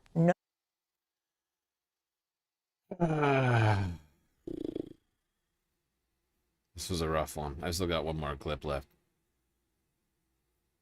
This one I found on my own. Same for the other one. I had to go back and find these things and ran into this one while I was looking for that old clip that we watched together from 2 years ago.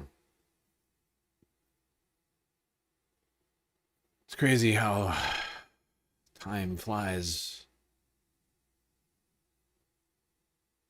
It's an AP archive clip from 2 days ago.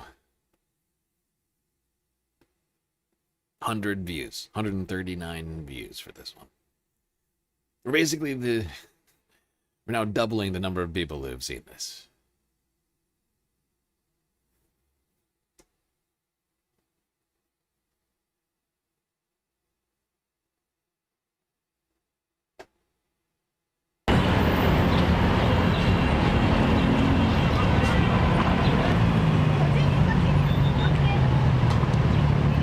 بال 2016 كنت بدي اعمل تحقيق مكتوب عن كنت عم فتش مين Hold on, I have the translation.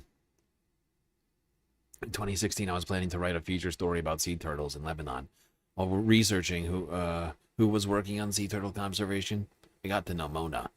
I went to meet her, and from the very first time I went down to the beach, I fell in love with it and decided to volunteer with her.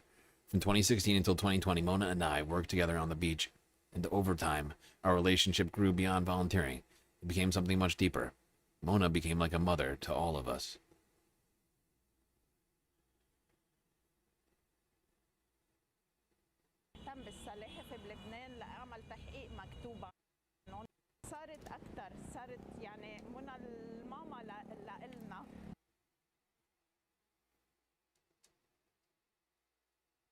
بس ولعت الحرب قالت ما حدا يقول لي ظهري ما بدي اظهر. The war broke out. She said, "No one should tell me to leave. I don't want to leave." She made the decision to stay. She kept staying. Quote, "I'm a civilian. I don't have a weapon. I'll lock myself inside my home. This is my life." Unquote. She made that choice and remained in her house. Then on the morning of the 4th of June at around 10:30, her home was struck in an extremely powerful airstrike. She used to say, "This is where you should bury me." Wait, hold on. I need to wait. I jumped ahead in the video.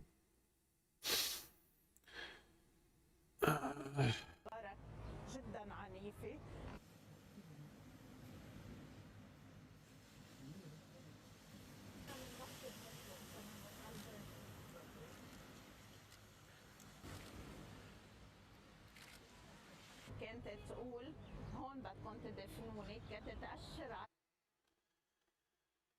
She used to say, "This is where you should bury me. You should walk down to reach the beach," she would say, "between the 4 columns or beneath the olive tree." She always said, "I want my soul to remain here. I want to keep hearing the sounds of the sea. I want to keep looking out at the sea."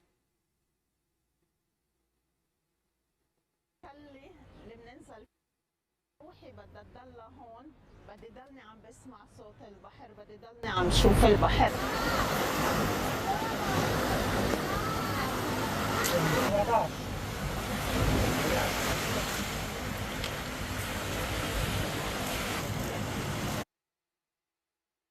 Yeah, and this is the video we were just watching. I don't know if anybody noticed that. I double taked when I saw this. I really I had to go back. Like, I literally, and I'm going to do it again right now. But tell me that the woman speaking right now isn't this woman in this video from 2 years ago that we all watched together. Or at least some of us who were around back then. Isn't the same fucking woman. Tell me that isn't her. Sure, it's been a couple of years. But are you telling me that's not the same person?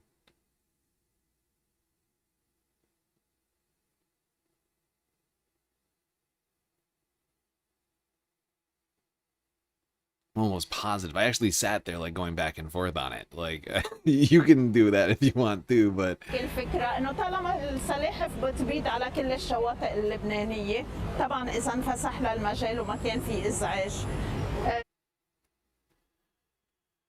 I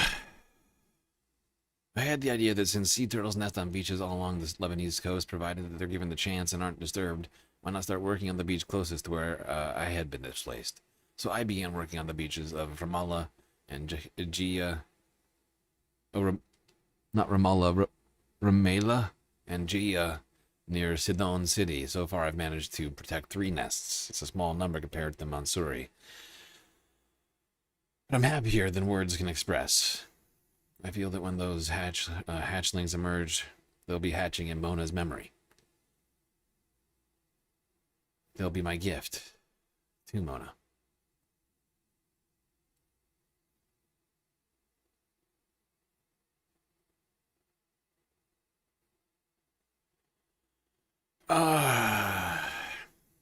Well, there you have it. A horrifying story, but still somehow hope in there somewhere. Another fucking war crime committed by Israel.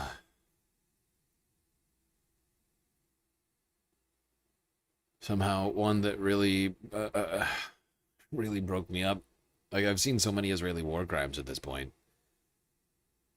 Like, I feel like to some degree I've become expectant of them, of a certain, you know, like, they all have the same, like, dull ring in my head right now. Oh.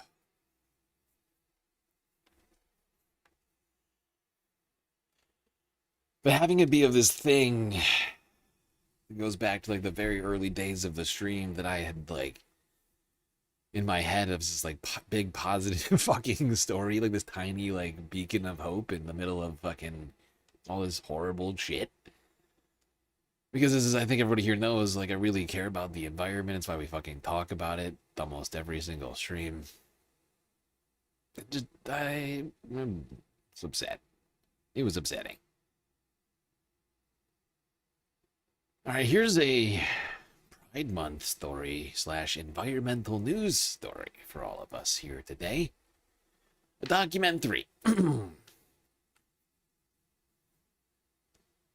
Being, I believe, co-produced by actor Elliot Page. Exploring the animal world beyond the binary. Every single person on this planet is gay? Yeah.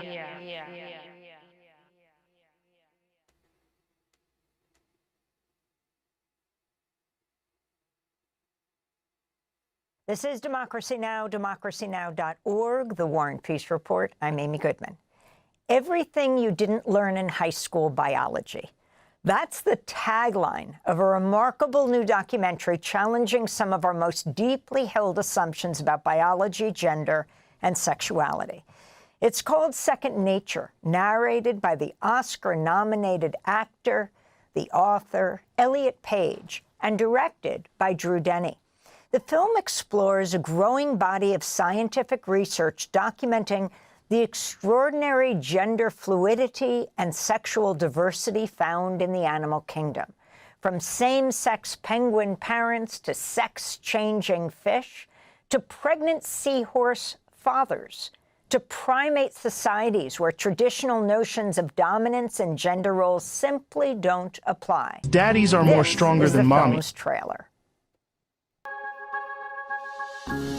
There are approximately 8.7 million living animal species on Earth. For centuries, we have been told that when it comes to gender and sexuality, all these millions of species follow a certain set of rules. Coordinated but and what if this authentic narrative behavior. fails to capture the full spectrum of life's diversity? Homosexual behavior in nature is one of the best kept secrets. It's absolutely everywhere. Not only do many species illustrate homosexuality and gender multiplicity, they also illustrate sex transition. Biologists now know sexuality is fluid and that all of that is normal. I don't know any species where homosexual sex or gender non-conforming is a taboo or cannot be done, except when it comes to humans. There have always been scientists who have been willing to stand in opposition to the existing worldview, and there are consequences for that. I was completely unprepared as a scientist to deal with this. We learned what we learned in school, and we want to believe that it's true, and it's messy to now say, oh, it wasn't really that way. I realized it can't be the people who are defective, it's got to be the science. If we understand same-sex behavior better, we're also going to understand different-sex behavior better. We're just going to understand the sexual lives of animals better. There is endless diversity in nature, and the old stories we've been taught deserve a second look. Perhaps you see now why I thought this was a great story today for... Was this going to be the last Sunday Funday of Pride Month? Really perfect timing for Democracy Now! To decide to do this. Have on Elliot Page and the other documentarian involved in this piece.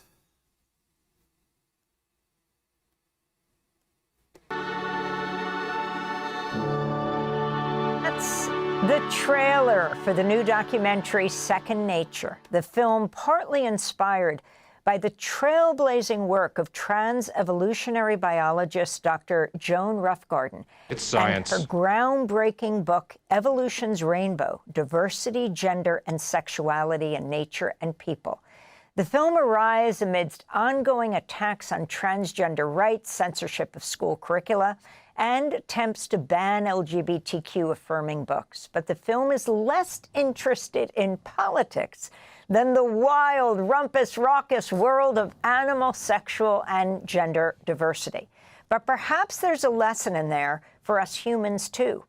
For more, as we mark the end of Pride Month, we're joined now by the film's director, Drew Denny, and executive producer and narrator, Elliot Page. Elliot Page is an Oscar-nominated actor, producer, and author of I said his co-producer. memoir. I thought they co-produced on this. Maybe I was wrong about that. I may have misspoken. Boy. Drew Denny, Elliot Page, welcome to Democracy Now! Elliot, talk about the significance of this new documentary, Second Nature, why you got involved with it. Gosh, I mean, I got involved because I was so moved by it and found it so affirming as a trans and queer person. I mean, quite frankly, I felt very silly for not assuming this all to be true already.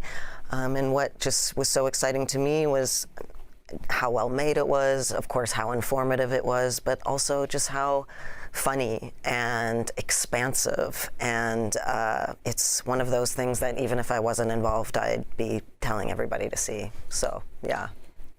I want to go to a clip from the film Second Nature. This is about seahorses. Perhaps one of the fiercest challengers to our assumptions about sex roles is the seahorse. It's the males who take on one of the biggest chores of procreation, pregnancy. After a mating ritual, female seahorses deposit their eggs into the male's pouch where he fertilizes them. About 30 days later, he gives birth to up to 1,000 baby seahorses.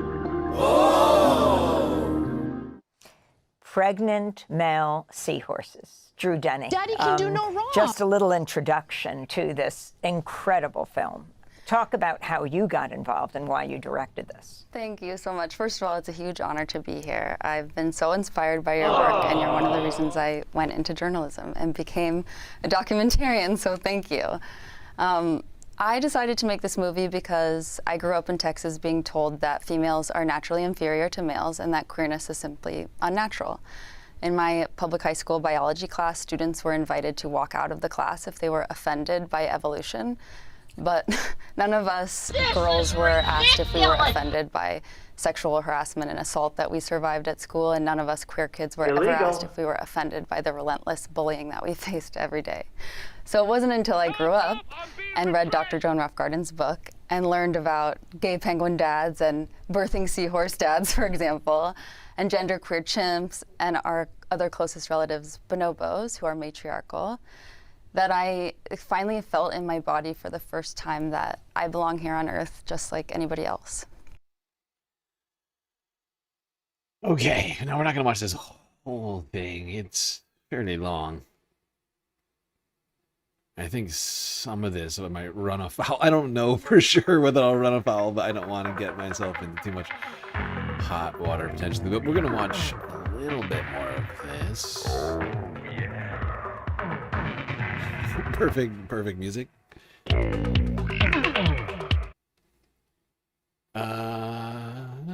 Start back here. And that must be a really brilliant strategy by the males. I want to go to one more clip, and this is Daddies are more stronger than mommies. In the new documentary, Second Nature. Honestly, though, we are currently run, like the United States, not just the United States, but the United States right now run by a bunch of people who actively want to deny this kind of science at every possible level, right? Dudes who are constantly telling us and themselves. I never sucked any ding-dongs. Yeah, but Every single person on this planet is gay. Yeah. Second nature.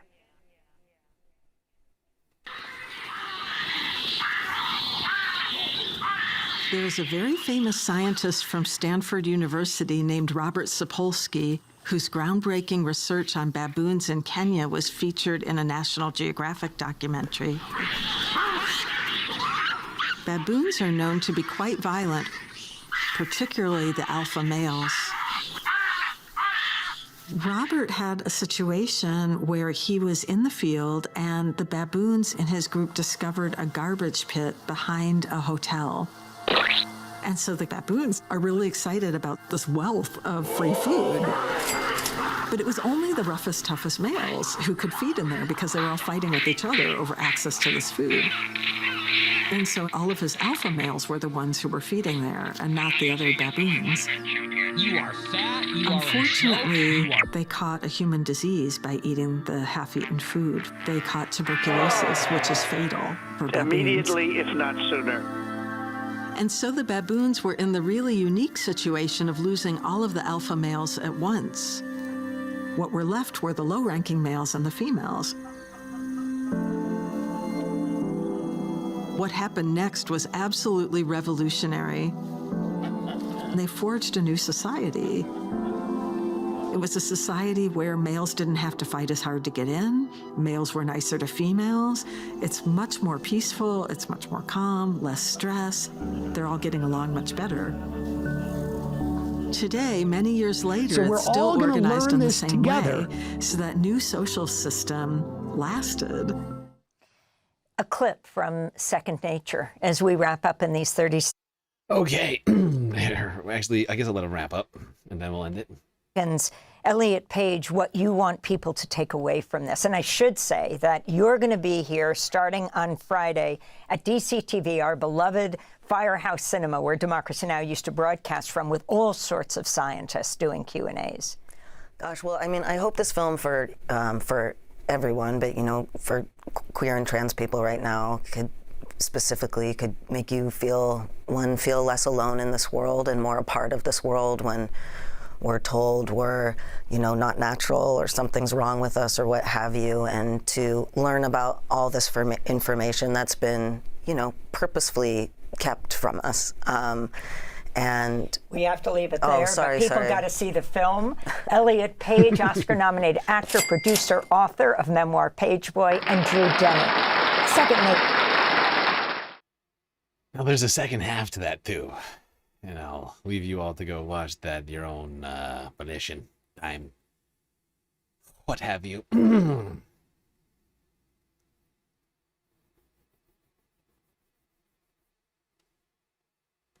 All right, that wraps up the environmental portion of the stream. Time for space news. But before we do that, I think what I'm going to do is send us to break. And just a reminder, everybody, we were 85% of the way to completing the galactic content goal. We'll just add a little bit more time to it, since I think that we will eventually complete it. Quick galactic intermission. We'll be right back after these brief messages.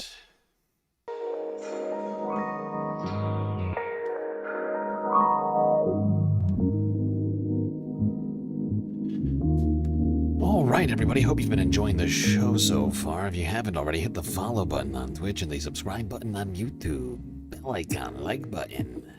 All really helps out. And if you enjoyed the show, do consider contributing to the Galactic News Network, as we are completely funded by individuals like you. Still demonetized on YouTube. We'll get a chance to reapply in about 3 weeks. In the meantime, we still have plenty of ways for you to show your support. Things like Twitch, bits, power-ups, subs, gifted subs, prime subs. We got Cash App and PayPal.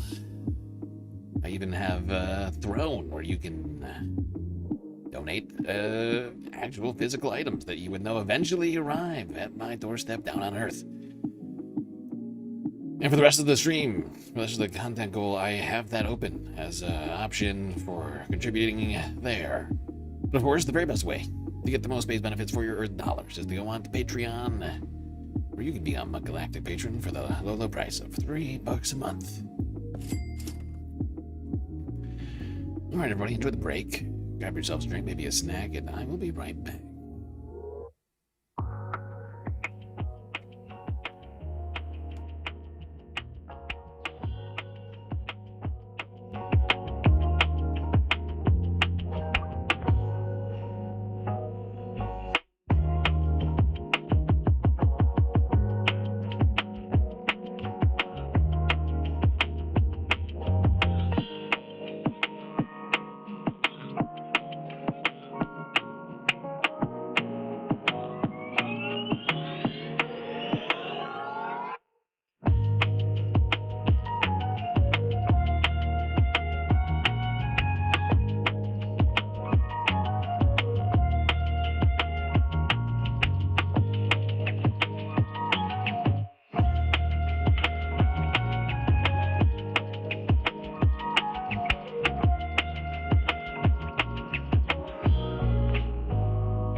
All right, everybody.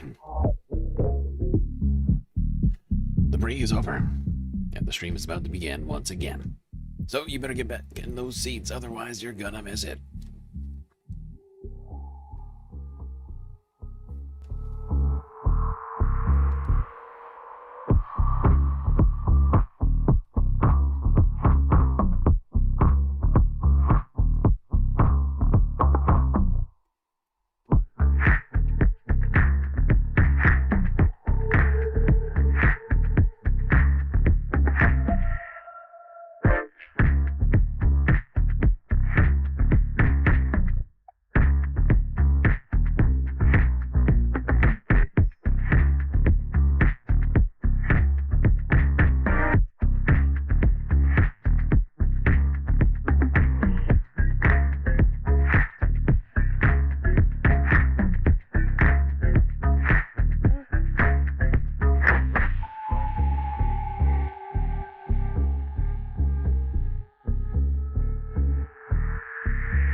Okay.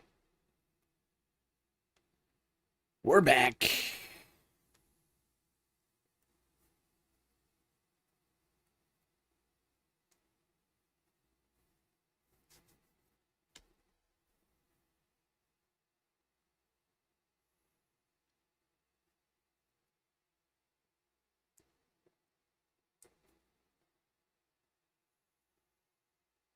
Clip audio. Soundboard is hot. Okay.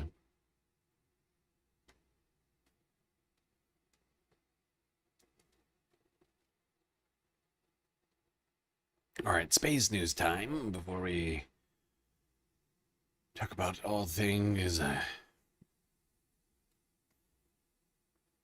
geopolitics.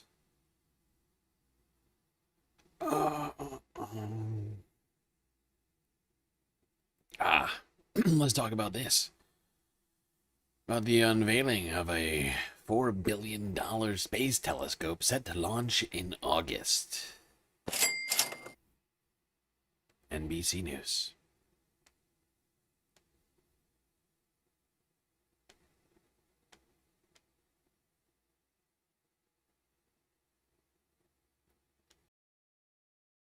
There is a new telescope from NASA that can capture images larger than any telescope before and does it hundreds of times faster. The Nancy Grace Roman Space Telescope is a $4.3 billion project from NASA that is designed to spend at least 5 years surveying the cosmos after it launches in August. NBC News got rare access to see the telescope before it gets packed up and taken to the Kennedy Space Center in Florida this summer. NBC News space and science reporter Denise Chow got to see the new telescope, and this was like a career highlight, I'm pretty sure. The details of this new telescope are really awesome. Tell us about it and what you saw. Yeah, well, you'll hear a lot of comparisons between this new telescope and two of NASA's other flagship telescope missions. So Hubble, of course, the very iconic space telescope that was launched in 1990.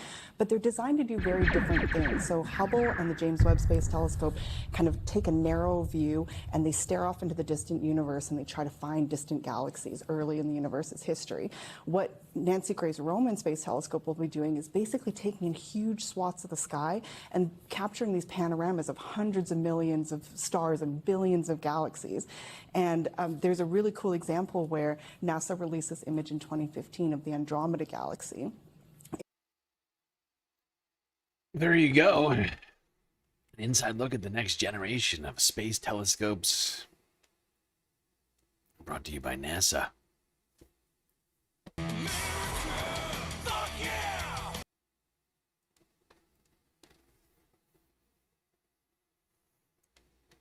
But $4.3 billion is a lot of money.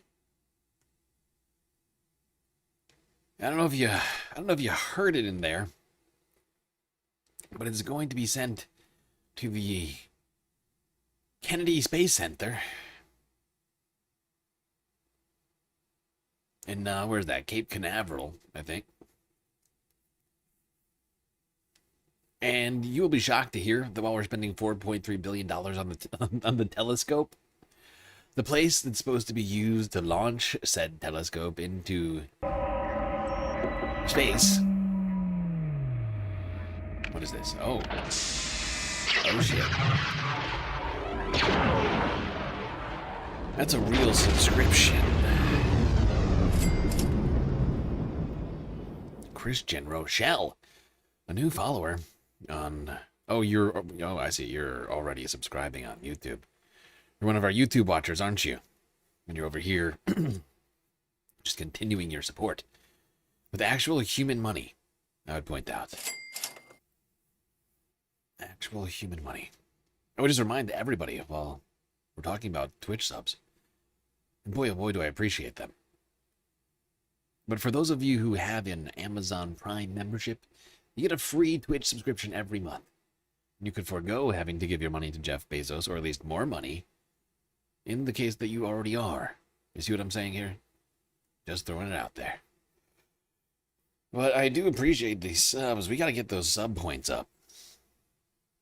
If we get over 100 sub points, and what's crazy is we have almost 200 subscribers, but most of those are from gifted subscriptions, from all the generosity amongst the space fams.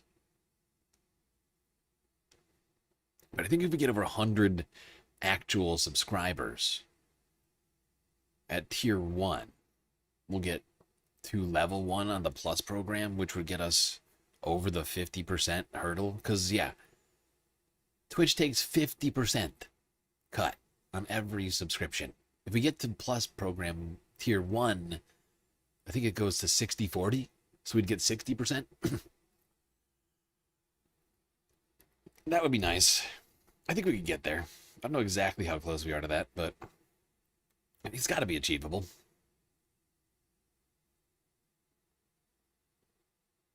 The multi-stream experience. Yes, I'm glad you're doing this. What was I saying? Oh, right. While we're spending $4.3 billion on the telescope, a new report is warning that the place intended to launch that telescope into space is rapidly aging. WESH2 News from Wednesday.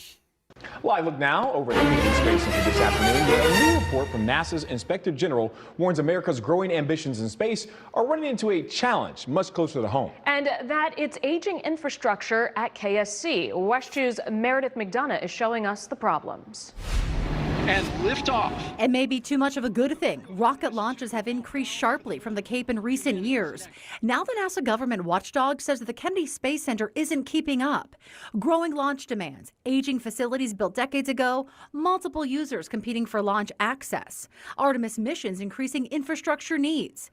In photos provided to WESH 2, you can see the cracking, outdated infrastructure at KSC. The report says the biggest pads, 39A and 39B, are both. Wow, I'm sorry, I couldn't pause it fast enough. Wow, that looks terrible. That doesn't seem good. Looks like everything's rusting and or falling apart, literally. Wow, a lot of corrosion on these fucking wires coming out of the wall.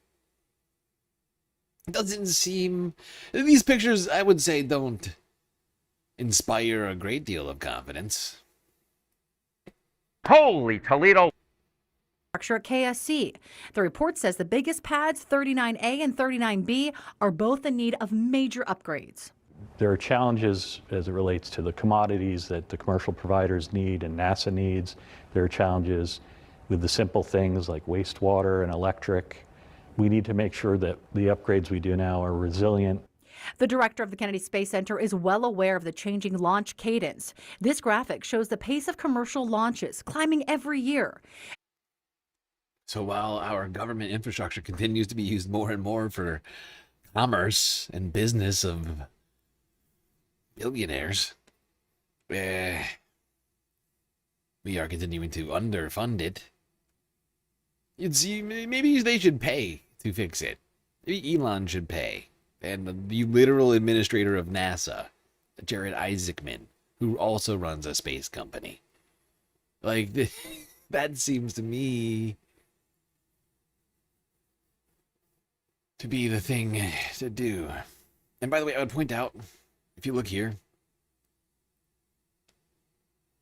this is only the 106 launches, and this is just as of March, right?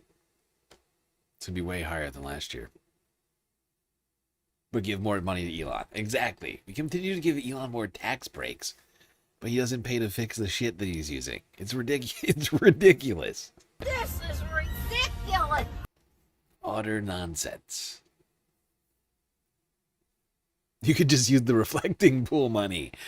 Good point, Paul. Good point. You could do that. It's good thinking.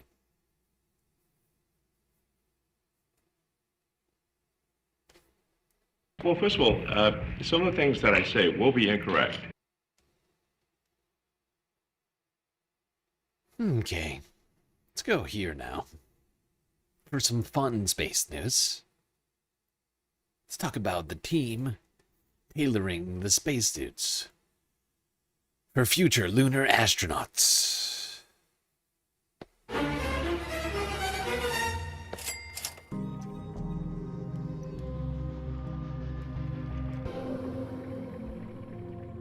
And it does seem odd to the outside eye that us, like spacesuits and Prada, would have anything in common, but it's amazing. Yeah, did you catch that there at the beginning of this ad? Space brought to you by Prada. Fancy space. And it does seem odd to the outside eye that us, like spacesuits and Prada, would have anything in common, but it's amazing how similar our work ethics are. And you know, you work in spacesuits because you're very passionate about spacesuits, and Prada is very passionate about what they do, and they do That's so true. much Very passionate. material science and advanced development on materials that it's very similar to what we do. Think about the suit that you saw when we went to the moon many, many years ago. They were bouncing around. They didn't have a lot of tasks they had to do. They weren't on the lunar surface very long. Now those requirements are more challenging. It's be on the lunar surface longer, have more mobility, have more safety, and now we are having to build those things into the suit that weren't there before. We've there you added a go. lot of mobility, so that. There you go, Prada and Axiom Space working together to build the next generation of spacesuits. Form and function, mobility. And of course, if it's Prada, it's got to come with a little bit of sex appeal. I mean, did you look at that suit? I mean, my God, I'm jealous. As a spaceman, a little jealous. Why did that suit have the poor astronaut slouch? Oh, this is actually impressive. This posture right here, this is an achievement. Because former spacesuits have been fairly immobile. The ones that, you know, where you gotta let land is this is actually something of a breakthrough to some degree in terms of mobility. Like, she keeps saying mobility, and it's because, like, it's the one thing that they've achieved here that's actually scientifically noteworthy, is that they've managed to keep these things airtight and doing the things that they need to do in the rigors of space while simultaneously allowing astronauts to crouch. The crouching is, in fact, the feature.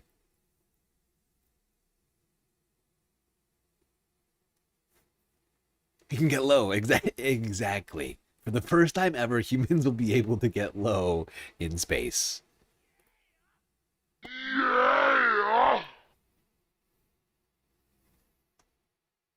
Paul's on it over here right now. Got some jokes. Got some jokes over here. Okay.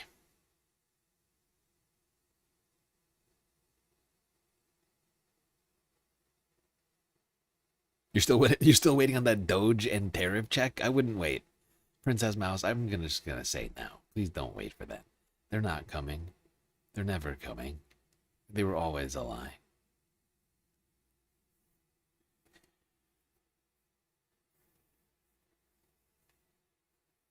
I don't mean to be a downer. I don't mean to be a downer, but maybe I should be right now because we got to move on to a downer story, I'm afraid. Venezuela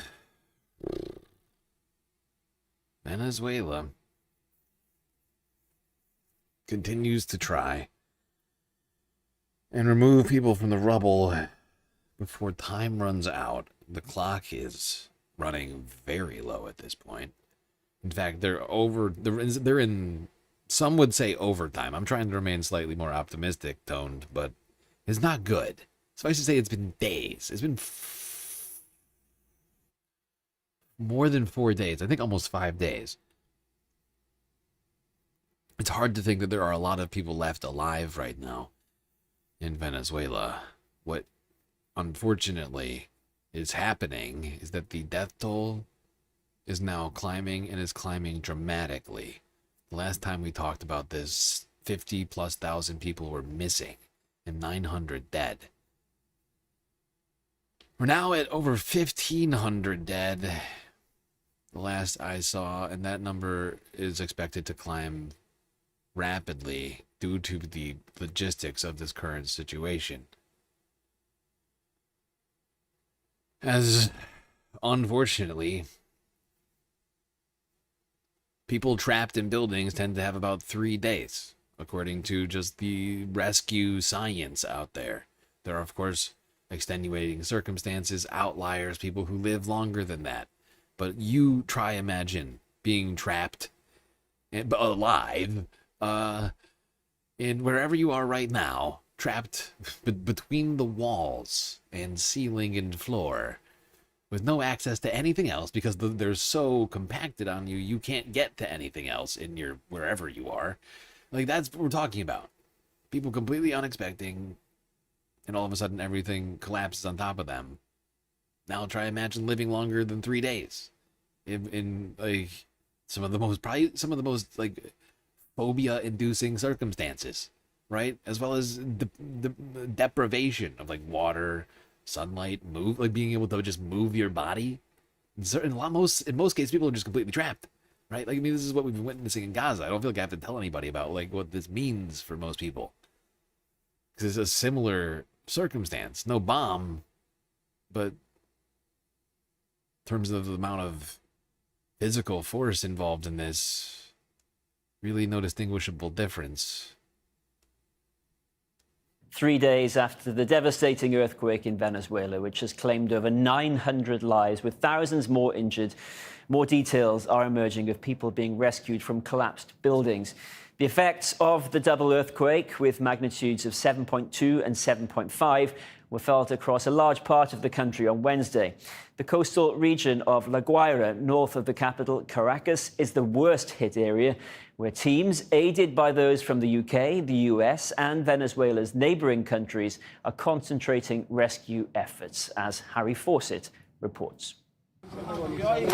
A moment of hope amid all the destruction and despair. A man waits almost disbelievingly as rescuers, with utmost care, bring down a tiny survivor from one of Venezuela's countless new ruins.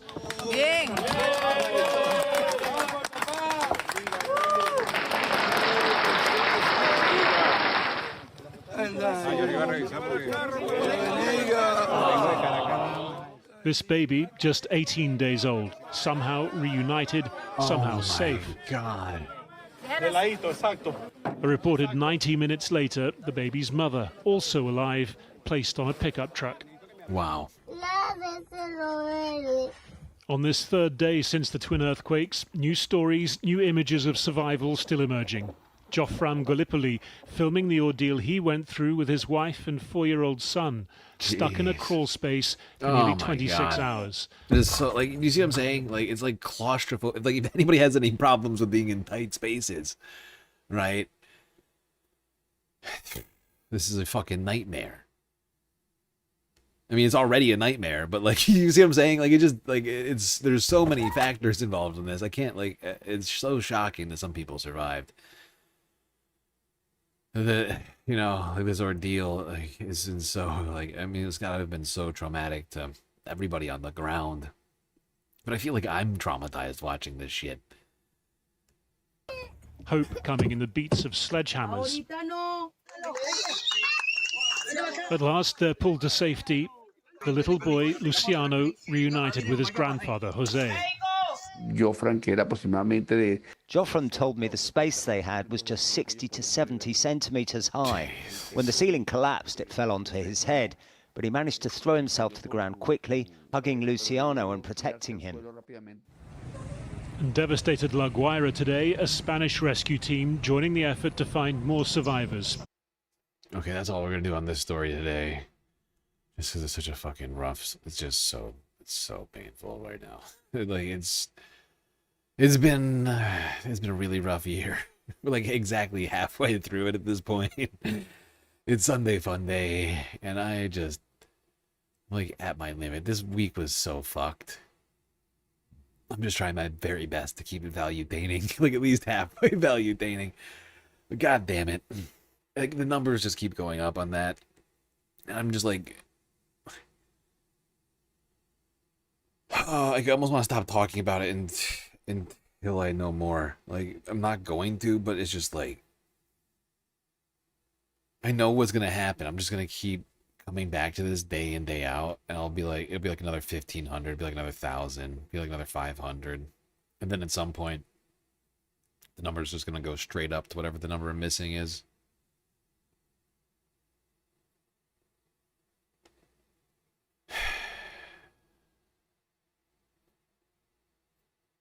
I mean, there's going to be some survivors, obviously, throughout all of that they're found, as we're seeing miracles of people managing to, you know, fight against all odds, come out the other side of this thing. But everything I'm hearing about this, seems like everybody is saying just to basically just to hold on tight and expect the worst at this point. Sort of the same thing, I guess, these guys are doing in England.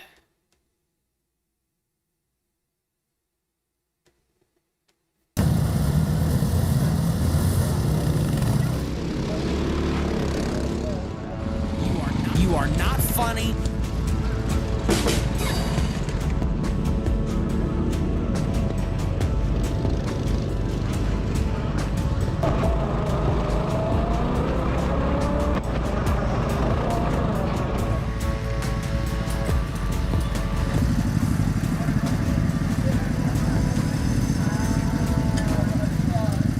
So British lawnmower racing is about really cheap racing. So taking a chassis that's been at the bottom of someone's garden and modifying it, stiffening up and taking it racing. And the reason is that even karting and rallying and all of those sports that used to be really cheap have got really expensive. And so this is about proper British fun in a field where you build and race your own mower against your mates. It's really good fun, but also incredibly competitive. There you go. Modified mowers in Britain. Traveling up to 55 miles per hour, or almost 90 kilometers an hour. Fighting in an incredibly competitive competition. So you can be the best lawnmower rider in the land.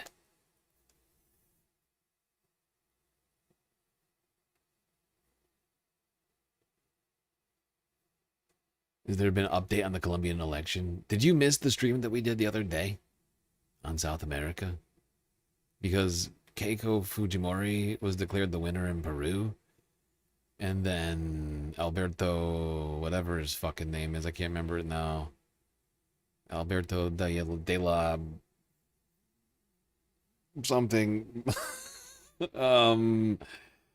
He declared himself the winner, and it seems like even though there's a bunch of like protests that we saw like in the streets, that there's not some sort of broad-based contention of the election.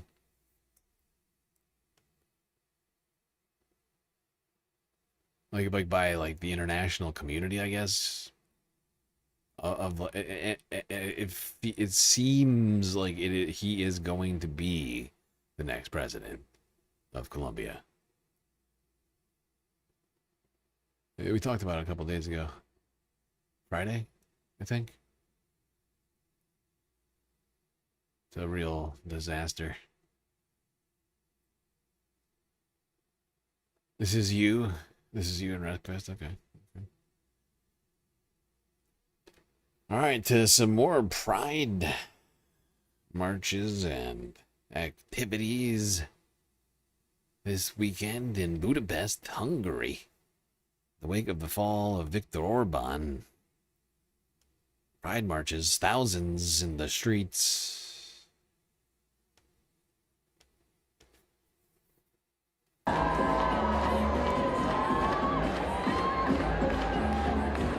People are much more optimistic right now. Like, probably it's because of the political change, but everyone is just so much more uplifted at the moment.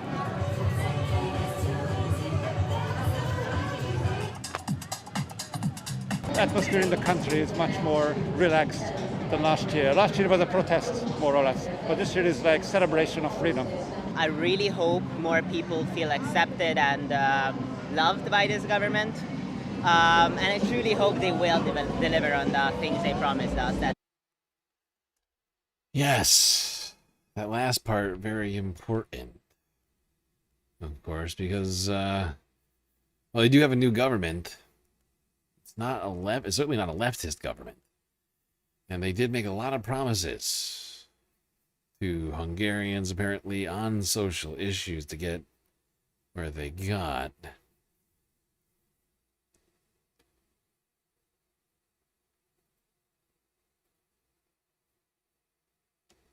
Yes, cautious optimism, I think, probably good for now here in Hungary. Fresh 24's Gulliver Cragg is in Budapest, and we can speak to him now. Hello to you, Gulliver. In France, Pride celebrations were canceled this weekend because of the heat. In Budapest, those festivities look set to get started. Yes, in a way it's ironic that on the one day of the year when it might have been reasonable to ask the Pride March organisers to postpone it or to cancel the event, as Viktor Orban had tried to do every year while he was in power, it's really not something that they could consider this year in Hungary, because the country is so keen to show that it has turned over a new leaf and that this is a different era in Hungary. Peter Magyar, the new Prime Minister, is of course still a right-wing conservative, but he had no hesitation in authorising this year's Pride March in Budapest. He won't be attending. The mayor of Budapest will be, but he always does every single year. He was, they attempted to prosecute him, the Orban administration, for holding it last year, defying a ban, and then it was attended by 200,000 people. Those charges have now been lifted. In general, although Hungary, of course, remains a conservative country, there are a lot of people who voted for Viktor Orban until very recently, and people who voted for the far-right party, Mihazank in particular. So you can see there is still tension about this event. Perhaps you can see, if it's not too overexposed, the Elizabeth Bridge behind me, actually, it's on that side. Yeah, and this party, this new party, I can't remember what it's called, but this party of the new president, you know, I said new party, but I meant new president. The new president is a former member of the party of Viktor Orban, and was once very far right, and is now basically in charge of a center-right government. But people are expecting big changes socially, so it should be interesting, but hopefully things continue to go the right direction in this country after a long time of repression. I mean, for the last few years, we've talked about Pride in Budapest, and the last 2 years, like they mentioned, have basically been protests where people were worried about being arrested for just expressing themselves in the streets. Now, some people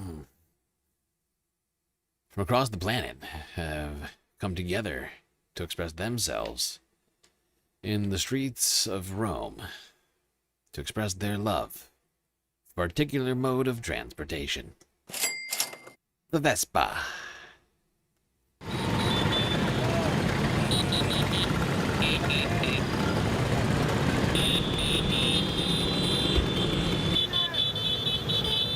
We have a strong passion for Vespas.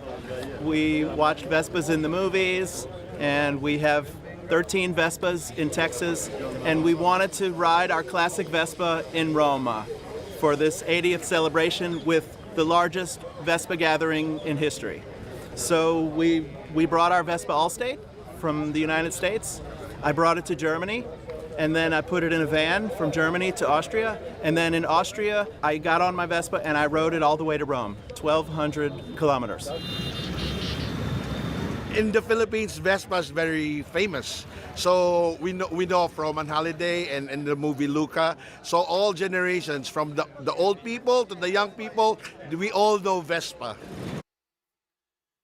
There you go, an untold number of Vespa lovers buzzing through Rome, celebrating its 80th birthday together here.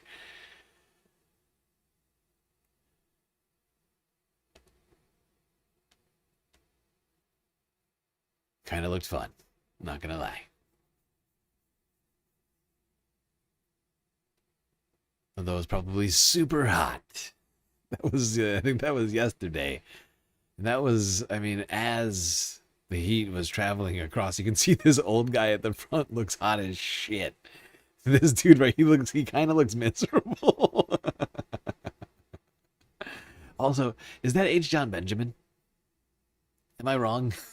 Or is that H. John Benjamin?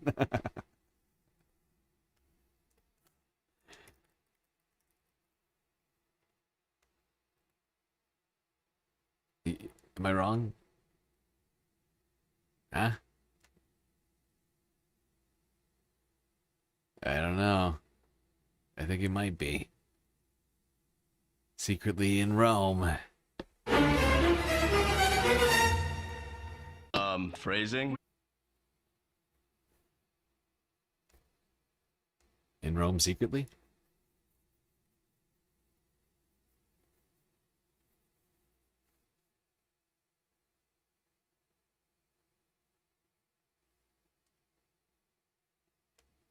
Okay.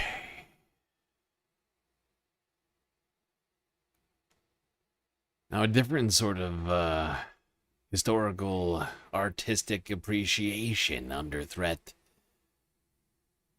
The target in the latest German culture war started by the Alternative for Deutschland, otherwise known as AfD. A far-right, often characterized as being neo-Nazi adjacent. It's the place that Well, first of all, some of the things that I say will be incorrect. It's the place that that guy showed up and said, "Stop being so. Be more proud of being German." That's the party we're talking about here. Yeah, and apparently, one historical German art style, architectural style. Well, not just architectural style. Art style is drawing the ire of the AfD for not being German enough.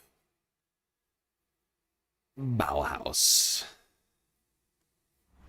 The Bauhaus school emerged here in eastern Germany in the 1920s and established itself as a pioneer of what would become known as modernist design and architecture. Hallo, herzlich willkommen in Halberstadt! And that legacy has landed it in the crosshairs of the far-right Alternative for Germany, or AfD party, in a state election that could see the AfD win power for the first time. Founded in eastern Germany after World War I as a social utopian project, the Bauhaus school helped spread the use of concrete, glass, and steel as building materials. Its style favored spare, straight-edged designs that transformed global architecture. But the ascendant German far-right, with posters that read, "Our country, our culture," wants none of what they say Bauhaus represents. Hans-Thomas Tischneider is AfD's cultural spokesperson. Das Bauhaus steht für die Entwurzelung. Das Bauhaus steht... Bauhaus stands for deracination. Bauhaus stands for dislocation of architecture. The stated goal of the Bauhaus is that a building should no longer reveal where it was built. The Bauhaus is the architecture of globalization. of the anywheres. These fucking but we are the psychopaths. party of the somewheres. These fucking psychopaths. Oh god, we must reject the Bauhaus design because it is not German enough. It is pro-globalization. Oh, never occurred to me. Interesting. It's just That's crazy enough to interesting. work. Yeah. Das einen, I can't think of the god damn it.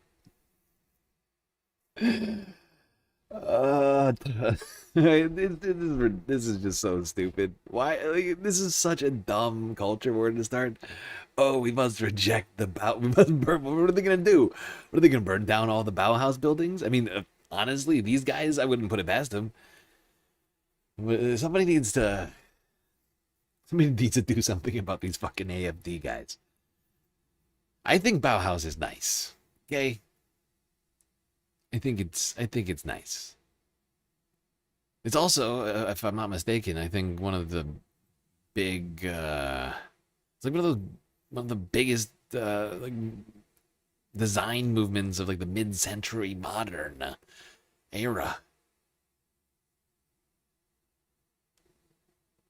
I think it's weird. These guys have such a problem with it.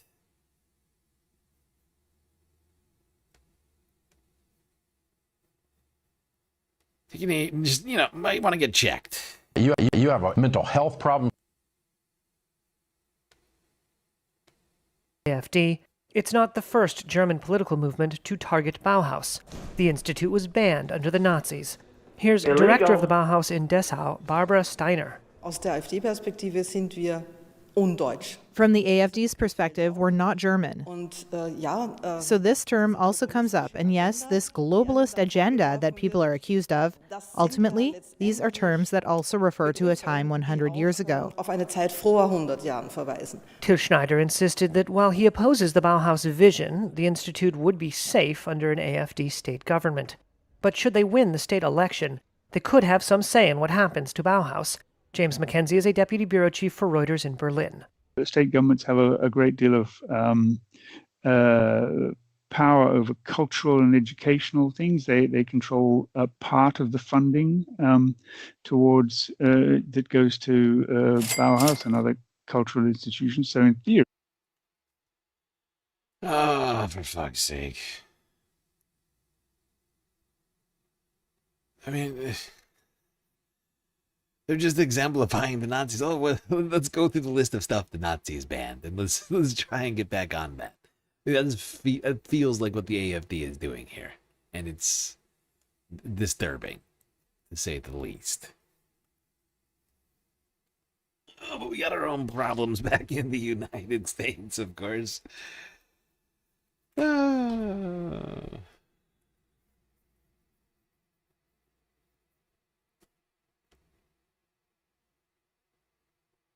Let's go to a cultural movement that actually brings me some pleasure.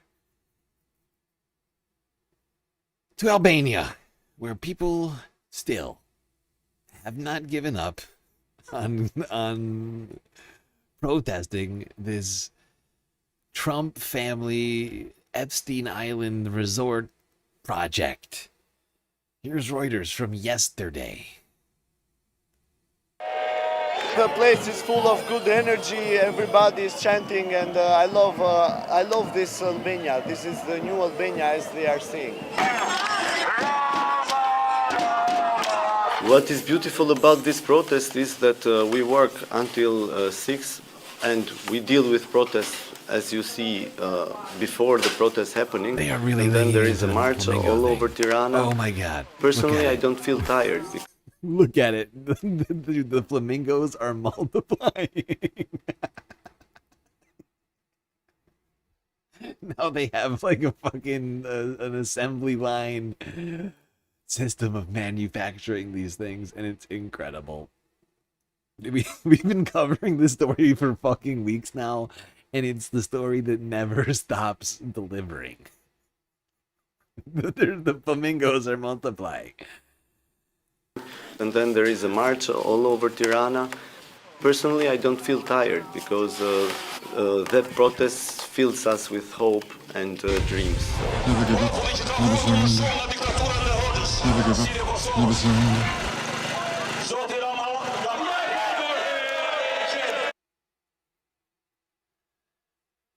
This is one of these movements that is just incredible to watch happen. Oh, just the rejection of these billionaires showing up and taking over a portion of Albania for their own little fantasies is turned into a veritable cultural movement that seems to span generation and gender. And they are filling the streets every freaking time these photos blow my mind. But what's crazy about it is it seems like it's almost every day. Like I'm not searching it every day, but it seems like every day I'm finding a new like clip from a new protest. It's they are pissed. And this thing has mobilized Albanian people in a way that, like, honestly, I wish Americans could get, like, half as mobilized over, like, literally anything. Oh. Why do you have the mute? I'm not muted. Don't do that to me. You're scaring me. I got my on-air sign light rocking over here. I feel like I've been doing a pretty good job. I feel like it's been doing a pretty good job of keeping me on track of this today. It's blaring in my face. I can't help but know when I've muted myself. So you're scaring me. You scare me, Lefty. But I have levels, so I think it is you. I think it is you with the problem.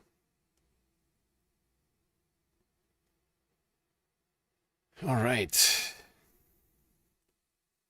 Now, with the subscription from Christian Rochelle over on Twitch, that gets us up to like 90% of the way through the galactic content goal. We're stupid close at this point. Stupid. Actually, I think it's slightly over 90%. Just a reminder, anybody, any donation on Throne would get us there. A couple subs on Twitch, few hundred bits, I think. I won't know the exact number. I'm trying to think of it. I don't know. How much is that? I don't know, like 500 bits, I guess, would probably do it. Because we're really close.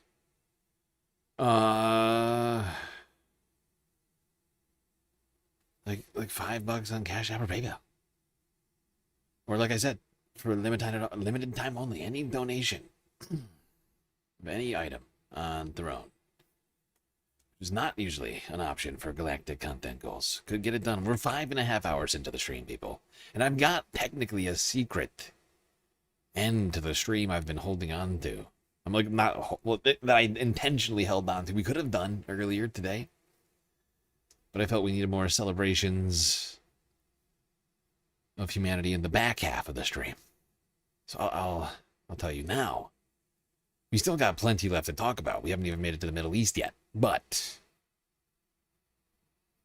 I've been holding off on World Cup updates. We got all week set up in chronological order.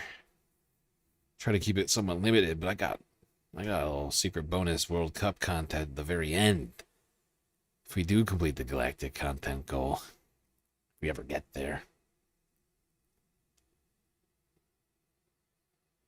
Get a little sports update for this Sunday Fun Day. Believe me, you're going to want that by the time we're done with the rest of the content.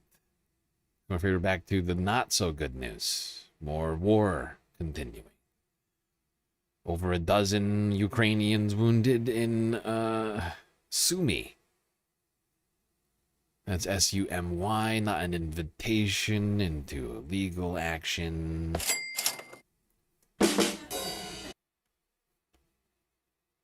Here's Reuters from yesterday.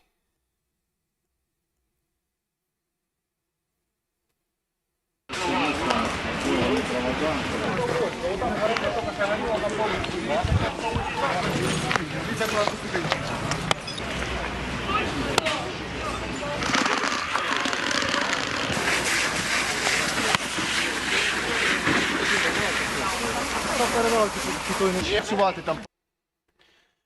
this seems like a civilian area.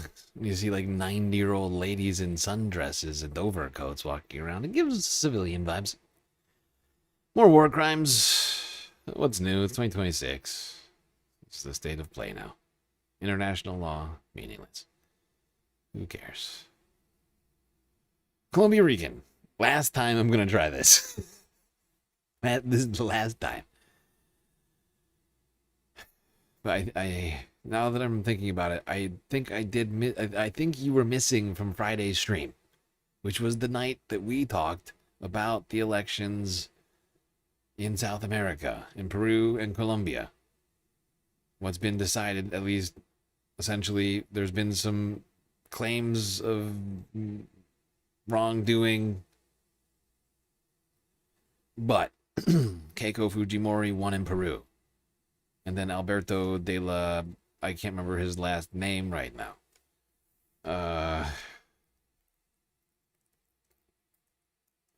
Fucking... What the fuck is this guy's name?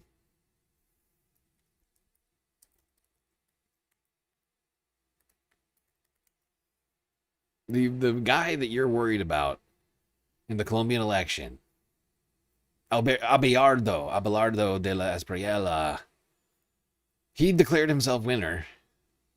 And that seems to be getting not enough challenge to prevent him from just assuming power. That's my estimation of the situation. We did a stream on this regarding South America. If you just look back a couple of days, you'll see Keiko Fujimori and Abelardo.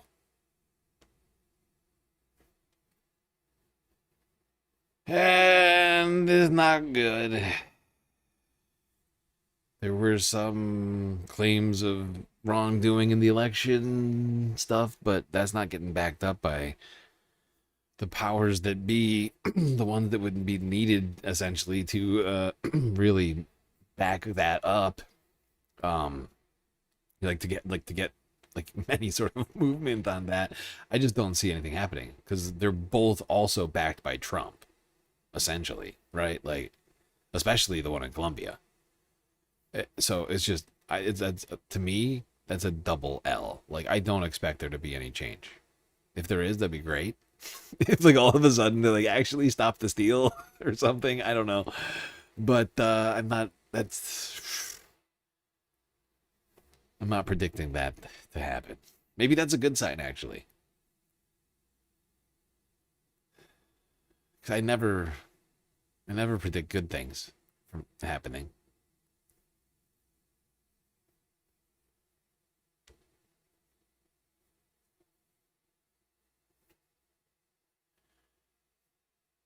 All right. Speaking of good things, some small positive developments on the streets of Sudan, a place where still millions remain displaced. I think it's close to 10 million people out of the 20 million or so, however many you want, whatever number you want to go with. It varies. We've been going off at about around 20 million this whole time. I think that's probably right. But there's still at least somewhere around 9 or 10 million people displaced in Sudan. But the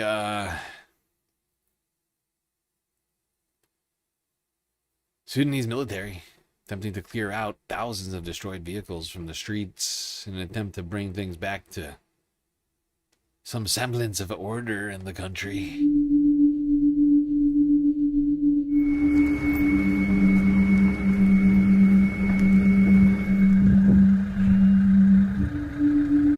Fact is like there.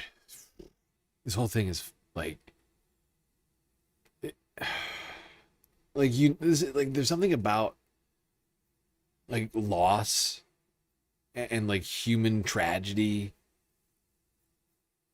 Like I feel like can be felt to some degree, like through things like video, where like you can tell like just how wrong everything is. Like I don't know this neighborhood in Sudan very well, but the fact that there's like no human life aside from these two guys and the cameraman, like you just look around and there's like it's deadly silent. Like it is eerie just how quiet, like how there's like almost zero evidence of human life in this neighborhood. Like it's apocalyptic.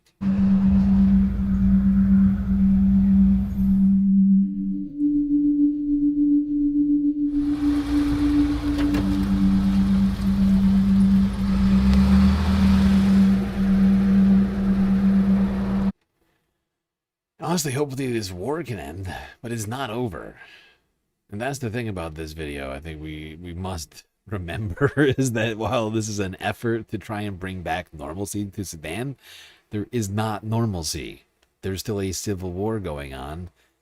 The largest humanitarian crisis, essentially, and just by the numbers, in terms of sheer displaced over the last fucking 3 years or however long it's been now. And that part of it cannot be fucking forgotten. And like there's still multiple outside actors funding this. This should probably be held accountable for the human atrocities in this fucking country who we've talked about in the past. And it's just, I don't want to get dragged down into the mess on this one for too much, because it's supposed to be an uplifting, a slightly whatever optimistic story, but I just can't let it be too optimistic. Anyway, let's go to a different country in Africa. Go back west. Wait, right? Ghana, right? Isn't Ghana? God damn it. Yeah, West Africa. Brain just broke. This one's Sunday Fun Day, for sure. Let's talk about the high life.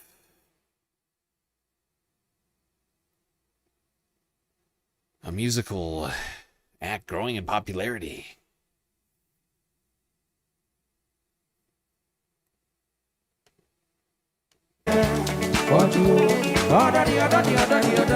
This is the sound of a century in motion. Highlife first emerged in the 1920s, fusing Ghanaian musical traditions with colonial instruments.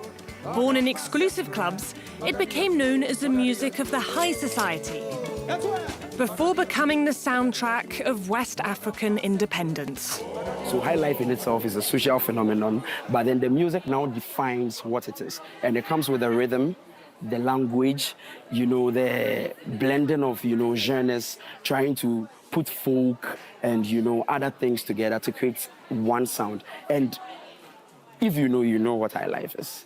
Once you hear it, you know this is high life.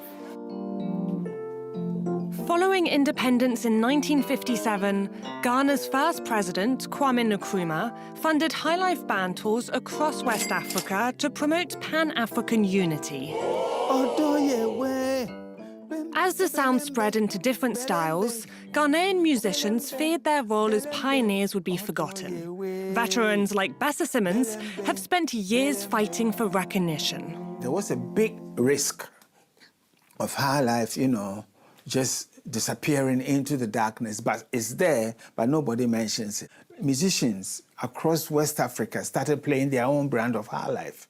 So it will be very easy for them to say, hey, this is, we are the originators of high life. Late last year, that advocacy finally struck the right chord. UNESCO inscribed highlife on its intangible cultural heritage list, a rare distinction that places it among the world's most treasured musical traditions. Well, there you go.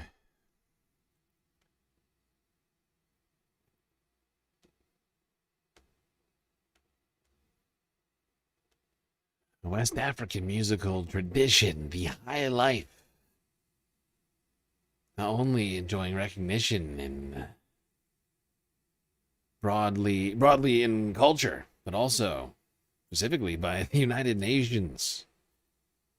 A high honor for a genre of music as being historically significant. UN's not doing that every day. In fact, there's some people who are still working to try and get their brand of music actually recognized by the UN, I think. Let's go to this story. This is one of those stories that's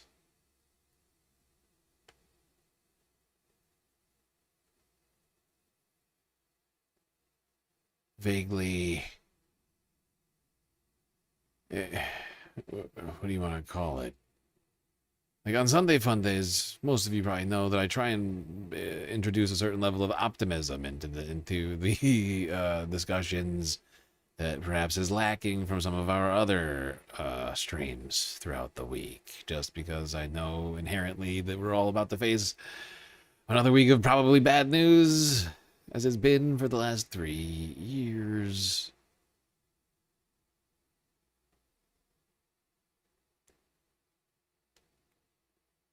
It's really, this is one of those that's like vaguely optimistic, but also deeply sad. Optimistic that this is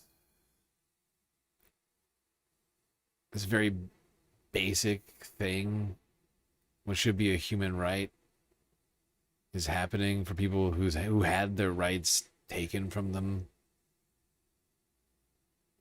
One that's still not doing enough. I would like us to now leave Africa, go to the Middle East and Gaza. To a rather morbid subject,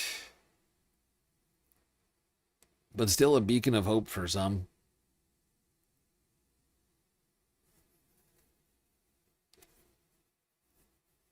Let's go here to Al Jazeera English from Friday and talk about the reopening of this eye clinic in Gaza, helping to provide prosthetic eyes for Palestinians in need. This 13-year-old lost his eye in an Israeli attack. Last year, an airstrike hit Yusuf's family tent as they slept. His father and brother were killed. His mother, Hiba, has been bringing him to this prosthetic eye clinic since it reopened a month ago. Before that, he had a small round plastic piece fitted in his eye socket. Each day I would clean it for him, and every time I did, it was painful to look at. I kept thinking, oh God, I wish he had a proper prosthetic eye instead of this plastic piece. The prosthetic eye has since made a tremendous difference. It's far better in every way, more natural in appearance, more beautiful, and it has restored his confidence. Since October 2023, only 140 prosthetic eyes have been allowed into Gaza. In the first 2 weeks after the clinic reopened, more than 850 patients registered for treatment.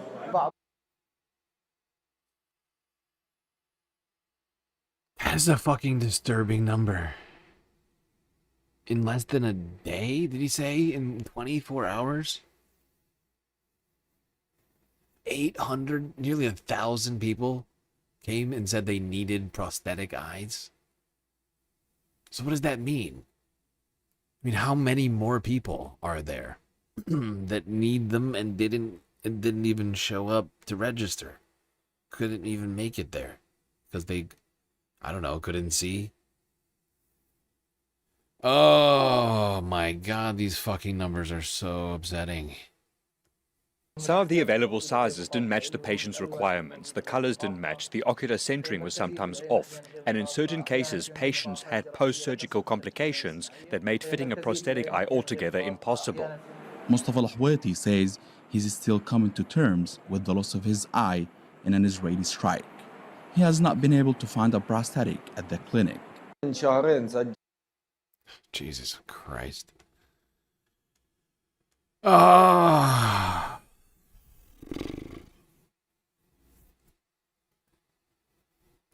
This is ridiculous. See what I mean about that story? It's optimistic. It's good because people are getting treatment that they need, even if it's not enough. Even if it's not meeting the needs of everyone there, it's at least helping some. But it's just so hard to like just view it just through just that lens because it's just so wrong that they've got people. Anybody has gone this long with that, or that anybody has been subjected to any of this, because it was all preventable. It's not like they lost their eye in a fucking storm or something. It's not like they tripped and fell over and landed on a stick or something. It was Israeli bombs. And whatever fucking else happened in the last 3 years.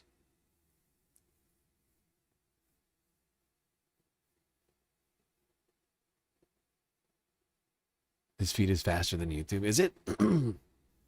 Yeah, the YouTube feed sometimes lags. While I've noticed that the Twitch does something that just keeps it up. Like it's weird. I don't know what the fuck is going on with that. All right. I just don't know how anybody can continue to support Israel and anything that they do at this point. But there certainly are, and some people are supporting Israel's some of the most deranged minds. Plans of ethnic cleansing in East Jerusalem.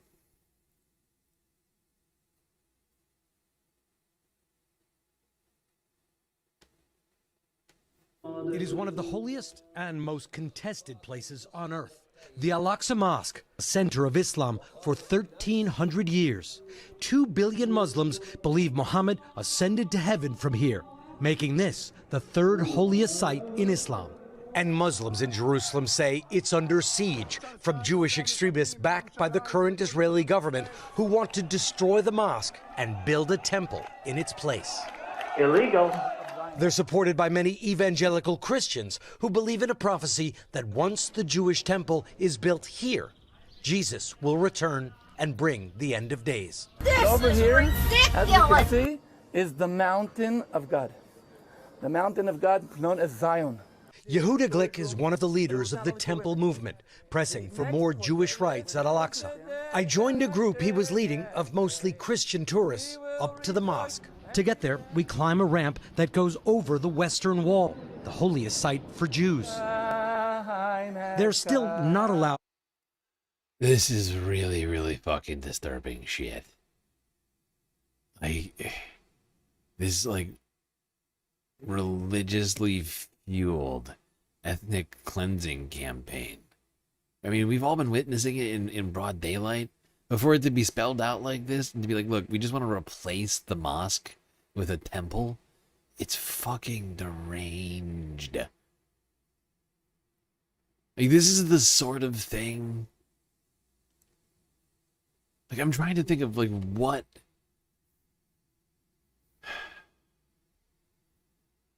would what sort of would compare to this.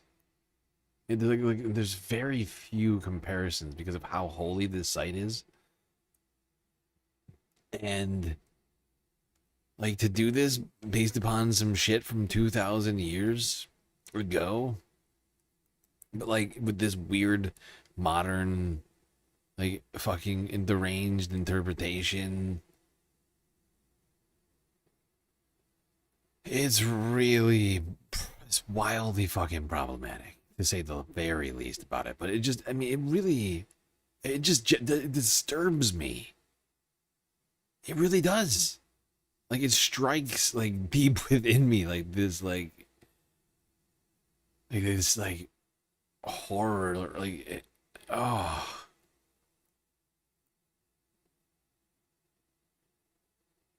Like, I really do struggle to think of like another place. I guess it would be similar to going to Mecca, right? Going like to Mecca and turning that into a temple.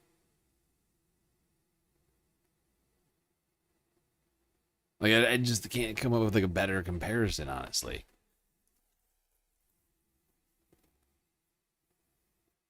It's like showing up in Saudi Arabia and saying, actually, we're taking down this black box of yours and we're going to turn it into a temple. Like, I mean, can you imagine the response?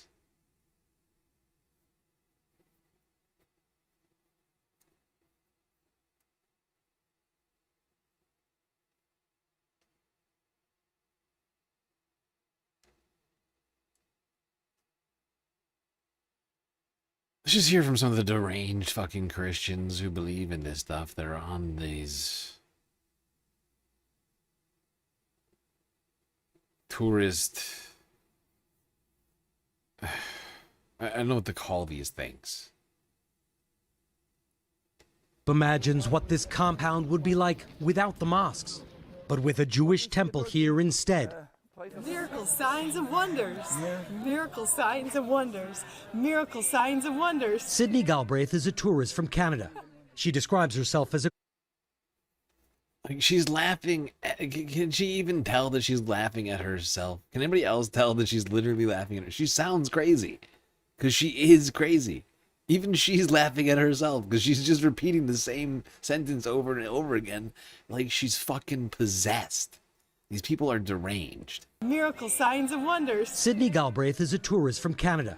She describes herself as a Christian Zionist and a true believer.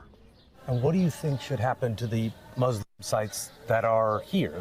The Dome of the Rock, the Al-Aqsa Mosque? You know, I think the Lord is going to do something so unusual that our minds can't conceive. If he were to tell us, we wouldn't understand. But we know that this is his land, and we're going to watch him push them out. He's going to totally drive them out, because this is the place where he has, this is my land. Drive out the Muslims. Yeah. Do you hear her? This is sickness. This is sickness.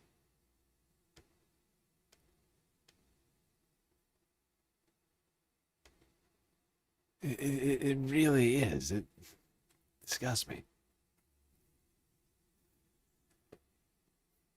Ay, ay, ay. All right. Well.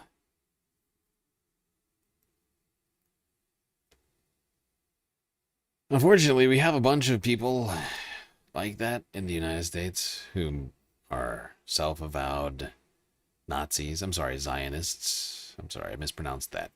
Sort of did a little dyslexia there. And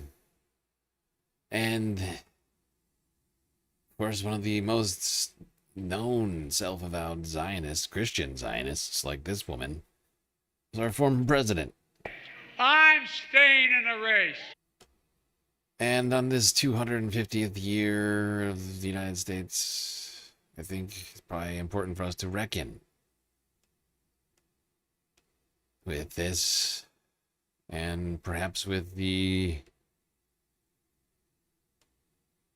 legacy of the United States, the Biden administration, and the Vice President Kamala Harris.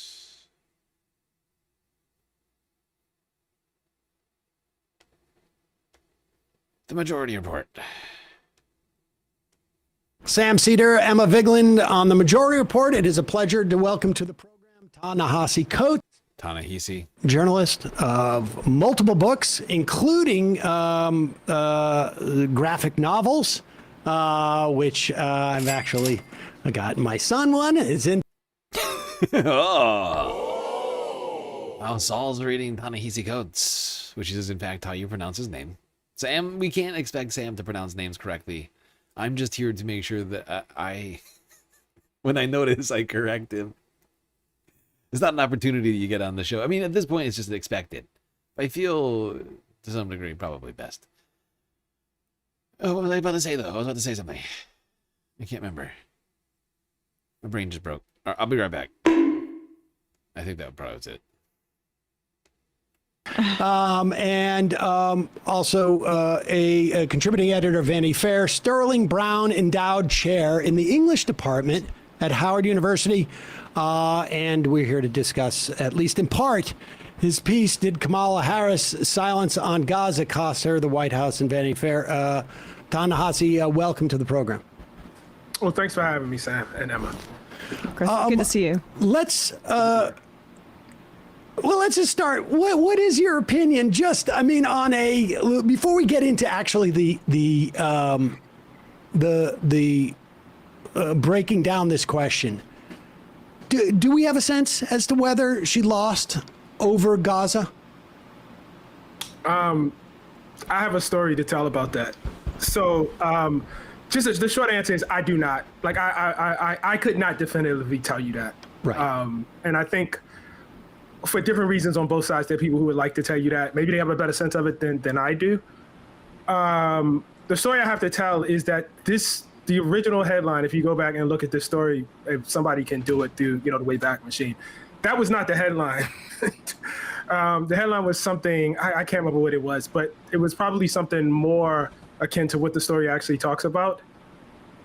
And God, this is a horrible sign of our times. It was not getting read.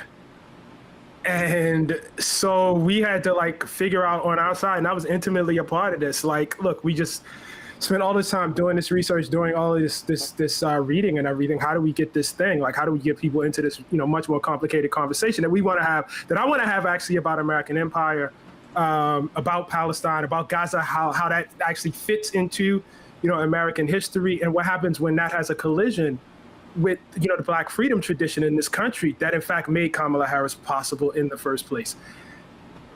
And I don't know what it says about our times that we had to boil it down to this very, fundamental but hot question that finally got people to read. So what I'm trying to say is not only do I not have an answer, even in writing the piece, I was only kind of interested in the question. I was interested in something else. Well, what I love about the piece, I mean, there's so much to love here, but one of the major themes is about adding empire to the list of adversaries to Black people gaining power politically in this country. And at the very least, updating it to make sure that that's included to reflect the history here. There's one great quote of yours, I have it here on page 11, just saying, Gaza is not a betrayal of American democratic tradition, but an expression of an American imperial tradition. Can you expand on that? Because I also think it ties into how you interwove Fannie Lou Hamer's radicalism into the piece and contrasting how that was kind of distorted by the DNC and then embraced in a different way by the uncommitted movement. Yeah, thanks for that question. I mean, the first thing I have to say is that a broader critique or the notion that the Black struggle is not just about, Black people's right to follow other immigrant groups and become white, to integrate, the power. That's a long standing critique that, I've it's very hard to not be aware of that. Everybody knows the famous James Baldwin quote about, integrating a burning house. I have to be honest with you, until probably I went over to Palestine in 2023, and then all of the reading and all the conversation that spun out of that, I could not have told you that in detail what that meant. So, okay, did I know that obviously, the United States of America was built on the theft of land, the genocide of the indigenous, people of the country? Yes, I knew that. Did I understand that that was immediately followed by, the overthrow of the Queen of Hawaii? Yeah, I kind of knew that. Did I understand, about the war in the Philippines after that, and Teddy Roosevelt and imperialism and Cuba and the Dominican Republic? Yeah, kind of a little bit. What I did not understand at all was the extent to which the 20th century was not, the cessation of this imperial impulse, but in fact was the continuation of it. That Eisenhower could not go a year without trying to overthrow, the leadership of some country somewhere. Sometimes democracy, sometimes not. Democracy was completely irrelevant to that. That John F. Kennedy comes into office, and before he was in office, he went around the world and wrote, all of this stuff against imperialism, got into office and went right at it. and was so profligate with it that in fact, when he was killed, Malcolm X got in all this trouble for saying chickens had come home to roost, but that was exactly what Bobby Kennedy thought. That was what Lyndon Johnson thought, that Lyndon Johnson himself was no different, that he followed that up, that obviously Nixon was no different. And so when you start seeing it, to that level, what you say is this is actually a tradition that extends back to the founding of the country. And I think what makes it hard is two things. The first thing is it is so contrary to how most Americans think of their country, and the image that America has propagated throughout the world. And in fact, that when Black people, who have, maintained integration as a huge part of their struggle, see reaching, the apex of power as a Black president, the notion that we would now then inherit that tradition and how that collides, with our own, desires and impulses that have, long been part of our struggle. It's tough. Absolutely. And he gets into it during this, but I can't guarantee I'm going to be able to find that spot right now. There's a few spots here that I want to find, though. But, Ta-Nehisi goes into, how people like Kamala Harris have essentially, been at the forefront of this in terms of, or at least by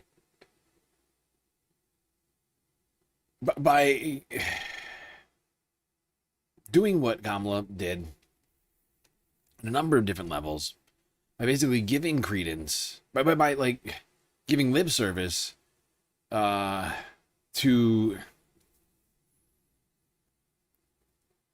like Palestinians very, very loosely, and then more broadly just being a part of the military-industrial complex in the U.S., military, hegemonic state that to some degree, I mean, it's not just her, right? But like she's the most recent iteration of this, and I think that's why she's used in this connotation, but that she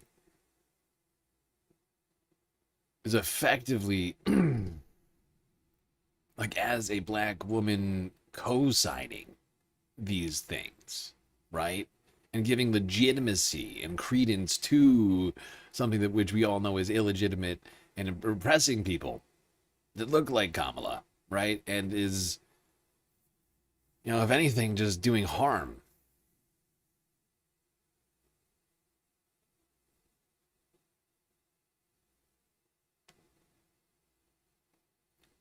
And unfortunately, this is one of those things, that we actually touched on earlier today, too, in that video about the guy, the Chinese American guy, who, was making like the cardboard sculptures and stuff. That, like for him, he wanted one thing in his life, but his family wanted another thing, right? And like it's not the same thing, but what I'm trying to get at is that there are these sort of, I think, and while the situations are different, right, between the Black experience and say the immigrant experience, because most immigrants came here willfully, not 100%, but right, but the like the dynamics are still basically the same when it comes to this like of a weighing of whether or not to embrace one aspect of freedom or another, right? Where like with that guy that we were talking about earlier like this evening, like it's like, oh, do I do the economically normal thing, or do I go after like a career that will allow my family into this concept of whiteness, right?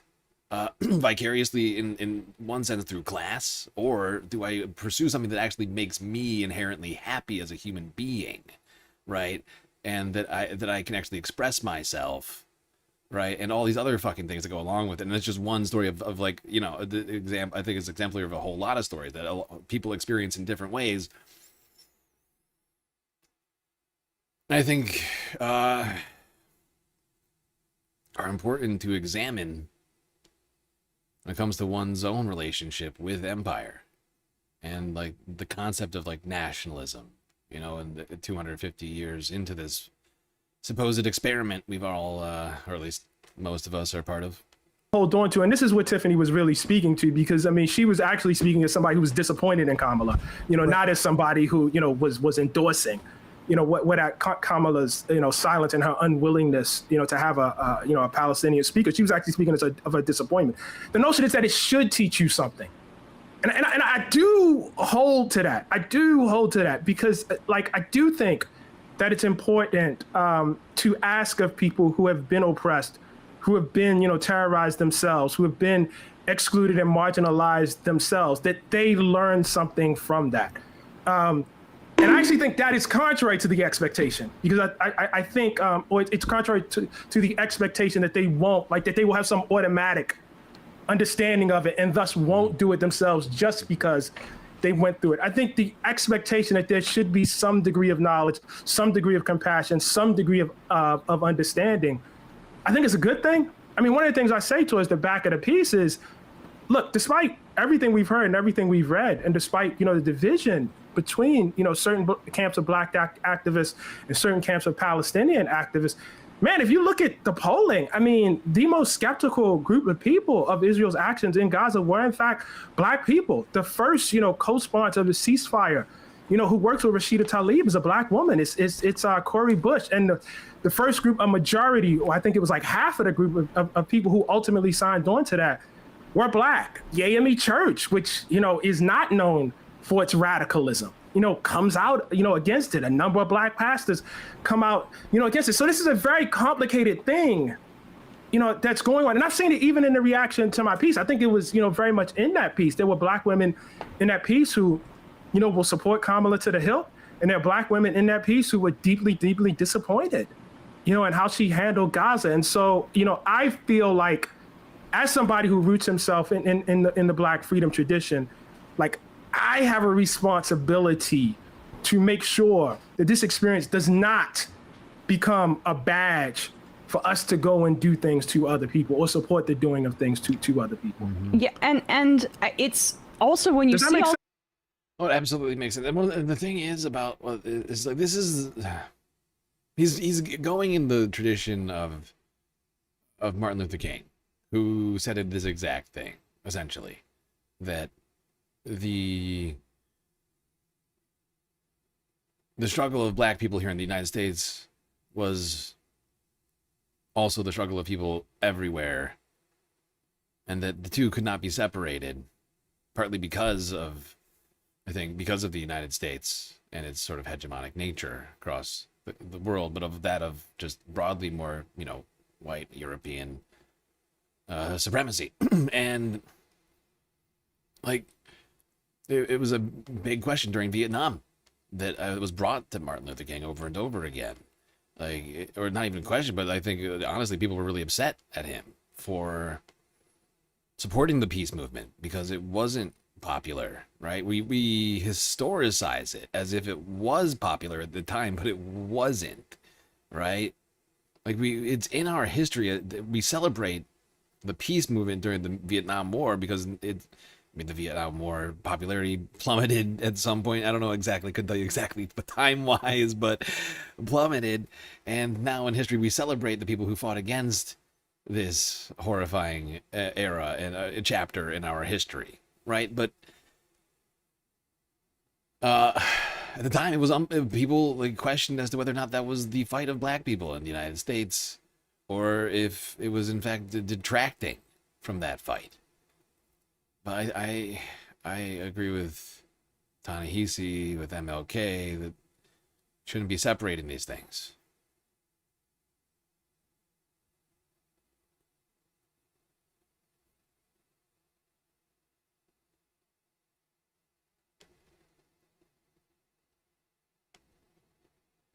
And broadly speaking, not broadly, but bringing it back to what we were just talking about. I mean, in Palestine, right? Like, we have to continue talking about it, as I try to, like, as much as I possibly can here. You know, the 5 streams a week that I do. I'm trying my very best to continue to put the spotlight on this and not to allow this to just go by the wayside, even with all of the things happening right now. Even if it does, whatever, like, even if, you know, take up time, even if inherently I know that it's probably going to continue regardless, but it just, I think it's just, because I think it's like as a people, like as a humanity, we have to reject this. Can't allow a genocide to just go by the wayside. It's just fucking, just inherently wrong. That is how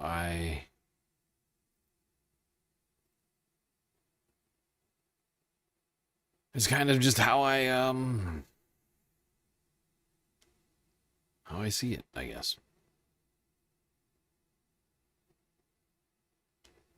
Thing that I could see any Palestinian doing that would make what I saw on the West Bank, in Hebron, in the settlements themselves, which I actually went into, nothing I could see that like nothing makes that right. I don't care what they did, you know, and like there is this implicit notion that some people deserve certain things, you know, and that is then in turn used, you know, or, you know, it becomes very, very vulnerable, because if you can pin certain acts on certain people, well, they're terrorists, well, they did this, look at who they killed, look at you know, that somehow then can justify, you know, systemic cruelty, systems of plunder, systems of exploitation. And I just don't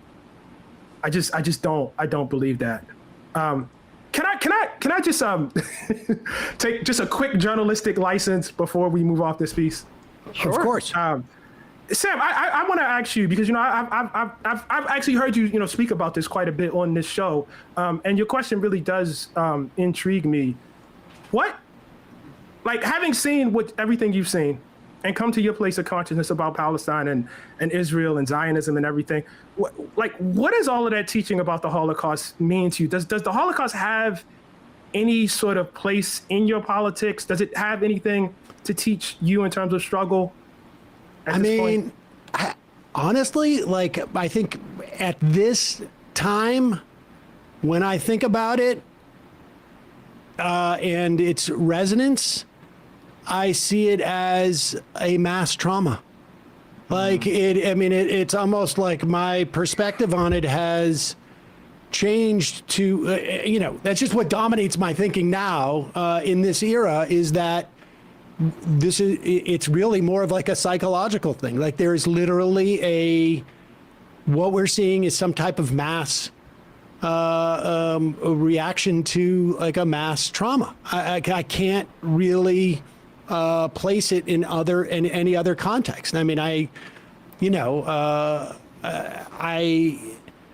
the relationship between the Holocaust and Israel was so cemented in my young Jewish teachings. I mean, I think as a kid, I was aware, you know, my son just got bar mitzvahed, and I remember my bar mitzvah speech, I said something to the effect of like, we're all here because of the Holocaust. And like, we feel guilty. And that was not met with the, I mean, not everybody was excited about that, but at the time, but in retrospect, I think I was on to something on some level. Like, there was in the license, that many people perceive that it gives them, I think, is just really problematic. Like, yeah, and I think the fact is that I think Sam's reaction to this question makes sense for who who he is. And I think to some degree, like, Jewish people have learned an outsized amount of stuff about the Holocaust compared to everybody else. To some degree, that's been, but not entirely, right? At least that's been my understanding for a long time. But to some degree, that's tied back to Israel, right? It's not inherently, not at all discussions around this, but just the vague sense of it. And I can understand the sort of aversion to this. What I think actually in this moment is needed, because there are lessons certainly to be learned from the Holocaust. And I think learning about it is certainly helpful right now. But I think it's non-Jews who have to learn more about the Holocaust, right? Need to spend some time on this. Because I think those lessons still need to be, like I'm not like it's. I guess it's. How do you? I feel like everything to be learned has already been learned, and to some degree has been bastardized and turned into an excuse for the existence of the state of Israel. But there's still inherent lessons to be learned for people about this, and to to some degree in terms of fighting back, at least within the context of a genocide. And if anything, I think that's the one thing people should probably be looking into. Warsaw uprisings and other sorts of historical whatever. Somehow, I think it's just like a trauma reaction, which is, I hope people don't interpret as an excuse. But then also empowered by like the state as well, and by institutions in ways. I think that came after.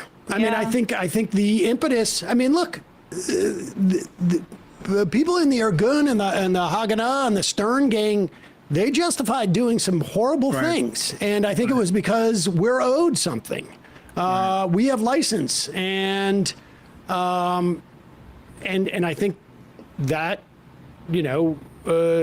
disseminates through a people, and I don't know how you recover from that. I mean, I have no idea, but it's a bad thing. What's the point of teaching about the Holocaust if the answer is we just need better guns? Yeah, I mean, one thing, and again, you would know this better than me, but being struck by just the sheer number of Jewish voices in the Palestinian freedom movement. I mean, being struck by what happened in what was Dan Goldman's district. I mean, is there not one argument that actually people heard the lessons too well?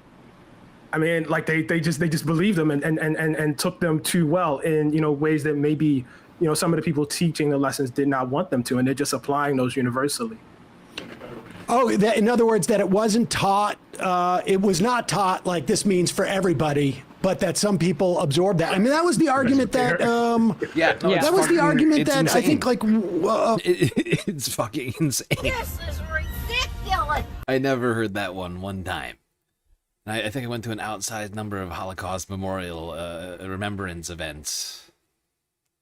Was it a former Obama official was making on her book tour? Oh, yes. That literally, people misunderstood. I mean... Yeah, that's what she said. She did say that. Yes.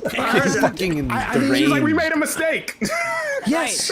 I mean, that's nuts.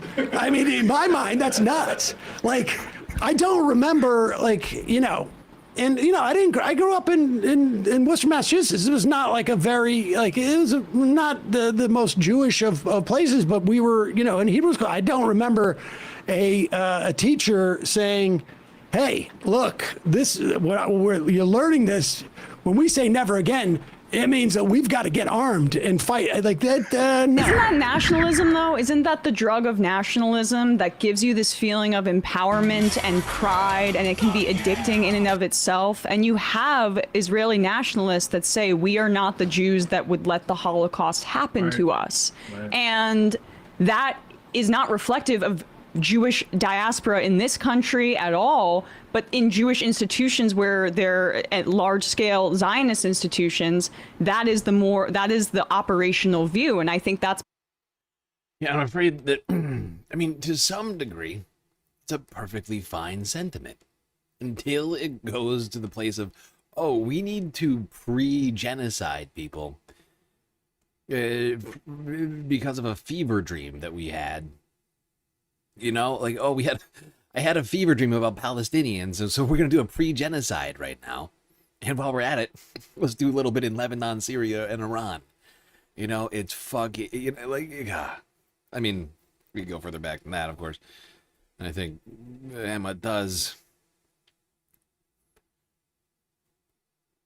But suffice to say,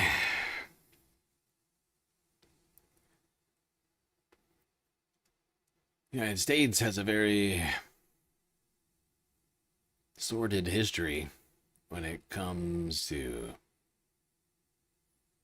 imperialism and oppression across the planet, especially in the Middle East, vicariously through Israel, and sometimes it's us too. Especially, you know, well, sure, 21st century, big time, Iraq, Afghanistan.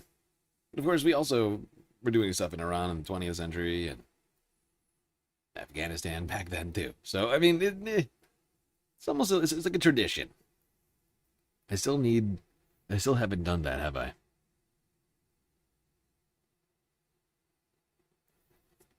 I still need a sound shot from the goddamn Fiddler on the Roof. I still need a tradition sound shot, I'm not gonna lie.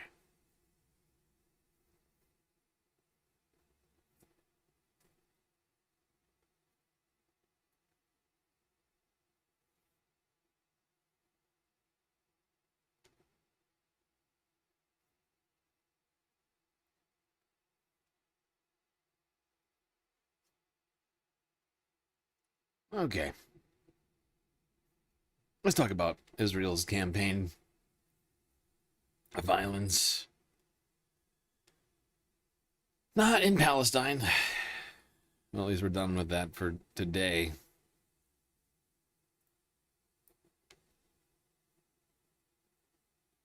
No. I want to talk about Lebanon. Where Israel continues its military campaign, occupying almost 30% of the territory and waging all-out warfare, essentially, on much of the territory, dropping bombs left and right, all the way up to the capital city in the center of the country, Beirut. But Hezbollah has been embracing drone warfare, low-cost drone warfare that we've been seeing used more and more in battlefields across the planet. That is leading to more and more Israeli casualties.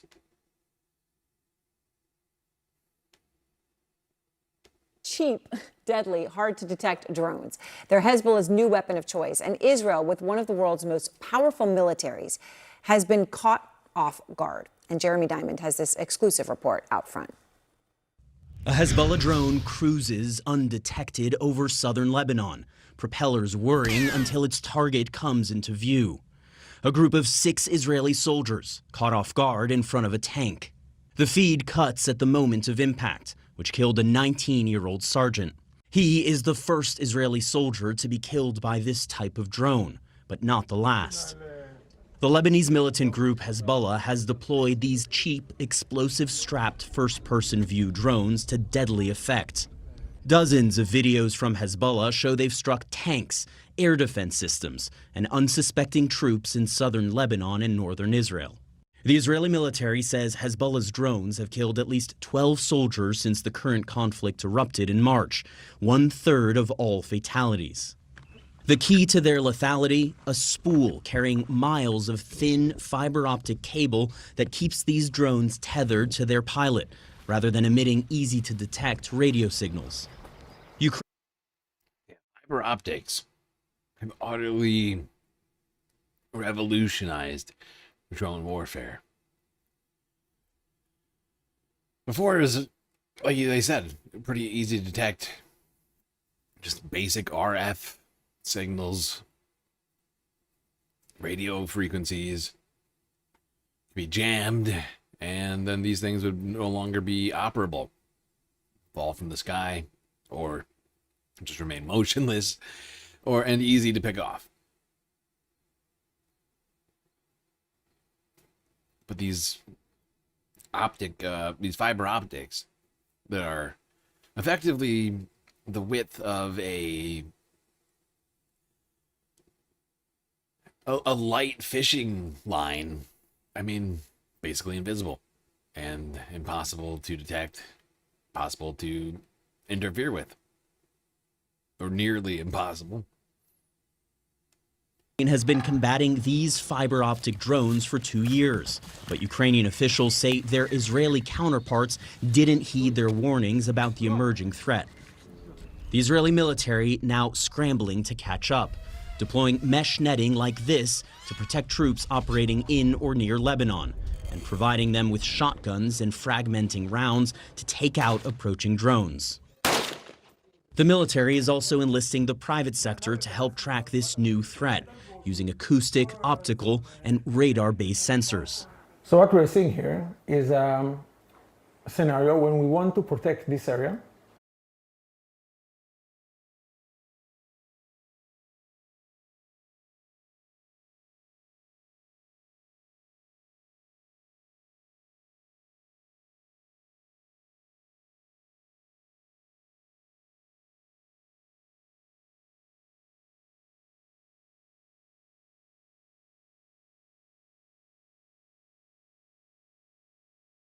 All right, Noor, Day is live in Ramallah in the occupied West Bank. So, Noor, you've this.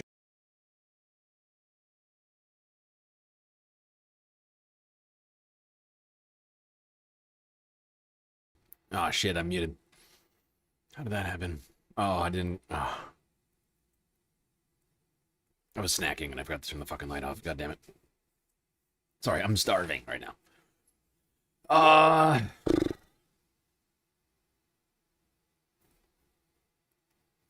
Yeah, suffice to say, Israel's taking serious casualties in Lebanon. But they could end that immediately, if not sooner. Immediately, if not sooner. By ending their occupation of the country. Rather than going through all of this fucking nets and other crap so that they can continue to illegally occupy a United Nations Security Council member country. Beyond me. Very easy fix here. Just leave. Someone's getting on air, so I know I forgot to turn it on. Off. Look, I still gotta get good with it.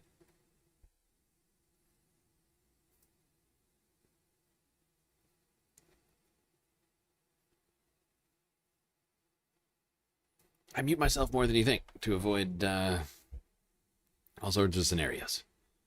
Anyway, Israel's continued occupation of Lebanon is actually not only causing them problems casualties-wise, but also, of course, with the United States to some degree. Because the United States was part of brokering a peace agreement between Israel and Lebanon. I mean, it was fake, but, you know. Walk us through what stands out to you. How is all this going to work? Well, it's unclear how it will work, but what is clear is that Israel sees this as a historic political and security achievement, as the Israeli Minister of Defense just stated a few minutes ago.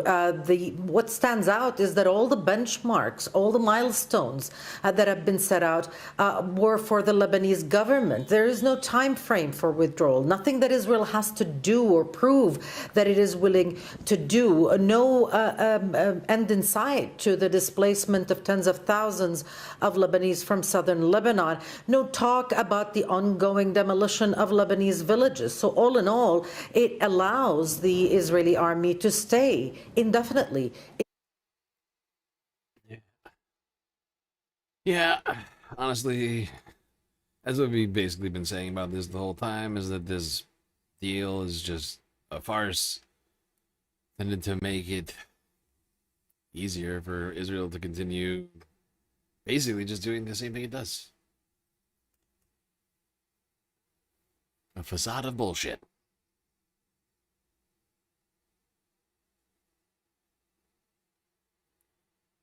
Now here's a great question. You know, you've been watching a whole bunch of ceasefires get declared, memorandums, understanding, but is it a ceasefire if people have not yet ceased firing?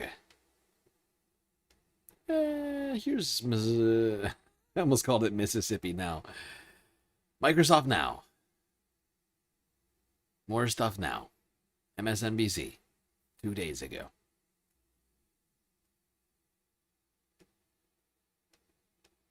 Vice President J.D. Vance, who is the person that was at the negotiating table with the Iranians a couple days ago, tweeted this after, are we still calling it tweets? We're calling it tweets.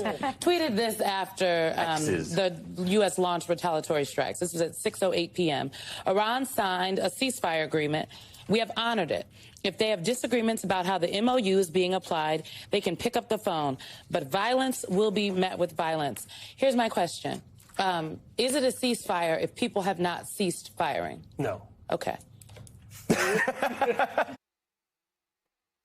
Well, there you go. I think that's the answer we all... That's the answer we all accept at this point. No. No, it's not a ceasefire. It's the easiest way to explain that. Right to the point. Couldn't agree more. We don't have a ceasefire, nor do we have an understanding, as all weekend, U.S. and Iranian targets were seen hit. More firing back and forth between the United States and Iran. Boats prevented from leaving the Strait. Then Iran gets struck by the United States. Then Iran strikes U.S. bases in Kuwait and I think the UAE. It's been a fascinating weekend. The US and Iran have carried out tit-for-tat strikes, effectively breaching their ceasefire. Iranian state media says Tehran retaliated by striking US targets in the Middle East after the US military launched attacks on Iran. US Central Command confirmed its aircraft struck Iranian missile and drone storage locations and coastal radar sites. The incident that sparked this back and forth was on Thursday, when Iran allegedly fired on a commercial cargo ship transiting the Strait of Hormuz. The US condemned the attack as a ceasefire violation. US Vice President J.D. Vance, posting on X, said, "Iran signed a ceasefire agreement. We have honored it. If they have disagreements about how the MOU, or Memorandum of Understanding, is being applied, they can pick up the phone. But violence will be met with violence." Our North America correspondent. This is ridiculous. Yep. That was the beginning of the weekend.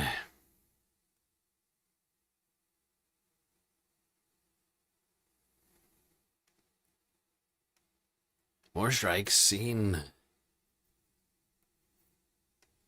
straight through Saturday.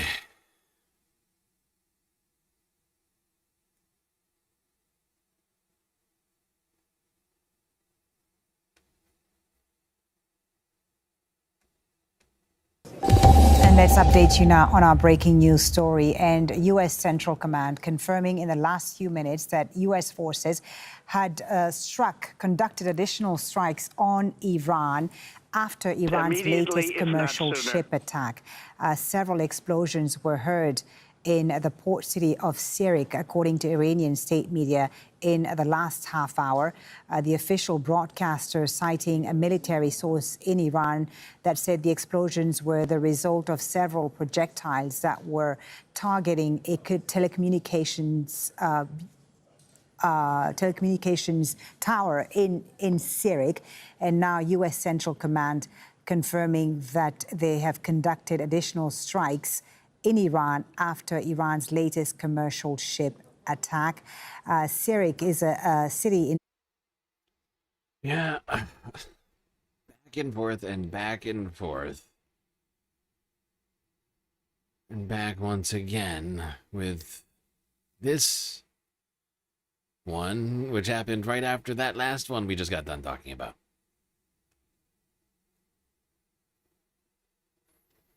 This is ridiculous. And so we begin with breaking news this time. This one.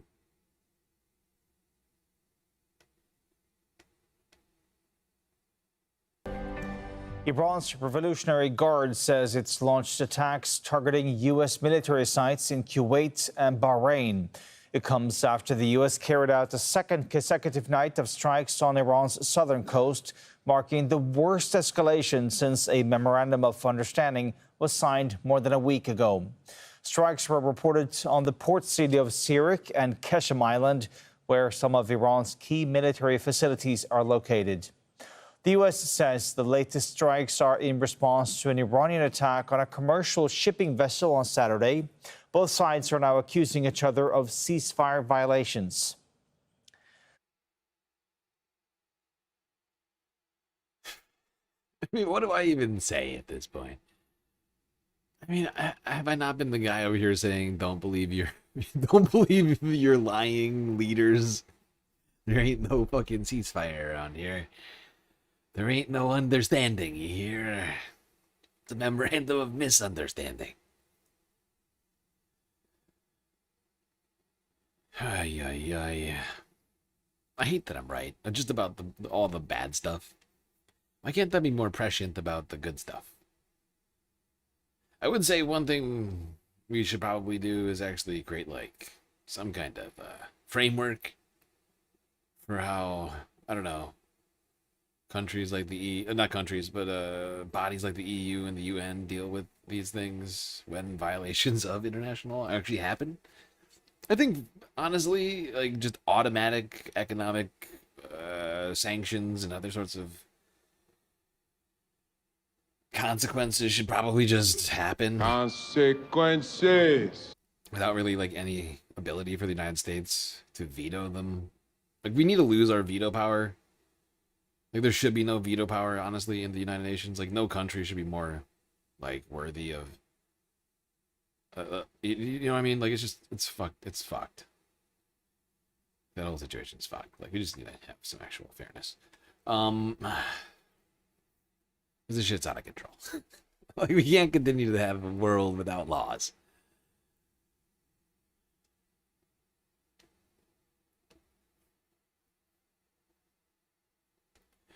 Here are sirens heard on the streets of Kuwait as Iranian attacks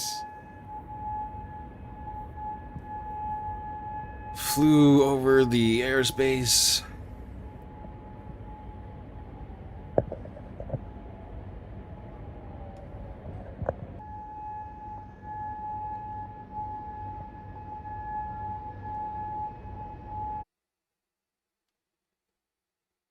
Yeah.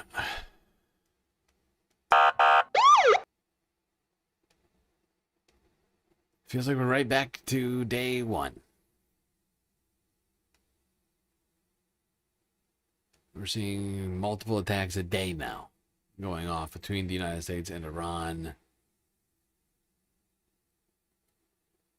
Seems like we're escalating right back into full-scale war.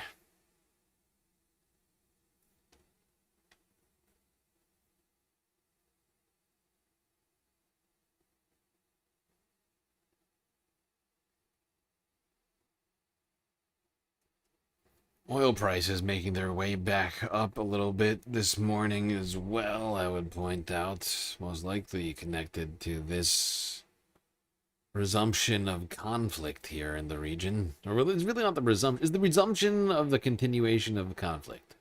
Next, the United States says it has launched a wave of strikes on Iran. It said the targets included radar installations, air defences and drone storage. The US military posted this footage online, which it says shows US Navy and Air Force fighter jets conducting the strikes on Iranian military targets in and near the Strait of Hormuz. America says the action was in response to a drone attack carried out by Iran on a Panama-flagged oil tanker on Saturday morning. US officials say after previous strikes, Iran was given a chance to honour its ceasefire agreement with America, but it chose not to. It's the second time Iran has targeted ships in the Strait of Hormuz over the past few days. On Friday, the US said it struck missile and drone storage facilities and coastal radar positions. Yup, Iran striking U.S. military assets like the bases and our Gulf allies, as well as on ships in the Strait. The United States responding by attacking multiple supposed military sites.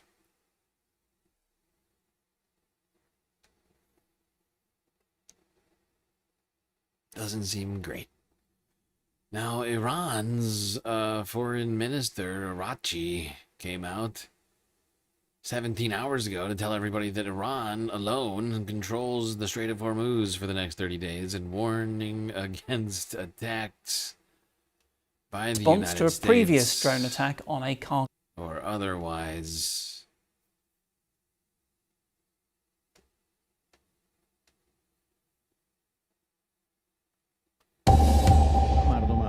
The support extended by the government and the people of Iraq. The people and government of Iraq have always extended their support during the war. They have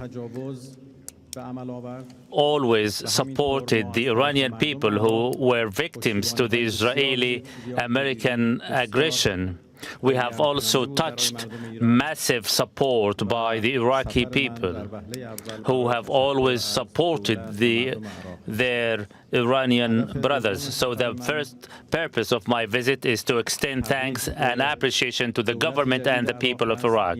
The second one is to congratulate the new government recently formed in Iraq, led by the head of government, Mr. Al-Zaidi, and I'm here to extend all. Just gonna skip ahead a little bit. I also convey his well wishes to our leaders. A third purpose of this visit is to carry out the final preparations for the funeral processions of the fallen. Millions of the Iraqi people are willing to take part in the massive operation. And we hope it will be held in the most suitable fashion. Okay, I can't remember. Another purpose is to discuss. Sorry, we don't need this whole fucking thing, but I can't remember where the exact spots that I wanted are. But suffice to say, you can trust me, I listened to that whole thing earlier, but it just sort of is all a blur now. Arachi came out, said that Iran's in complete control of the Strait.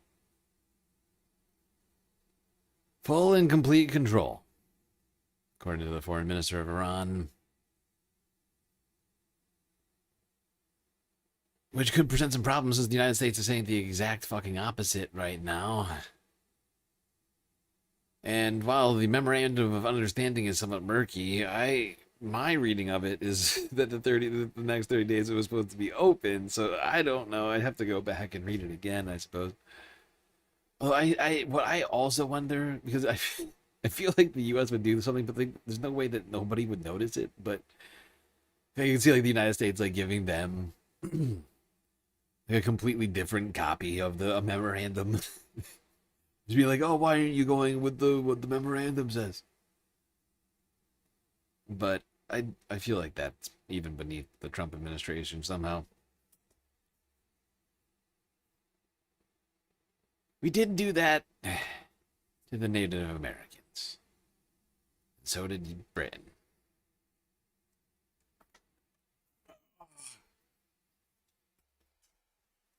I'm not saying it's the same situation, but just sort of the thought crossed my mind. Al Jazeera up next.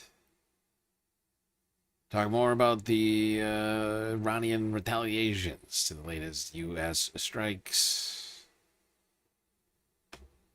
15 hours ago.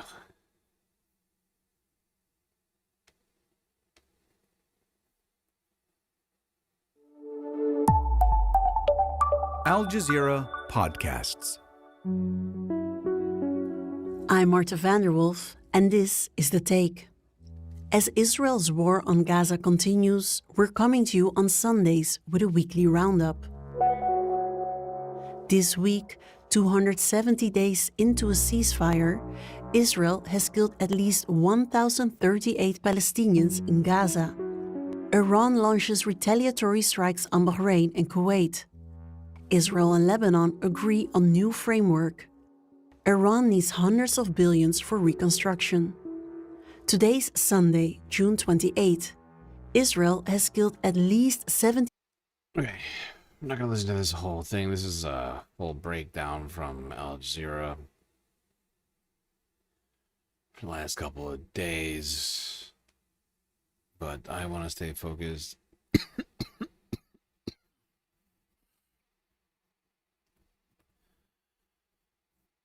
On these retaliatory strikes.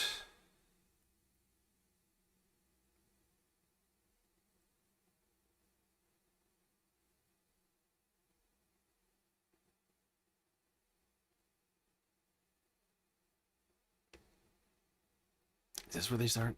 On Bahrain and Kuwait after the US bombed Iran's southern coast for 2 nights in a row. The attack comes after an alleged Iranian drone strike on a commercial vessel in the Strait of Hormuz. Both countries are accusing each other of ceasefire violations. Al Jazeera Rasul Sardar has more from Tehran. The IRGC statement simply saying that the USA has violated the agreement, and there have been 5 coastal posts of the Islamic Republic of Iran that were targeted by the United States, and then in response, the IRGC has targeted Ali al-Salim base in Kuwait and the 5th Fleet in Salman Port in Bahrain. And IRGC also claims that they have destroyed them and decisively responded to the recent U.S. attacks. And so in this statement, they're saying that according to the Islamabad Memorandum of Understanding, the arrangements for controlling the passage in the Strait of Hormuz are with the Islamic Republic, and from now on, stronger action will be taken against violating ships than before. Lebanon and Israel agree on the new framework that includes Hezbollah disarmament and so-called pilot zones. Okay, now, in the wake of all of this, these latest attacks from Iran, responses from the United States, and then responses to the responses from Iran, Trump said something pretty crazy. What's wrong with this guy? He has like no humanity. You can't possibly, as President of the United States, say this and then tell me that you're a human being somewhere down deep in there.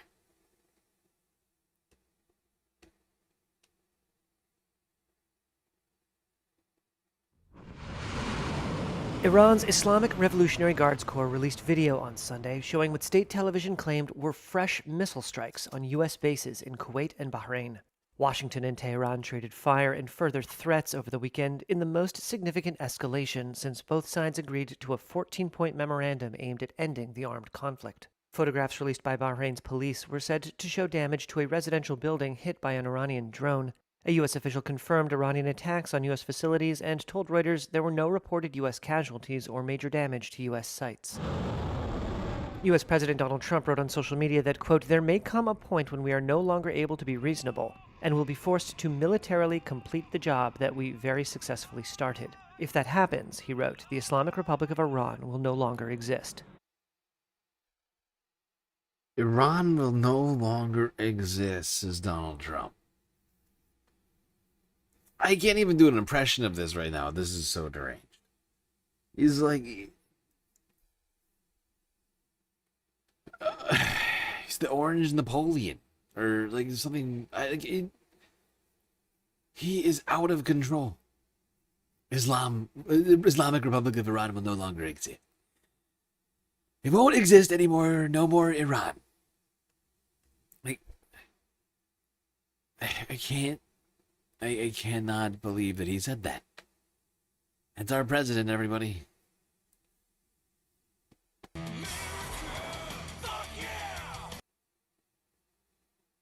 Remember, let's not forget that the Senate and the House voted to prevent him from doing a war. Remember? 2 weeks ago now? Over 2 weeks ago? Right? It was, well, no, actually, no. So last Friday. So not quite 2 weeks ago, right? But continuing to do all this stuff. All right, 2 more clips left here tonight. I think we're not going to wind up doing the World Cup talk at the end, since we never completed the galactic content goal. We got so close. We were so stupid close. But we never saw the remaining fairly small. Was it like $7? It was like $7 or something like that. I can't remember exactly where we landed on that, but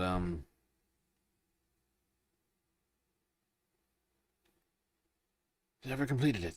So I guess we'll just do these last 2 clips and call it an evening. First, China.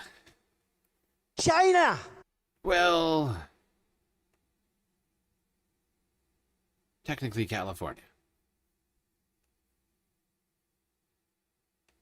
A communist. A communist.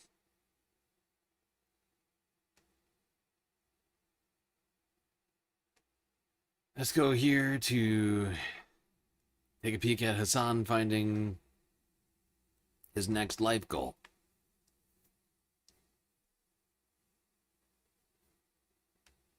Hassan Parker. Oh my God. This is literally my dream. This is a dream. Oh my this God, means that dude. I too one day could be white Chinese. Someone's peanut butter jealous. China. Dude, you don't understand.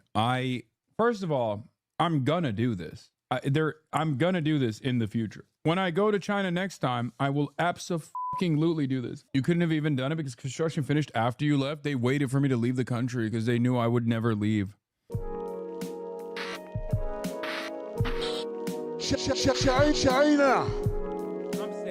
China. Most parents bring their kids to theme parks to meet Mickey Mouse.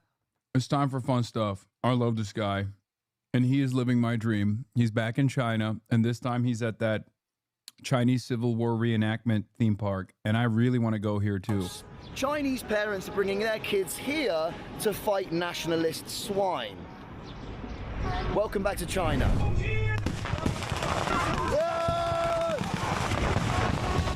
This is Red Tourism. 33 sites across China dedicated to one thing, patriotism. As tensions rose between East and West, China needed a way to remind its people why the Communist Party exists. And what better way to do that than immersive propaganda theme parks where you don't just learn about China's revolutionary history.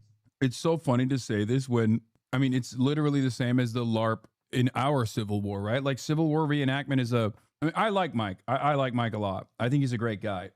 I think he's also very good at like showing showing the humanity of Chinese people and how wonderful China is. But this is like on its face very much an initiative by the Chinese government. So I assume he's going to be a little bit more aggressive in his commentary. You live it in the most fun way possible. These parks are so viral that even foreigners are taking up arms to join the communist revolution. Xi Jinping himself says, only by experiencing the hardships of the revolutionary era can people truly receive education. So I guess it's time to get educated. And we are joined by everyone's favorite American commie. Someone that I think you've probably been, Connor's here. I think you've been, over the years, you've slowly... I think that's unfair. That's unfair. There's no way this guy is America's #1 favorite commie. Pretty sure it's Hassan. I feel like that's unfair. How rude. Poor Hassan. Poor Hassan unfairly had his crown usurped by this random guy on the internet. Alright, I'm skipping ahead on this puppy. How dare you? How dare you imply?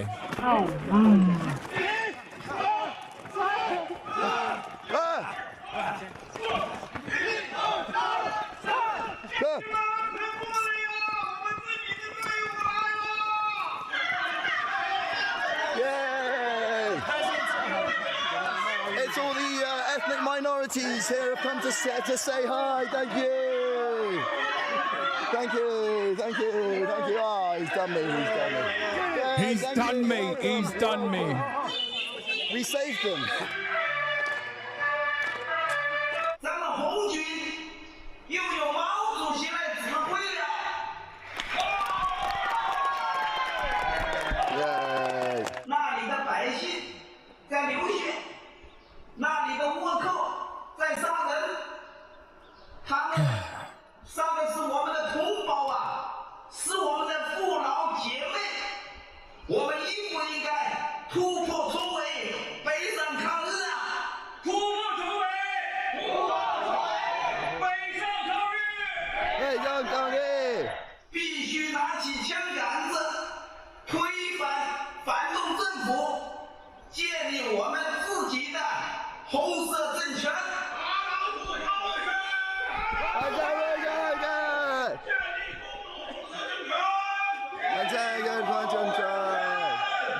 Well, that's all from Connor and I here in China. Wow. Is this any different from just a battle reenactment in your country? Something made to inspire patriotism? Wow, what an experience, dude. I have chills. Okay? I have chills, secondhand chills. Experiencing this vicariously through Mike made me feel like I was there. I'll probably die if I went there. You know what I mean? Is this person known for doing China content? Yes. If not sooner. Yes. He's great. He is so thoughtful with his China content. Well, there you go, Hassan Piker. Finding his next vacation plan via a YouTube video. Alright, people. Final clip of the night. In Australia, where the Canberra town crier has broken the Guinness World Record for the loudest shout ever.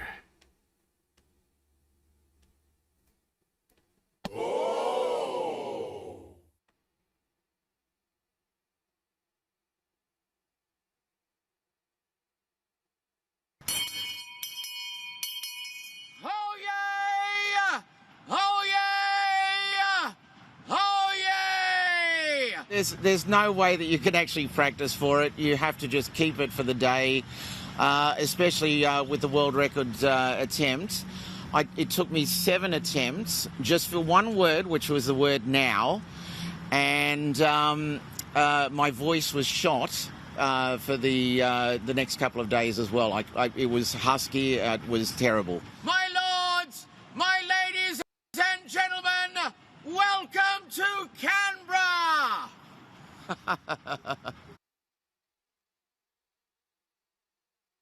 There you go. World record holder in loudness.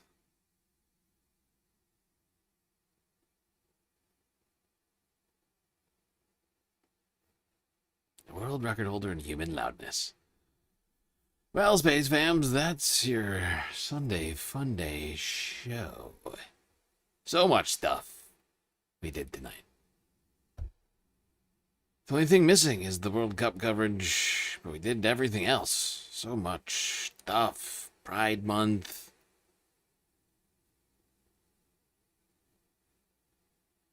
America 250, or what's it called? The Great American State Fair. Did cardboard creations.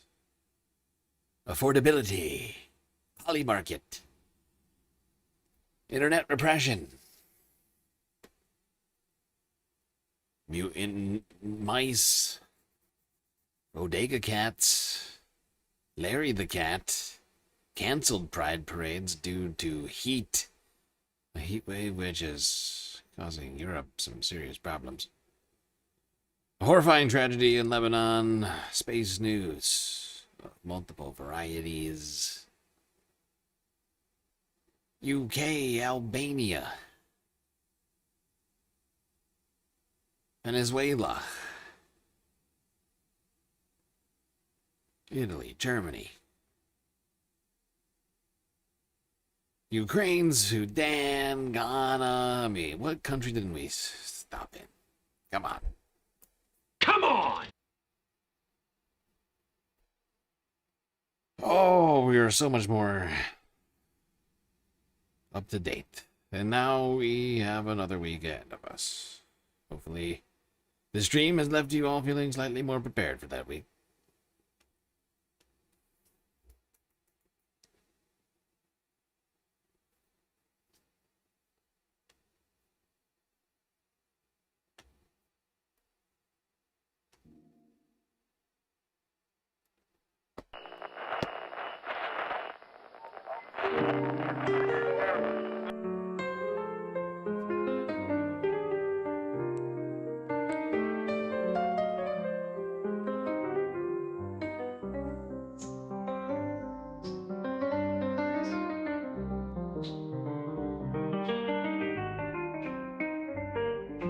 Well, we got through the stream. It's quite long and also difficult, but thankfully we had each other to get through it. That's gonna be it for me tonight. Till I see you next, you stay classy, Galactic Stream Nation.